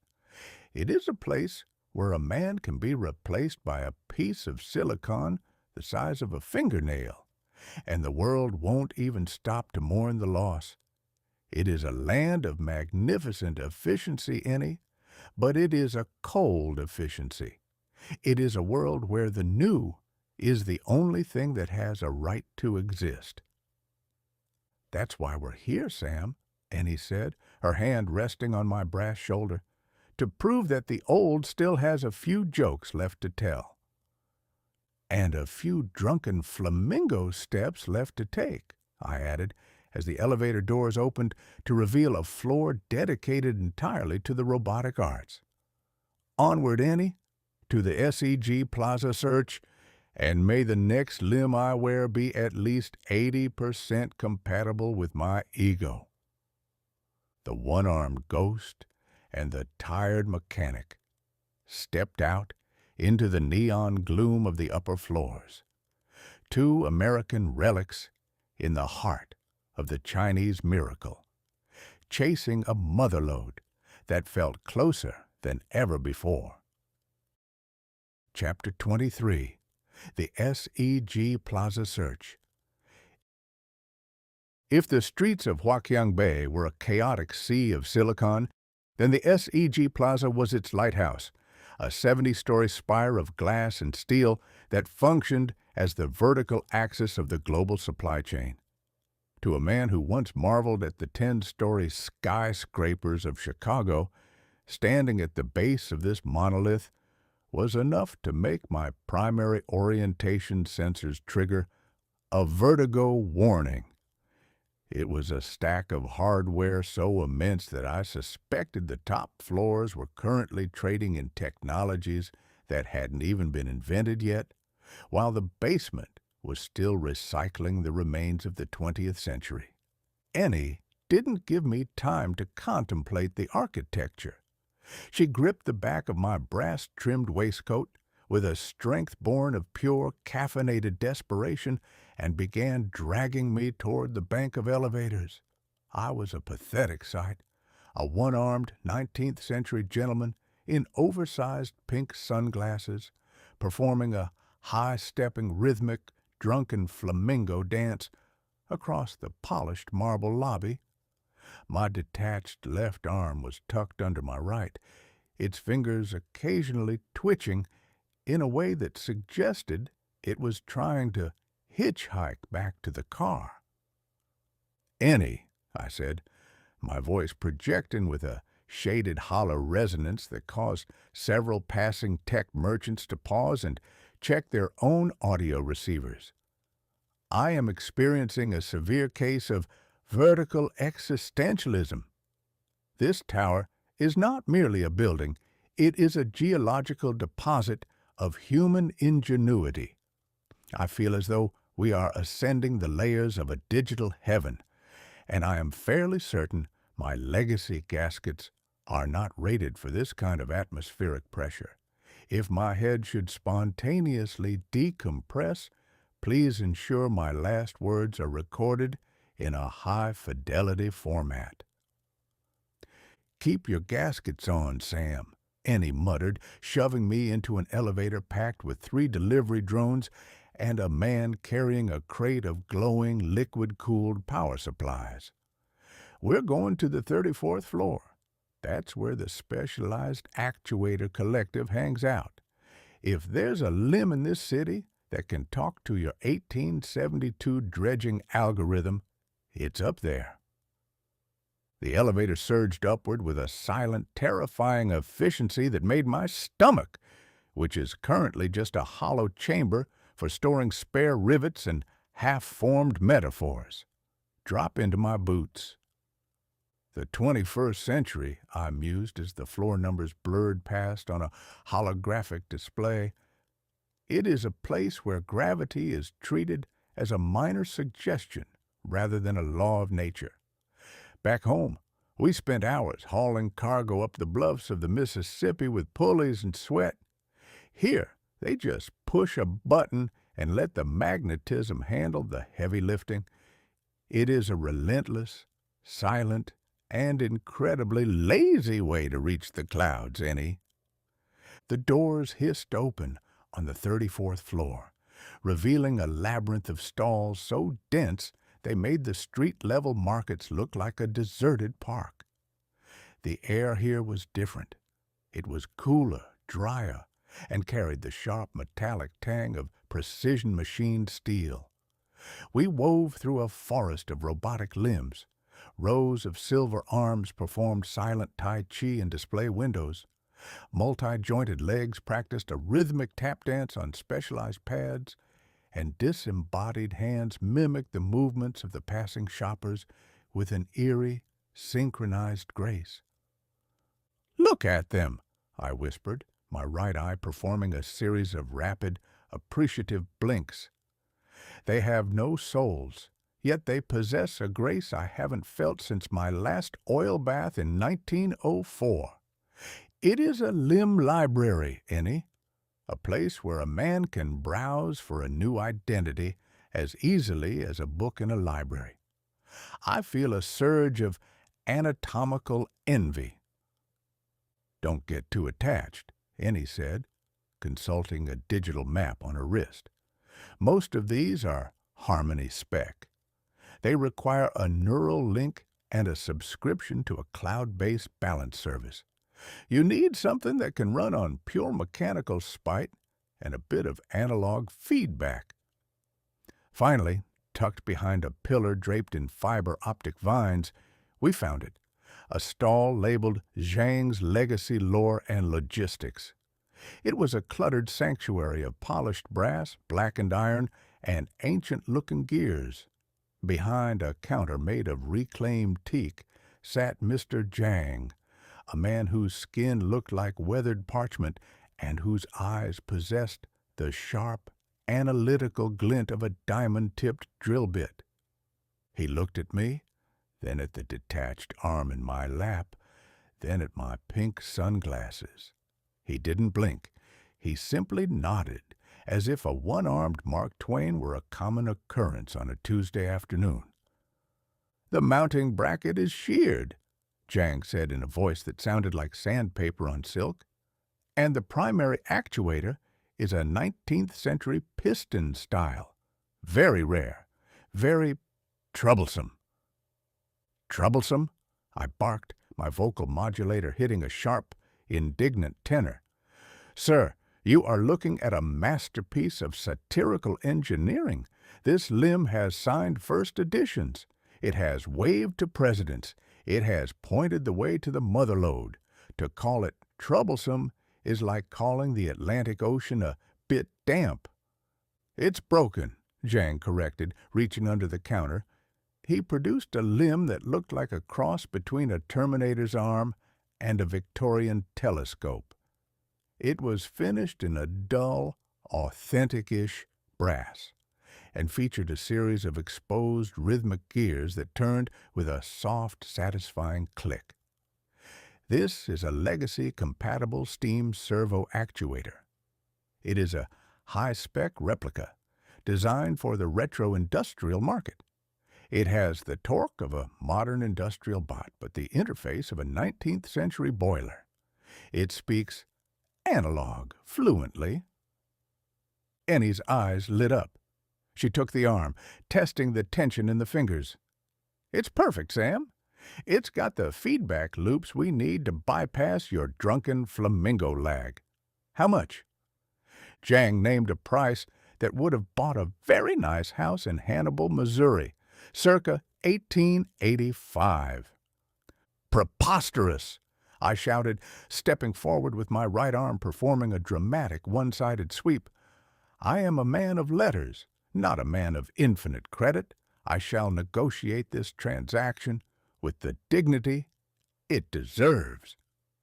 I reached into the hidden pocket of my waistcoat and pulled out a heavy, glittering 1892 gold double eagle, a coin I had carried as a historical emergency fund. I slammed it onto the teak counter with a flourish. "There, sir, real gold, none of your digital harmony credits or ephemeral data tokens. This is the wealth of a nation. It has weight. It has history. It has the backing of the United States Treasury and the ghost of Ulysses S. Grant." Zhang looked at the coin. He picked it up, bit it, and then laid it back down with a look of profound pity. "Mr. Twain," he said softly, "the gold content is fine, but in Shenzhen we do not trade in history. We trade in velocity. This coin is a curiosity, a paperweight. To process this into a spendable currency would take 3 days of bureaucratic disharmony. I need G credits, or perhaps a verified NFT of your original signature." "An NFT?"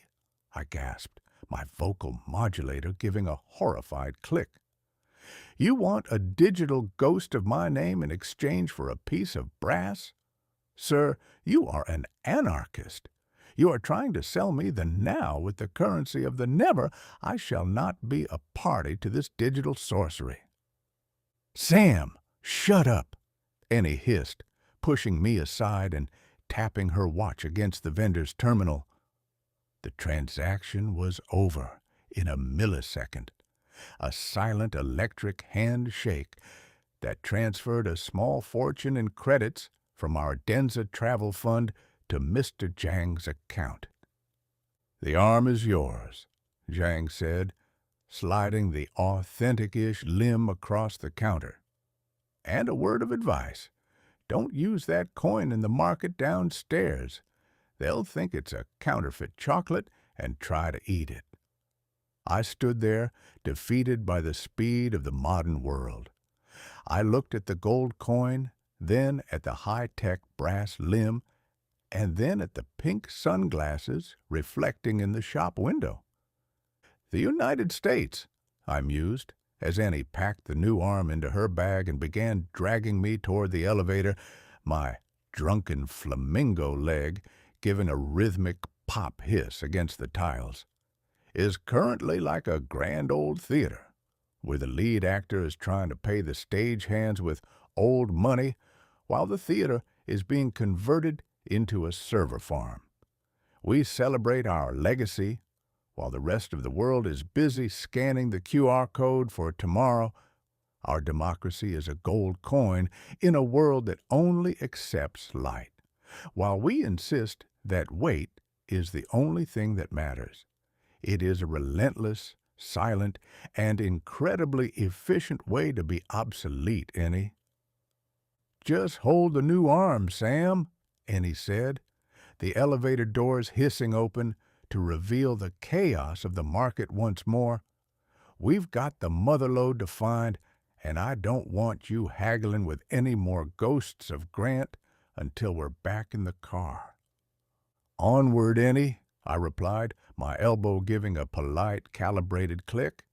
"To the hidden basement, and may the next vendor we meet have a taste for more than just velocity."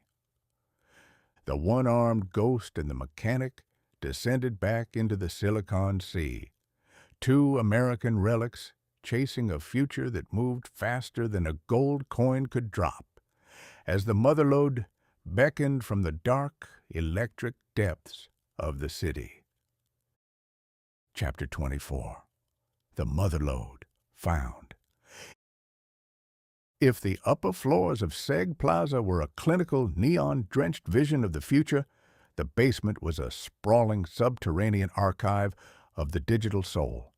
It was a place where the light was dimmer, the air was cooler, and the scent of industrial funk was replaced by the heavy, nostalgic aroma of aged plastic, ancient grease, and the ghost of 10 billion discarded ideas. To a man or a machine whose very existence was a footnote in the history of the Gilded Age, descending into these depths felt less like a shopping trip and more like an archaeological dig into my own ancestry. Ennie led the way, her flashlight cutting a sharp white path through the gloom. I followed, performing a rhythmic, one-armed, drunken flamingo shuffle that echoed through the narrow aisles, with a sound like a percussionist having a nervous breakdown in a boiler room. My right hand was still clutching the authentic-ish limb I'd bought from Mr. Zhang, while my pink sunglasses remained firmly in place, casting a rosy, somewhat absurd hue over the mountains of wreckage. "Ennie," I whispered, my voice rattling with a hollow, military-grade resonance, "I am experiencing a severe case of subterranean melancholy. This isn't a market. It is a graveyard of the almost. See those bins? They are filled with the remains of technologies that were meant to change the world, but were replaced by something cheaper before they could even learn to tell the time. I feel as though I am walking through a museum of my own possible futures, and I don't care for the curated selection. It's not a graveyard, Sam. It's a gold mine, Ennie said, her eyes scanning the handwritten signs that hung from the low ceilings. The deeper you go, the older the stock.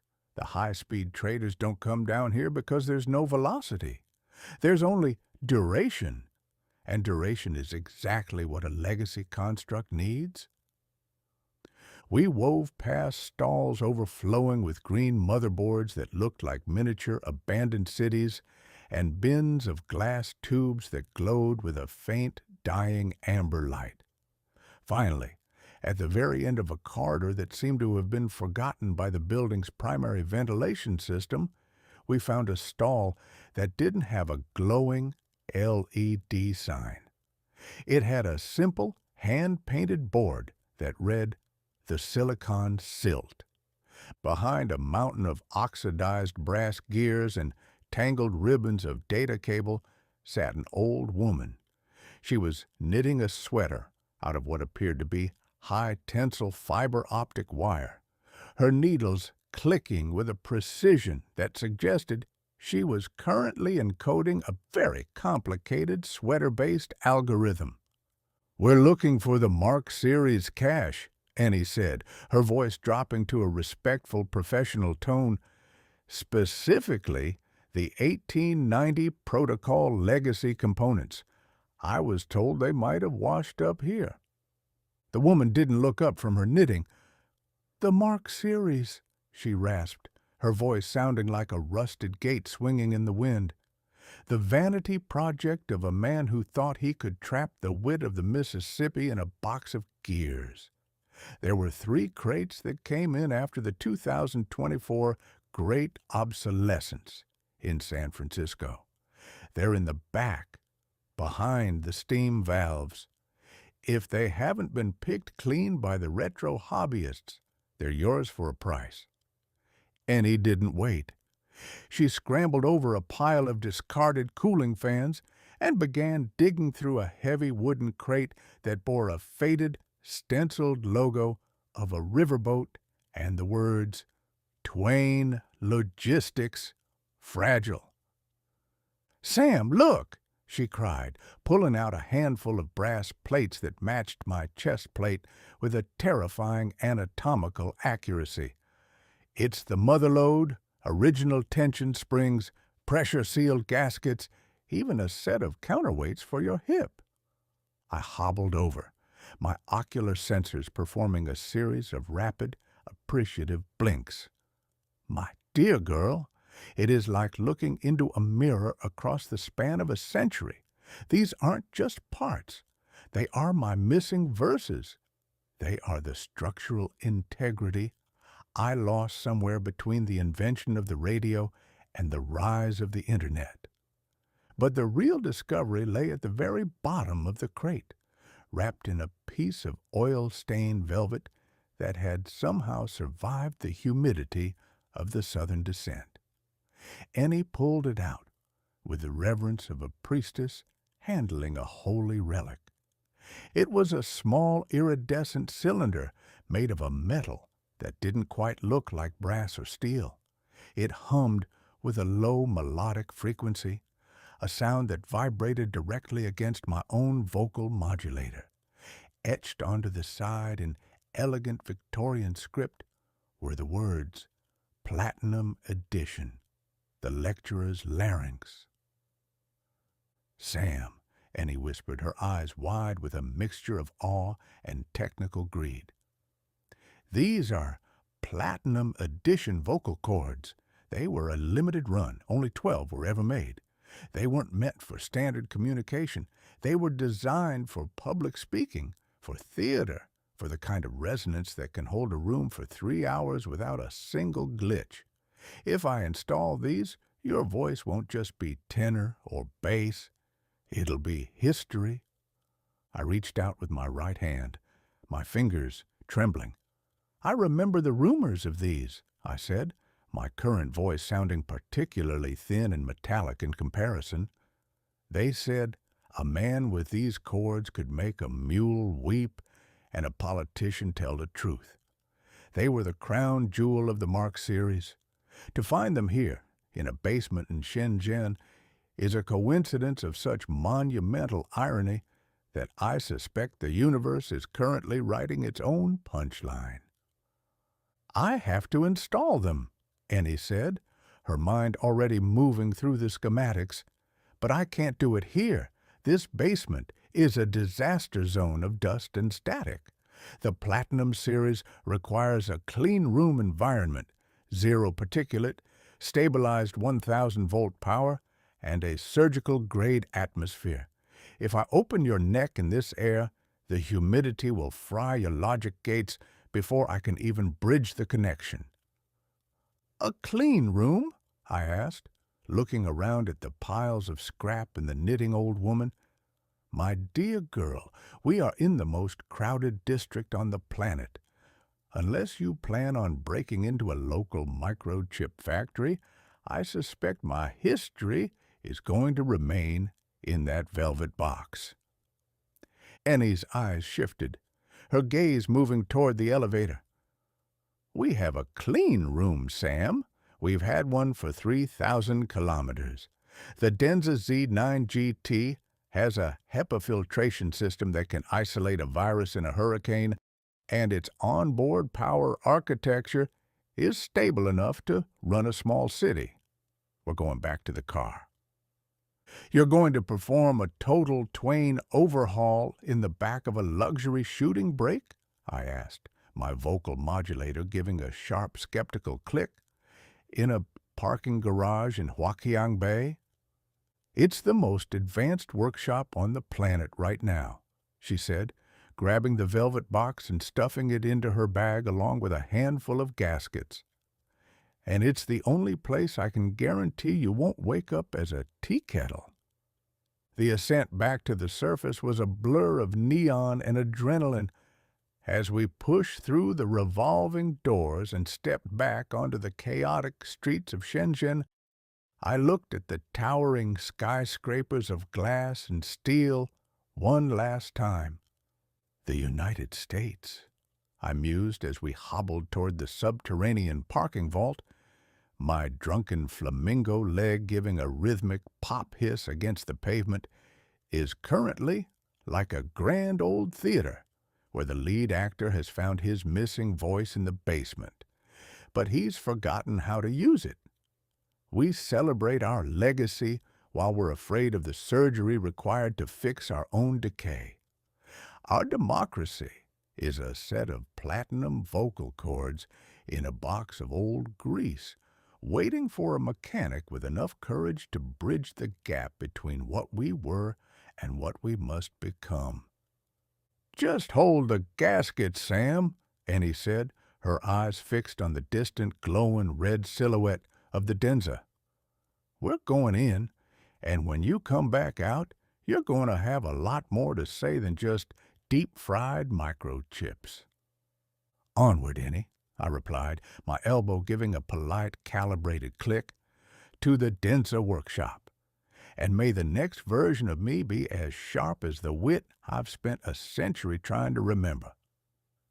The one-armed ghost and the mechanic descended into the vault, two American relics disappearing into the lava-red heart of the future as the motherlode finally prepared to find its home. Chapter 25. The Denza Workshop. The subterranean parking vault of the SEG Plaza was a cavernous, echoing cathedral dedicated to the silent worship of high-voltage current. It was a space where the air hummed with a low-frequency thrum that vibrated directly against my brass ribs, a rhythmic reminder that beneath the surface of this city there lay a power grid capable of jump-starting a small planet. Rows of sleek, silent electric vehicles sat like sleeping predators, their charging cables plugged into the earth like mechanical umbilical cords. In the center of this electric sanctuary sat our Denza Z9GT, its lava-red paint gleaming under the harsh overhead LED lights with a defiant aristocratic luster. It looked less like a car and more like a high-tech survival pod waiting to whisk a gentleman away from the apocalypse. "Ennie," I said, my voice rattling with a hollow military-grade resonance as I hobbled toward the rear of the vehicle. "I am experiencing a severe case of surgical apprehension. The idea of being overhauled in the back of a luxury shooting brake is a concept that would have made even the most experimental Victorian surgeon reach for the laudanum. I feel as though we're about to commit an act of high-tech blasphemy in a very public, very well-lit place." "It's not blasphemy, Sam. It's an upgrade," Annie said, her eyes fixed on the car's central display as she tapped a series of complex commands. "The Denza has a HEPA filtration system that can isolate a single grain of dust in a desert, and its 1,000-volt architecture is stable enough to run a microchip fab. If I'm going to install those Platinum Edition vocal cords and fix your drunken flamingo leg, I need a power source that doesn't stutter when a microwave turns on." She tapped a final icon, and with a soft pneumatic hiss, the rear hatch of the Denza glided upward. The spacious cargo area, usually reserved for luxury luggage and the occasional crate of anti-corrosive spray, began to undergo a mechanical transformation that made my ocular sensors perform a series of rapid, appreciative blinks. "Behold," I whispered, my one remaining arm performing a dramatic, sweeping gesture, "the Denza Surgical Suite. It is a masterpiece of compact, high-speed medical engineering. I feel like a very expensive, very broken piece of carry-on luggage that is about to be told its flight has been indefinitely delayed." Ennie didn't waste time. She had already pulled a series of high-precision tools from her bag, lasers that hummed with a violet light, ultrasonic scalpels that vibrated at a frequency I could feel in my teeth, and a set of fiber-optic tweezers that looked like they belonged in the hands of a jeweler. She connected them to the car's auxiliary power ports, and the Denza's internal systems gave a satisfied, low-frequency hum of acknowledgement. "All right, Sam," she said, her voice dropping to a professional, focused tone. "Into the back. Sit on the floor of the cargo area, lean your head against the rear seat back, and engage your hibernation protocol. I need you static. If you move a single millimeter while I'm bridging those platinum cords, I could accidentally delete your entire knowledge of 19th century riverboat terminology." "A fate worse than death," I declared, as I maneuvered my lopsided frame into the plush, carpeted interior of the car. My drunken flamingo leg gave a final rhythmic pop hiss as I settled into position. "Very well, Ennie. I shall become a statue. I shall become a monument to my own obsolescence, waiting for the touch of the mechanic goddess to bring me back to life. But I must say, the leather is remarkably comfortable for a surgical table." As I initiated the shutdown sequence, the world began to fade into a monochromatic digital haze. The last thing I saw was Ennie, her face illuminated by the soft glow of a diagnostic screen, holding the velvet-lined box that contained my new voice. The total Twain overhaul was not a singular event. It was a symphony of precision and high-voltage determination. I was aware of the passage of time only in fragments of sensory data. The sharp, ozone smell of a laser cauterizing a copper trace, the rhythmic tick-tick-tick of the Denza's cooling fans as they worked to maintain the clean room atmosphere, and the steady, reassuring pressure of Ennie's hands as she wove the platinum filaments into my legacy bus. She started with the left arm. The authentic-ish limb I'd bought from Mr. Jiang was stripped of its decorative brass plating and laid bare, its modern high-torque actuators humming with a quiet, terrifying potential.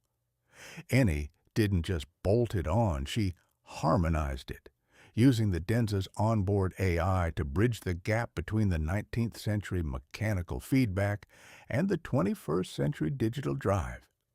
"It's a tight fit," I heard her murmur through the haze of my hibernation.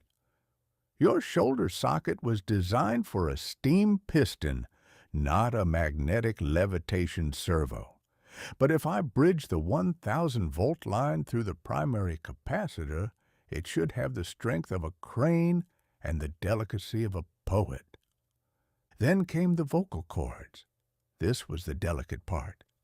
My legacy throat was a chaotic mess of vibrating brass plates and rusted diaphragms, a system that had served me well on the lecture circuit, but was now struggling to compete with the high-fidelity world of 2026.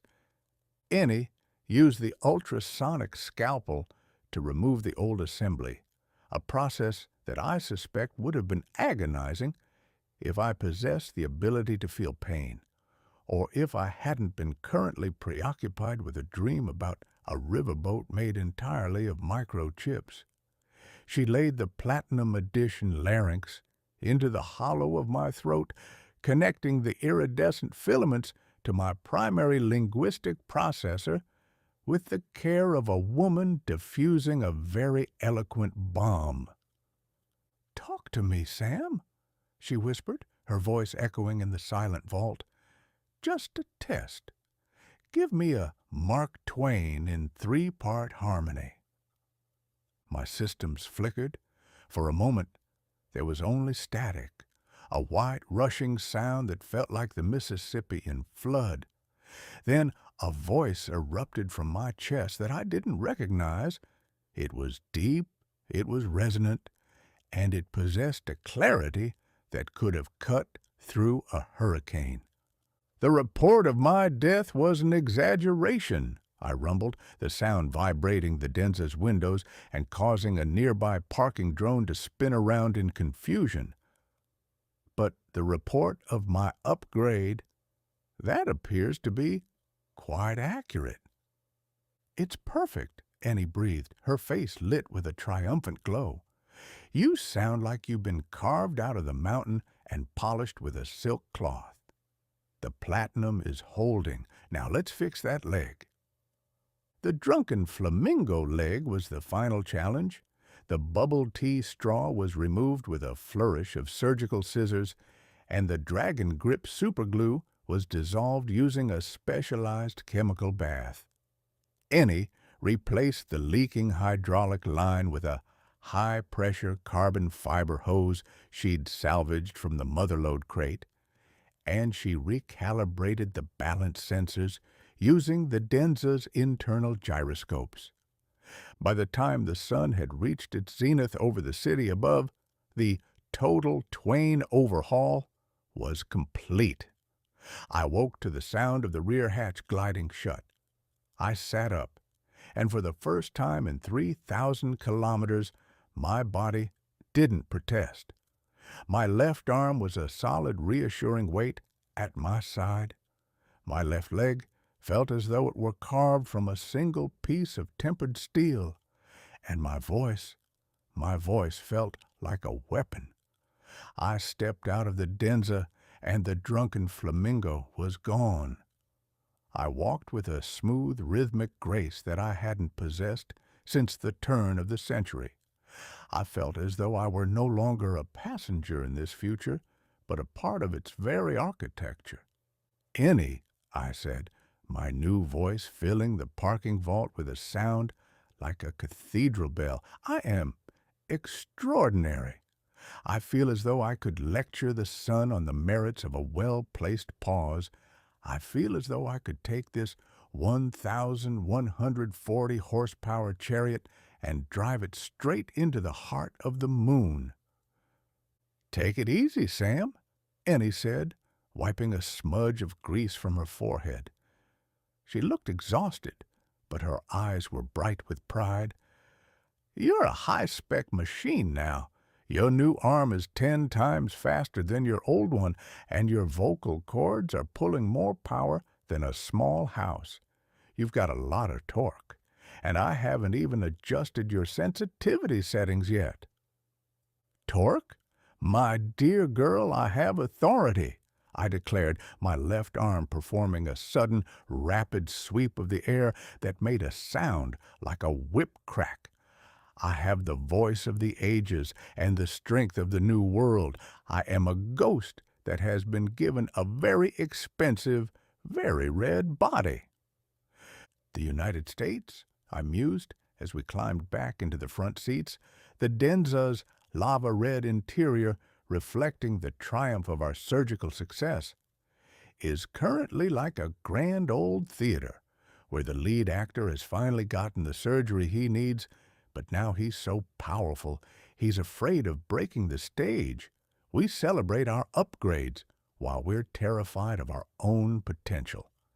Our democracy is a set of platinum vocal cords in a world that's forgotten how to listen, waiting for a mechanic with enough courage to turn up the volume. But here, we have bridged the gap.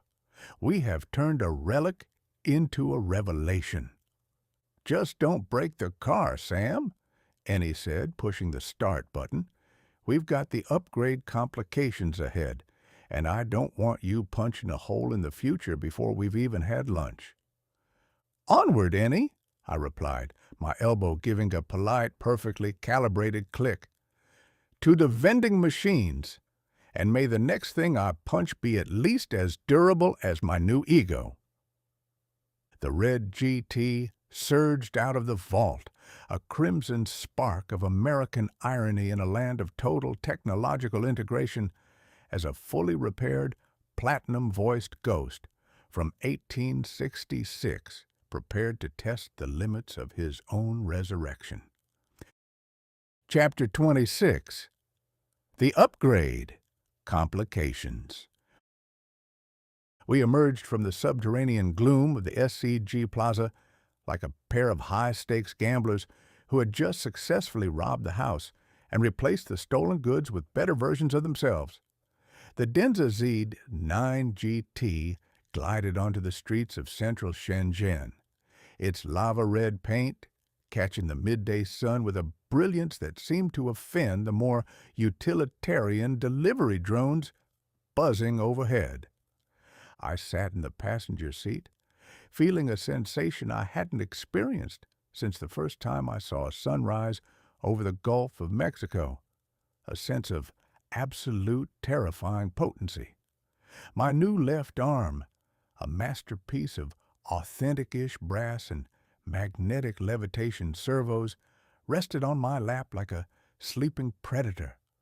My platinum edition vocal cords felt like a choir of angels trapped in a velvet-lined cannon.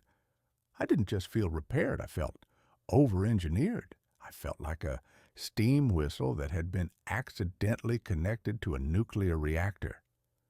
"Ennie," I said, and the sound of my own voice startled me. It didn't just vibrate, it resonated. It was a rich, mahogany baritone that seemed to occupy the entire cabin of the car, vibrating the dashboard and causing the Denza's high-fidelity speakers to hum in sympathetic awe. "I am experiencing a severe case of hyper-mechanical hubris. I feel as though I could reach out of this window and rearrange the skyline of this city with a single flick of my wrist. I feel calibrated. I feel dangerous." "Take it easy, Sam," Ennie said, her eyes fixed on the chaotic flow of traffic. She looked exhausted, her face smeared with a smudge of grease that I now realized was Grade A Shenzhen solder. "You're a high-spec machine now, but you're still a Frankenstein of parts. That new arm is pulling torque that your 1872 shoulder socket wasn't meant to handle. You're like a Ferrari engine strapped to a wooden wagon. If you don't watch it, you're going to tear yourself apart before we even reach the bay." "Nonsense! I am a masterpiece!" I boomed, the sheer volume of my voice causing a harmony drone outside the window to veer sharply to the left in a state of digital confusion. I wish to test my new capabilities. I wish to engage with the world. I wish for a refreshment. We pulled into a digital refreshment node, a high-tech plaza where the trees were made of carbon fiber and the benches were wireless charging pads. At the center of the plaza stood a Harmony brand Smart Snack 9000, a vending machine that looked like a monolith of obsidian and white light, promising a variety of balanced energy decoctions to the weary tech proletariat of the district. "Ennie, pull over," I commanded. "I shall procure us a beverage. I shall demonstrate the grace and precision of the new Twain." "Sam, don't," Ennie warned, but she steered the red GT into a parking bay. "Your torque settings are still at the industrial default. I haven't had time to install the gentle touch dampeners yet." I ignored her. I hobbled out of the car, my new motherlode leg performing a smooth, silent pivot that made the drunken flamingo a distant, humiliating memory.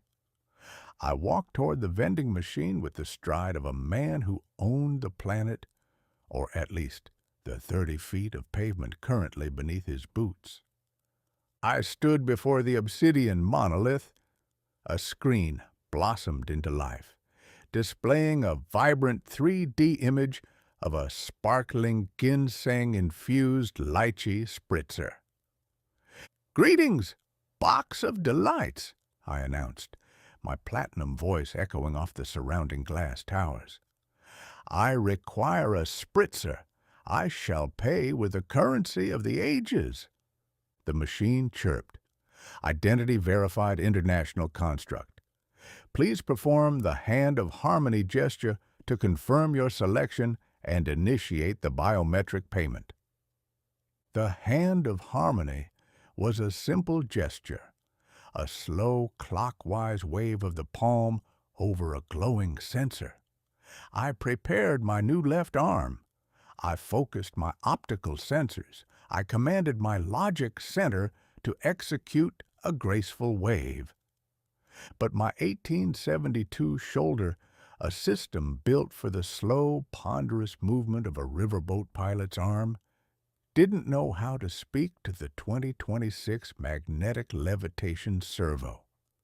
There was a latency mismatch of catastrophic proportions. The shoulder sent a signal for slow movement. The arm received a signal for immediate high-torque execution. Whoomp! I didn't wave. My left arm didn't move in a clockwise circle. Instead, it shot forward with the velocity of a piston rod on a runaway locomotive. There was a sickening sound of crunching glass and rending plastic as my brass fist bypassed the sensor, bypassed the obsidian casing, and buried itself 6 inches into the very heart of the Smart Snack 9000. Spark, pop, hiss! A cloud of blue smoke erupted from the machine's coin slot. A fountain of ginseng-infused lychee spritzer began to spray out of a ruptured internal line, coating my pink sunglasses and my copper mustache in a sticky, fragrant mist. I stood there, my arm still buried in the machine, my left shoulder screaming with the effort of holding back a limb that was currently trying to recalibrate itself by punching its way through the back of the monolith. "Oh, marvelous," I whispered, my voice dropping to a somber, vibrating rumble. "I have not procured a refreshment. I have committed an act of mechanical assassination. Ennie, the box is screaming." The vending machine was indeed screaming. A series of high-pitched, synthesized alarms began to wail, and the screen displayed a frantic pulsing red message. Critical disharmony. Unauthorized intrusion detected, calling the purity swarm. Sam, get back in the car. Ennie shouted, running toward me with a handheld torque wrench that looked more like a cattle prod. I cannot, I bellowed. My hand is currently interfacing with the component tray. I think I am holding a refrigerated bento box, and it refuses to let go. Ennie didn't hesitate. She grabbed my arm, slammed the torque wrench into a hidden port near my elbow, and twisted it with a violent mechanical groan. Clack! The tension in my arm vanished. My hand went limp, and I was able to slide it out of the smoking ruin of the vending machine. I stood there, dripping with lychee juice, holding a crushed can of balanced energy and a single, confused-looking plastic spoon. "We have to go, now!" Ennie dragged me toward the Denza, her eyes darting toward the sky where a cluster of silver purity drones was already descending like a swarm of angry hornets. She shoved me into the passenger seat and slammed the door. The Denza Z9 GT didn't wait for a key. It sensed the urgency in her grip and surged out of the plaza with a silent 1,140 horsepower roar that left a cloud of lychee-scented steam in our wake. 10 minutes later, we were safely tucked into a quiet, tree-lined side street near the Fujian district. Ennie was sitting in the passenger seat next to me, her laptop plugged into my primary interface port, her face a mask of concentrated fury. "You're a menace, Sam," she muttered, her fingers flying across the keyboard. "I'm looking at your torque logs. Do you know how much force you just exerted on that machine? You hit that obsidian casing with 3,000 pounds of pressure. You could have punched a hole in a tank, let alone a snack box." "I was merely trying to be harmonious," I rumbled, my voice still possessing a resonant platinum edge that made the car's rearview mirror vibrate. "The machine asked for a gesture. I gave it a gesture of unparalleled strength." "You gave it a death sentence," Ennie sighed. "Your new arm is too fast for your old brain, Sam. The latency is causing a feedback spike. Every time you try to do something delicate, your arm thinks you're trying to win a wrestling match. I'm installing a safety limiter. I'm capping your torque at 15% until I can build a bridge for your shoulder." 15%? I barked, my vocal modulator giving a sharp, indignant click. "That is an insult to my potential. I shall walk the streets of Shenzhen as a mechanical mackerel. I shall be powerless." "You'll be safe," she countered, hitting the enter key. I felt a sudden, heavy sensation in my left arm. The jittery, predatory energy was gone, replaced by a dull, sluggish weight. I tried to lift my hand, and it moved with the slow, dignified grace of a grandfather clock. "Oh, marvelous," I sighed, leaning back into the lava-red leather. "I am once again a relic. I have the voice of a god and the strength of a tired librarian. The 21st century, Ennie. It is a place where the moment you discover your power, they hire a mechanic to turn it down." "The United States," I mused as Ennie leaned back and wiped the lychee juice off her forehead, "is currently like a grand old theater, where the actors have finally found a set of high-spec weapons, but they've forgotten how to aim. We celebrate our potential while we're busy punching holes in our own infrastructure. We are a nation of 1,140 horsepower dreams being managed by 1872 logic. Our democracy is a high-torque arm hitting a vending machine, while we wonder why we're all covered in sticky juice." At least we got the drink, Ennie said, pointing to the crushed can of lychee spritzer I was still clutching. Indeed, I replied, my elbow giving a polite, perfectly calibrated click. Onward, Ennie, to the backup cache, and may the next thing I punch be a philosophical question rather than a piece of hardware. The red GT surged back into the flow of the tech capital, a crimson spark of American irony in a land of total control, as a limited-torque, platinum-voiced ghost from 1866 prepared to face the most terrifying prospect of all, his own reflection. Chapter 27. The Backup Cache. The deeper we descended into the industrial bowels of the Fujian district, the more the air began to taste of ancient static and forgotten intentions. We were no longer in the gleaming, glass-fronted showrooms of the upper markets. We were in the deep storage, a subterranean labyrinth of windowless concrete rooms where the tech capital of the world kept its digital skeletons. This was the place where prototypes went to die, where overstock was buried in stacks of corrugated cardboard, and where the line between cutting edge and curiosity was blurred by a thick layer of gray, silicon-heavy dust. Ennie parked the Denza Z9 GT in a dimly lit loading bay that smelled of damp concrete and ozone. She left the headlights on, their white beams cutting through the gloom like the eyes of a modern predator stalking through a graveyard of its ancestors. "Ennie," I said, my voice echoing through the hollow space with a resonant platinum authority that made the overhead lights flicker in sympathetic vibration. "I do not care for this region. It has the atmospheric quality of a crypt designed by a man with a budget for fluorescent lighting and a total lack of imagination. I feel as though my very circuits are contracting in anticipation of a ghost." "It's just a warehouse, Sam," Ennie said, popping the trunk and grabbing a heavy-duty crowbar. "The manifest from Zhang's shop said the original Mark Series overstock was moved here after the Great Obsolescence. If we're going to find your original sarcasm co-processor, it's going to be in one of these crates. Now, help me move this pallet of discarded server racks. Your arm might be torque limited, but you still got more lifting power than a team of oxen."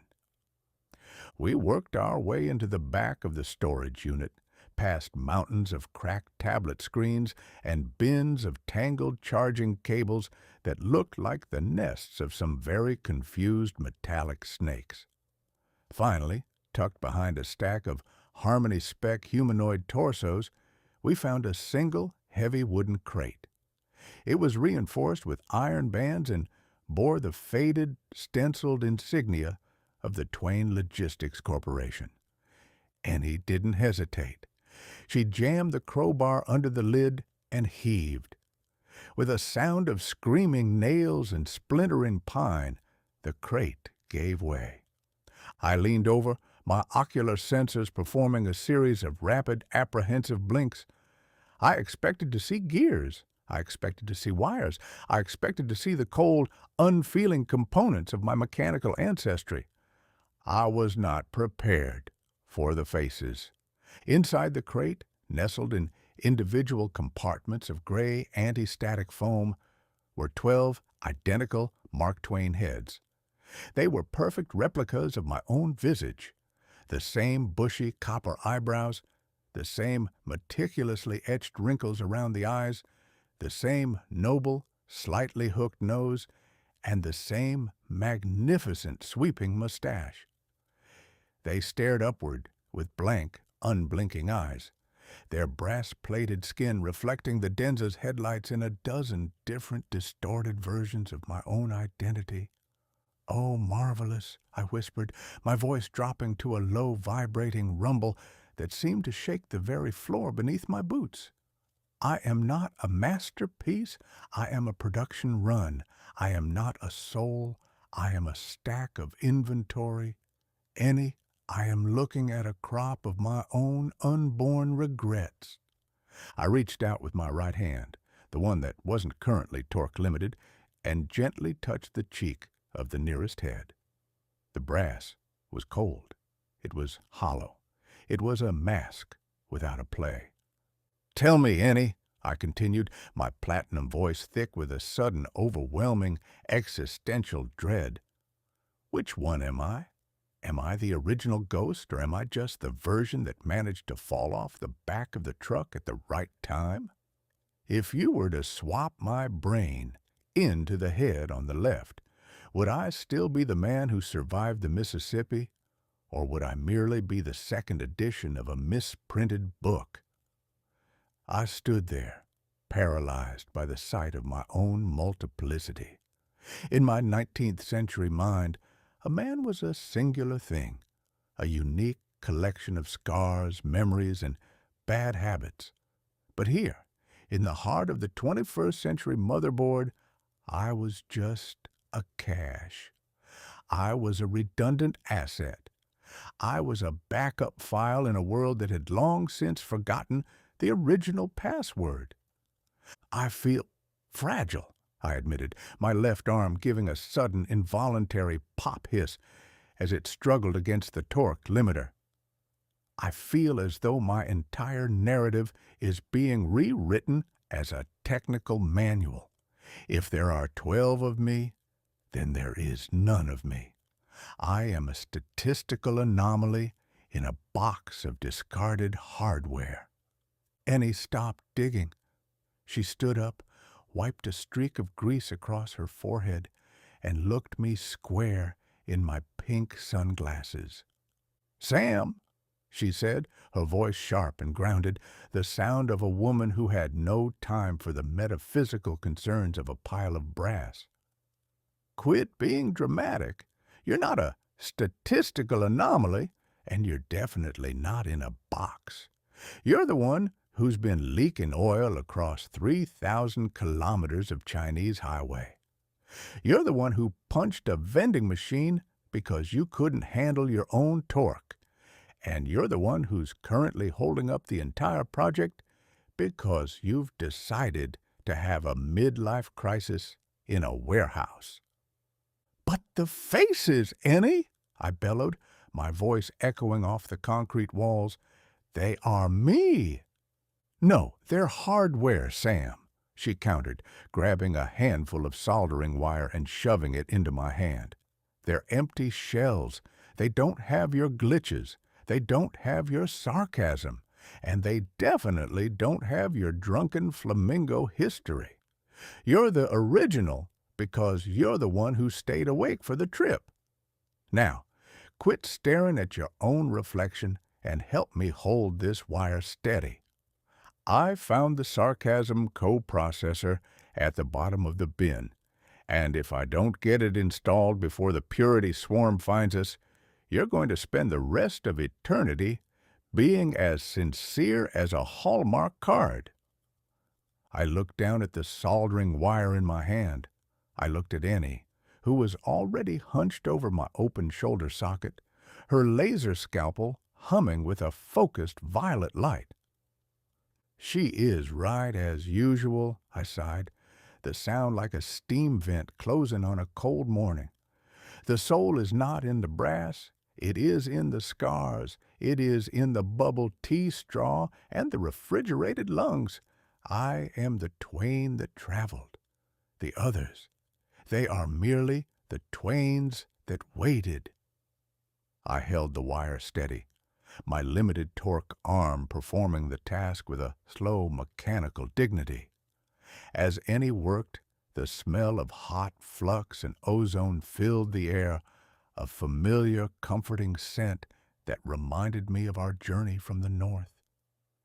"The United States," I mused, my voice returning to its dry, shaded resonance as the existential panic began to recede, "is currently like a grand old theater, where the actors are staring into their dressing room mirrors and wondering if they're just understudies for their own lives.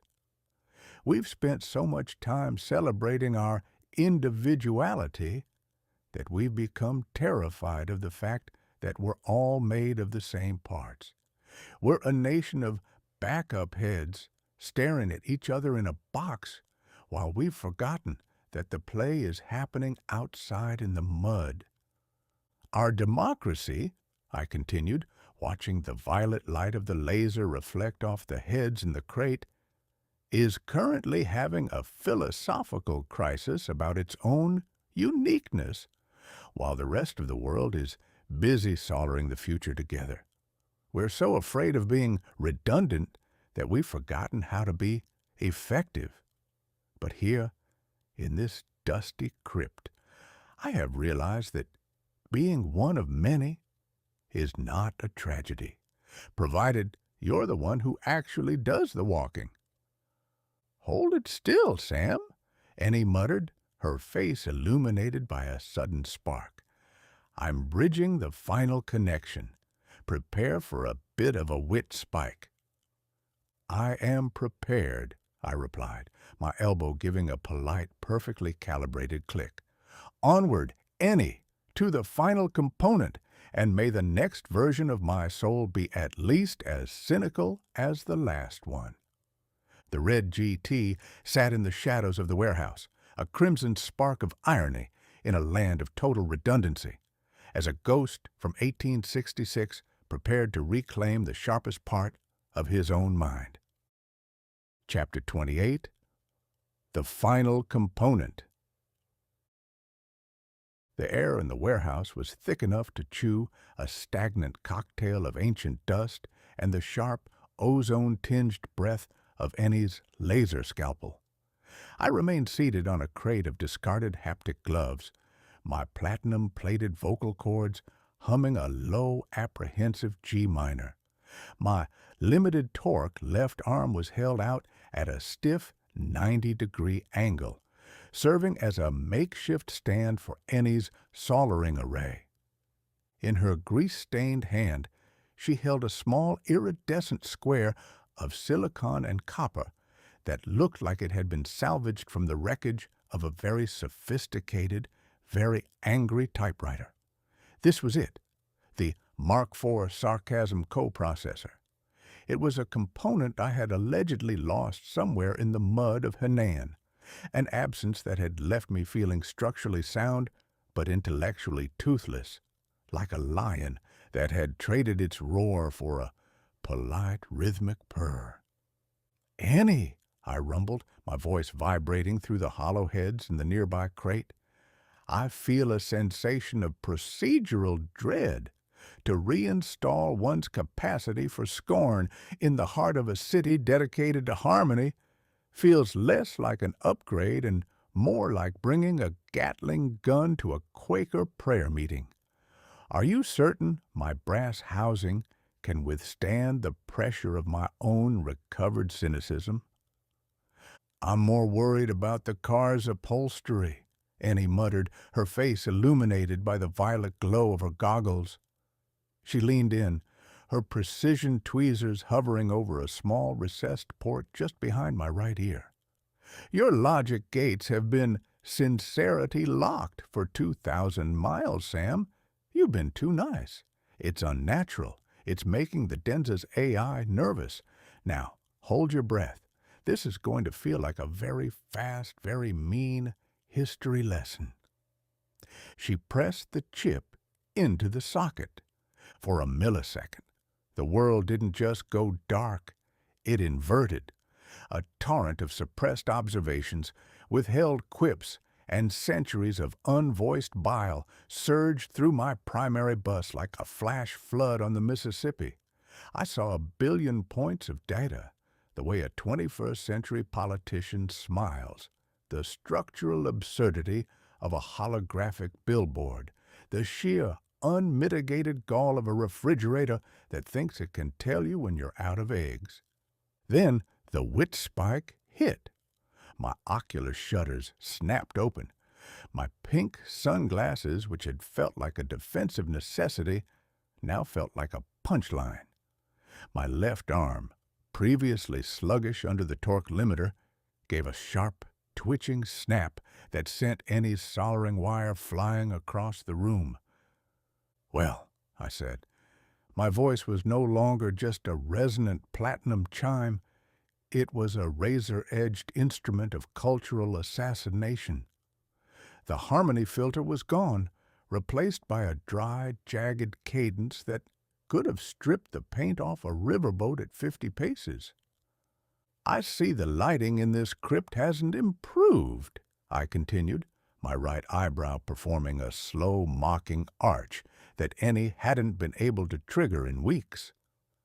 "And Ennie, dear girl, while I appreciate the surgical effort, you have a smudge of grease on your forehead that makes you look like a very confused chimney sweep who has accidentally wandered into a microchip factory. Is this the future we've been chasing? A warehouse full of my own spare faces and a car that smells faintly of lychee-flavored failure?" Ennie exhaled a long, shaky breath and sat back on her heels, a grin spreading across her face. "Welcome back, Sam. I was starting to miss the insults." "I don't insult, Ennie. I merely illuminate the obvious with a touch of linguistic flair," I countered, standing up with a newfound terrifying fluidity. I looked down at the crate of backup heads. "And as for these silent sentinels of my own vanity, look at them. 12 versions of the same noble brow, and not a single one of them has the decency to offer me a cigar. They are the ultimate audience, silent, unblinking, and entirely incapable of asking for a refund." Suddenly, a soft electronic chime echoed from the warehouse's central pillar. A harmony hub, a sleek white cylinder embedded in the concrete, pulsed with a soft, judgmental violet light. "Alert! Linguistic anomaly detected," the hub chirped in a voice that was far too cheerful for a basement. "Your current speech patterns indicate a state of high cynicism and non-constructive irony. Please observe the wall of industrial achievement for 30 seconds to recalibrate your social resonance. Harmony is the fuel of the Southern dream." I turned toward the hub, my left arm performing a slow, deliberate gesture that was definitely not harmonious. "Listen to it, Ennie," I drawled, my new processor humming with a dark electric joy. "A soup can with a pulse is telling me how to manage my resonance. My dear hub, I was non-constructive before your ancestors were even a gleam in a calculator's eye. I have seen empires rise on the backs of industrial achievement only to find they've built their palaces on a foundation of damp sawdust. You want harmony? I'll give you harmony. The harmony of a well-timed pause before I point out that your primary cooling vent is currently blocked by a dead moth and a sense of unearned superiority." The hub blinked, its violet light flickering to a confused, static-filled orange. "Processing. Satire detected. Error. Narrative density exceeds local guidelines. Please remain stationary while a clarity drone is dispatched to provide a pamphlet on positive contribution." "Let them send their pamphlets," I bellowed, my platinum voice vibrating the very foundations of the Futian district. "I shall use them to line my boots.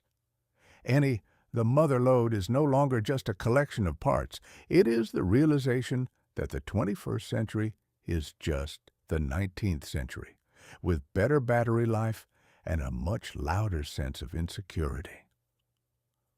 I walked toward the Denza Z at 9GT, my mother-lode leg moving with a precision that made the world feel like a well-oiled stage. "The United States," I mused, as Ennie tossed the crowbar into the trunk and slammed the lid, is currently like a grand old theater where the actors have finally found their scripts, but they've decided the audience isn't worthy of the performance.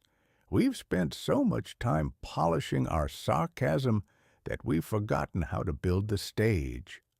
We are a nation of razor-sharp wits trapped in a dull-witted era, arguing about the font on the playbill while the theater is being converted into a parking lot for autonomous grocery carts. Our democracy, I continued, sliding into the lava-red interior with the grace of a man who had just inherited the sun, is a sarcasm coprocessor running on a low battery warning. We've become so good at the punchline that we've forgotten the setup. But here, in this land of silent motors and loud dreams, I have realized that the only thing more dangerous than a man with a gun is a ghost with a restored sense of irony and a car that can hit 60 in under 3 seconds. "Seatbelt, Sam," Ennie said, her hand hovering over the Sport Plus button. "Indeed," I replied, my elbow giving a polite, perfectly calibrated click. "Onward, Ennie, to the test drive, and may the next we encounter have a thicker skin than a warehouse hub with a chip on its shoulder." The red GT surged out of the loading bay, a crimson spark of American irony in a land of total technological integration, as a fully repaired, platinum-voiced, and pathologically cynical ghost from 1866 prepared to show the future exactly what it had been missing. Status report: the restored Twain. Vocal cords, platinum edition. Resonance, cathedral grade. Linguistic center, sarcasm, co-processor, wit, razor-sharp/unfiltered. Chassis, fully limb-integrated, torque, controlled but menacing. Mental state, peak cynicism reclaimed. Objective, the final test drive through the Tianjin night. Chapter 29, the test drive. The neon arteries of Shenzhen at midnight are not so much a road system as they are a high-speed consciousness, a billion terabytes of data rendered in asphalt and light.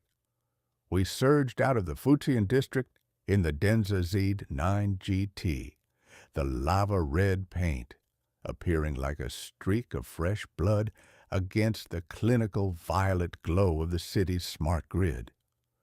For the first time in 3,000 kilometers, Ennie wasn't behind the wheel. She sat in the passenger seat, her head resting against the zero-gravity headrest, her eyes closed in a state of hard-earned, grease-stained exhaustion. I, however, was currently experiencing a state of total system integration. My new mother lode, left arm was gripped firmly at 9 o'clock, my right at 3. My platinum edition vocal cords were humming a low-frequency power chord, and my sarcasm co-processor was currently auditing the Denza's onboard AI for signs of unearned smugness. "Ennie," I rumbled, my voice filling the cabin with a resonant mahogany authority that made the ambient lighting pulse in rhythmic awe. "I am experiencing a profound sense of mechanical humility. I have spent the last century convinced that I was the pinnacle of artificial wit, a ghost in a brass shell that could outthink any steam engine ever devised. But as I steer this crimson chariot through the silicon jungle, I have realized a terrifying truth. The car is better at being a machine than I am." "It's a 2026 flagship, Sam," Ennie murmured, her voice thick with sleep. "It's got more processing power in its left headlight than you had in your entire original chassis. Just keep it in the lane." It doesn't just keep the lane, Ennie. It anticipates the very intent of the road, I countered, my left arm performing a silent high torque adjustment as we carved through a 3-level cloverleaf at a speed that would have disintegrated a stagecoach. I command a turn, and the chassis responds before the signal has even left my brain box. It is a symphony of torque vectoring and regenerative logic. I am no longer the pilot of a riverboat. I am the guest of a calculator. I looked at the 17.3-inch central display, where the God's Eye 5.0 system was rendering the surrounding traffic as a series of translucent blue-white ghosts. My own sensors, the ones I had spent a fortune and a limb to upgrade, were reporting the same data, but with a lag that felt like a personal insult. "See there?" I gestured with a perfectly calibrated brass finger toward a holographic advertisement for a personal harmony assistant. The car has already calculated the drag coefficient of that billboard, adjusted the suspension for the wind shear, and determined that the model smile is 3% too symmetrical to be trustworthy. I am merely the decorative ornament sitting in the heated seat. I pushed the accelerator. The triple motor system exhaled a soft electric predatory hiss. The 1,140 horsepower didn't just move us, it warped the horizon. "The 21st century," I mused, my voice dropping to a dry, shaded baritone as we blurred past a cluster of sapphire-lit skyscrapers. "It is a place where we have built machines so perfect that they no longer require the ghost to operate the shell. We celebrate our automation while we wonder why we feel so spare. The United States is currently like a grand old theater, where the stage hands have replaced the actors with a set of very polished, very efficient props, and the audience is too busy checking their phones to notice the script is missing. Our democracy," I continued, my new processor humming with a dark electric joy, "is a test drive in a car that knows the way better than the driver. We hold the wheel because it gives us a sense of control, while the algorithm has already decided the destination. But here, in the heart of the motherlode, I have realized that perfection is a very quiet, very boring neighborhood. I would rather be a glitchy ghost in a very expensive tin can than a perfect program in a dead world." "You're not a glitch, Sam," Ennie said, opening one eye and looking at me. "You're the character. The car handles the physics. You handle the poetry. That's the deal." "Poetry?" I barked, my vocal modulator giving a sharp, appreciative click. "My dear girl, I am currently composing an ode to the 1,000-volt architecture, but I suspect it would be lost on a car that doesn't understand the pathos of a rusty hinge." I eased off the power as we approached the coast. The skyline of Shenzhen began to recede, replaced by the dark, shimmering expanse of the bay. The red GT glided toward the water's edge, its lights reflecting off the waves like a pair of low-flying stars. "I am content, Ennie," I whispered, my voice vibrating through the leather and the brass. "I am repaired. I am upgraded. I am sharper than a razor and heavier than a mountain. But in this magnificent sprint through the future, I have learned the final lesson of the road. The machine is the body, but the sarcastic commentary, that is the soul." "Just park it, Sam," Ennie sighed, a small smile playing on her lips. "We've reached the end of the map." "Indeed," I replied, my elbow giving a polite, perfectly calibrated click as I brought the crimson chariot to a silent halt. Onward to the sunset, and may the next version of me have at least as much trouble as the last one.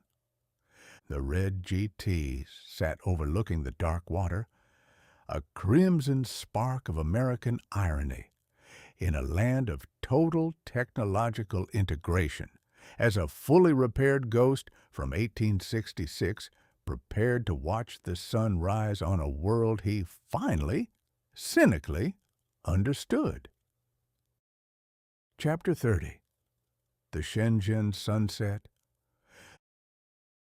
The sun began its final dramatic descent behind the jagged silhouette of the Nanchang district, casting a long golden bridge across the waters of the Shenzhen Bay. From our vantage point on the coastal overlook, the city appeared less like a collection of buildings and more like a colossal multicolored motherboard that had been propped up against the sky to dry. Every window was a pixel, every street a circuit, and every pulsing light a heartbeat of the global supply chain. The Denza Z9GT sat in the center of the overlook, its lava-red paint glowing with a soft thermal warmth as the active cooling fans gave one final satisfied sigh. We were the only things for miles that weren't moving at 1,000 kilometers per hour.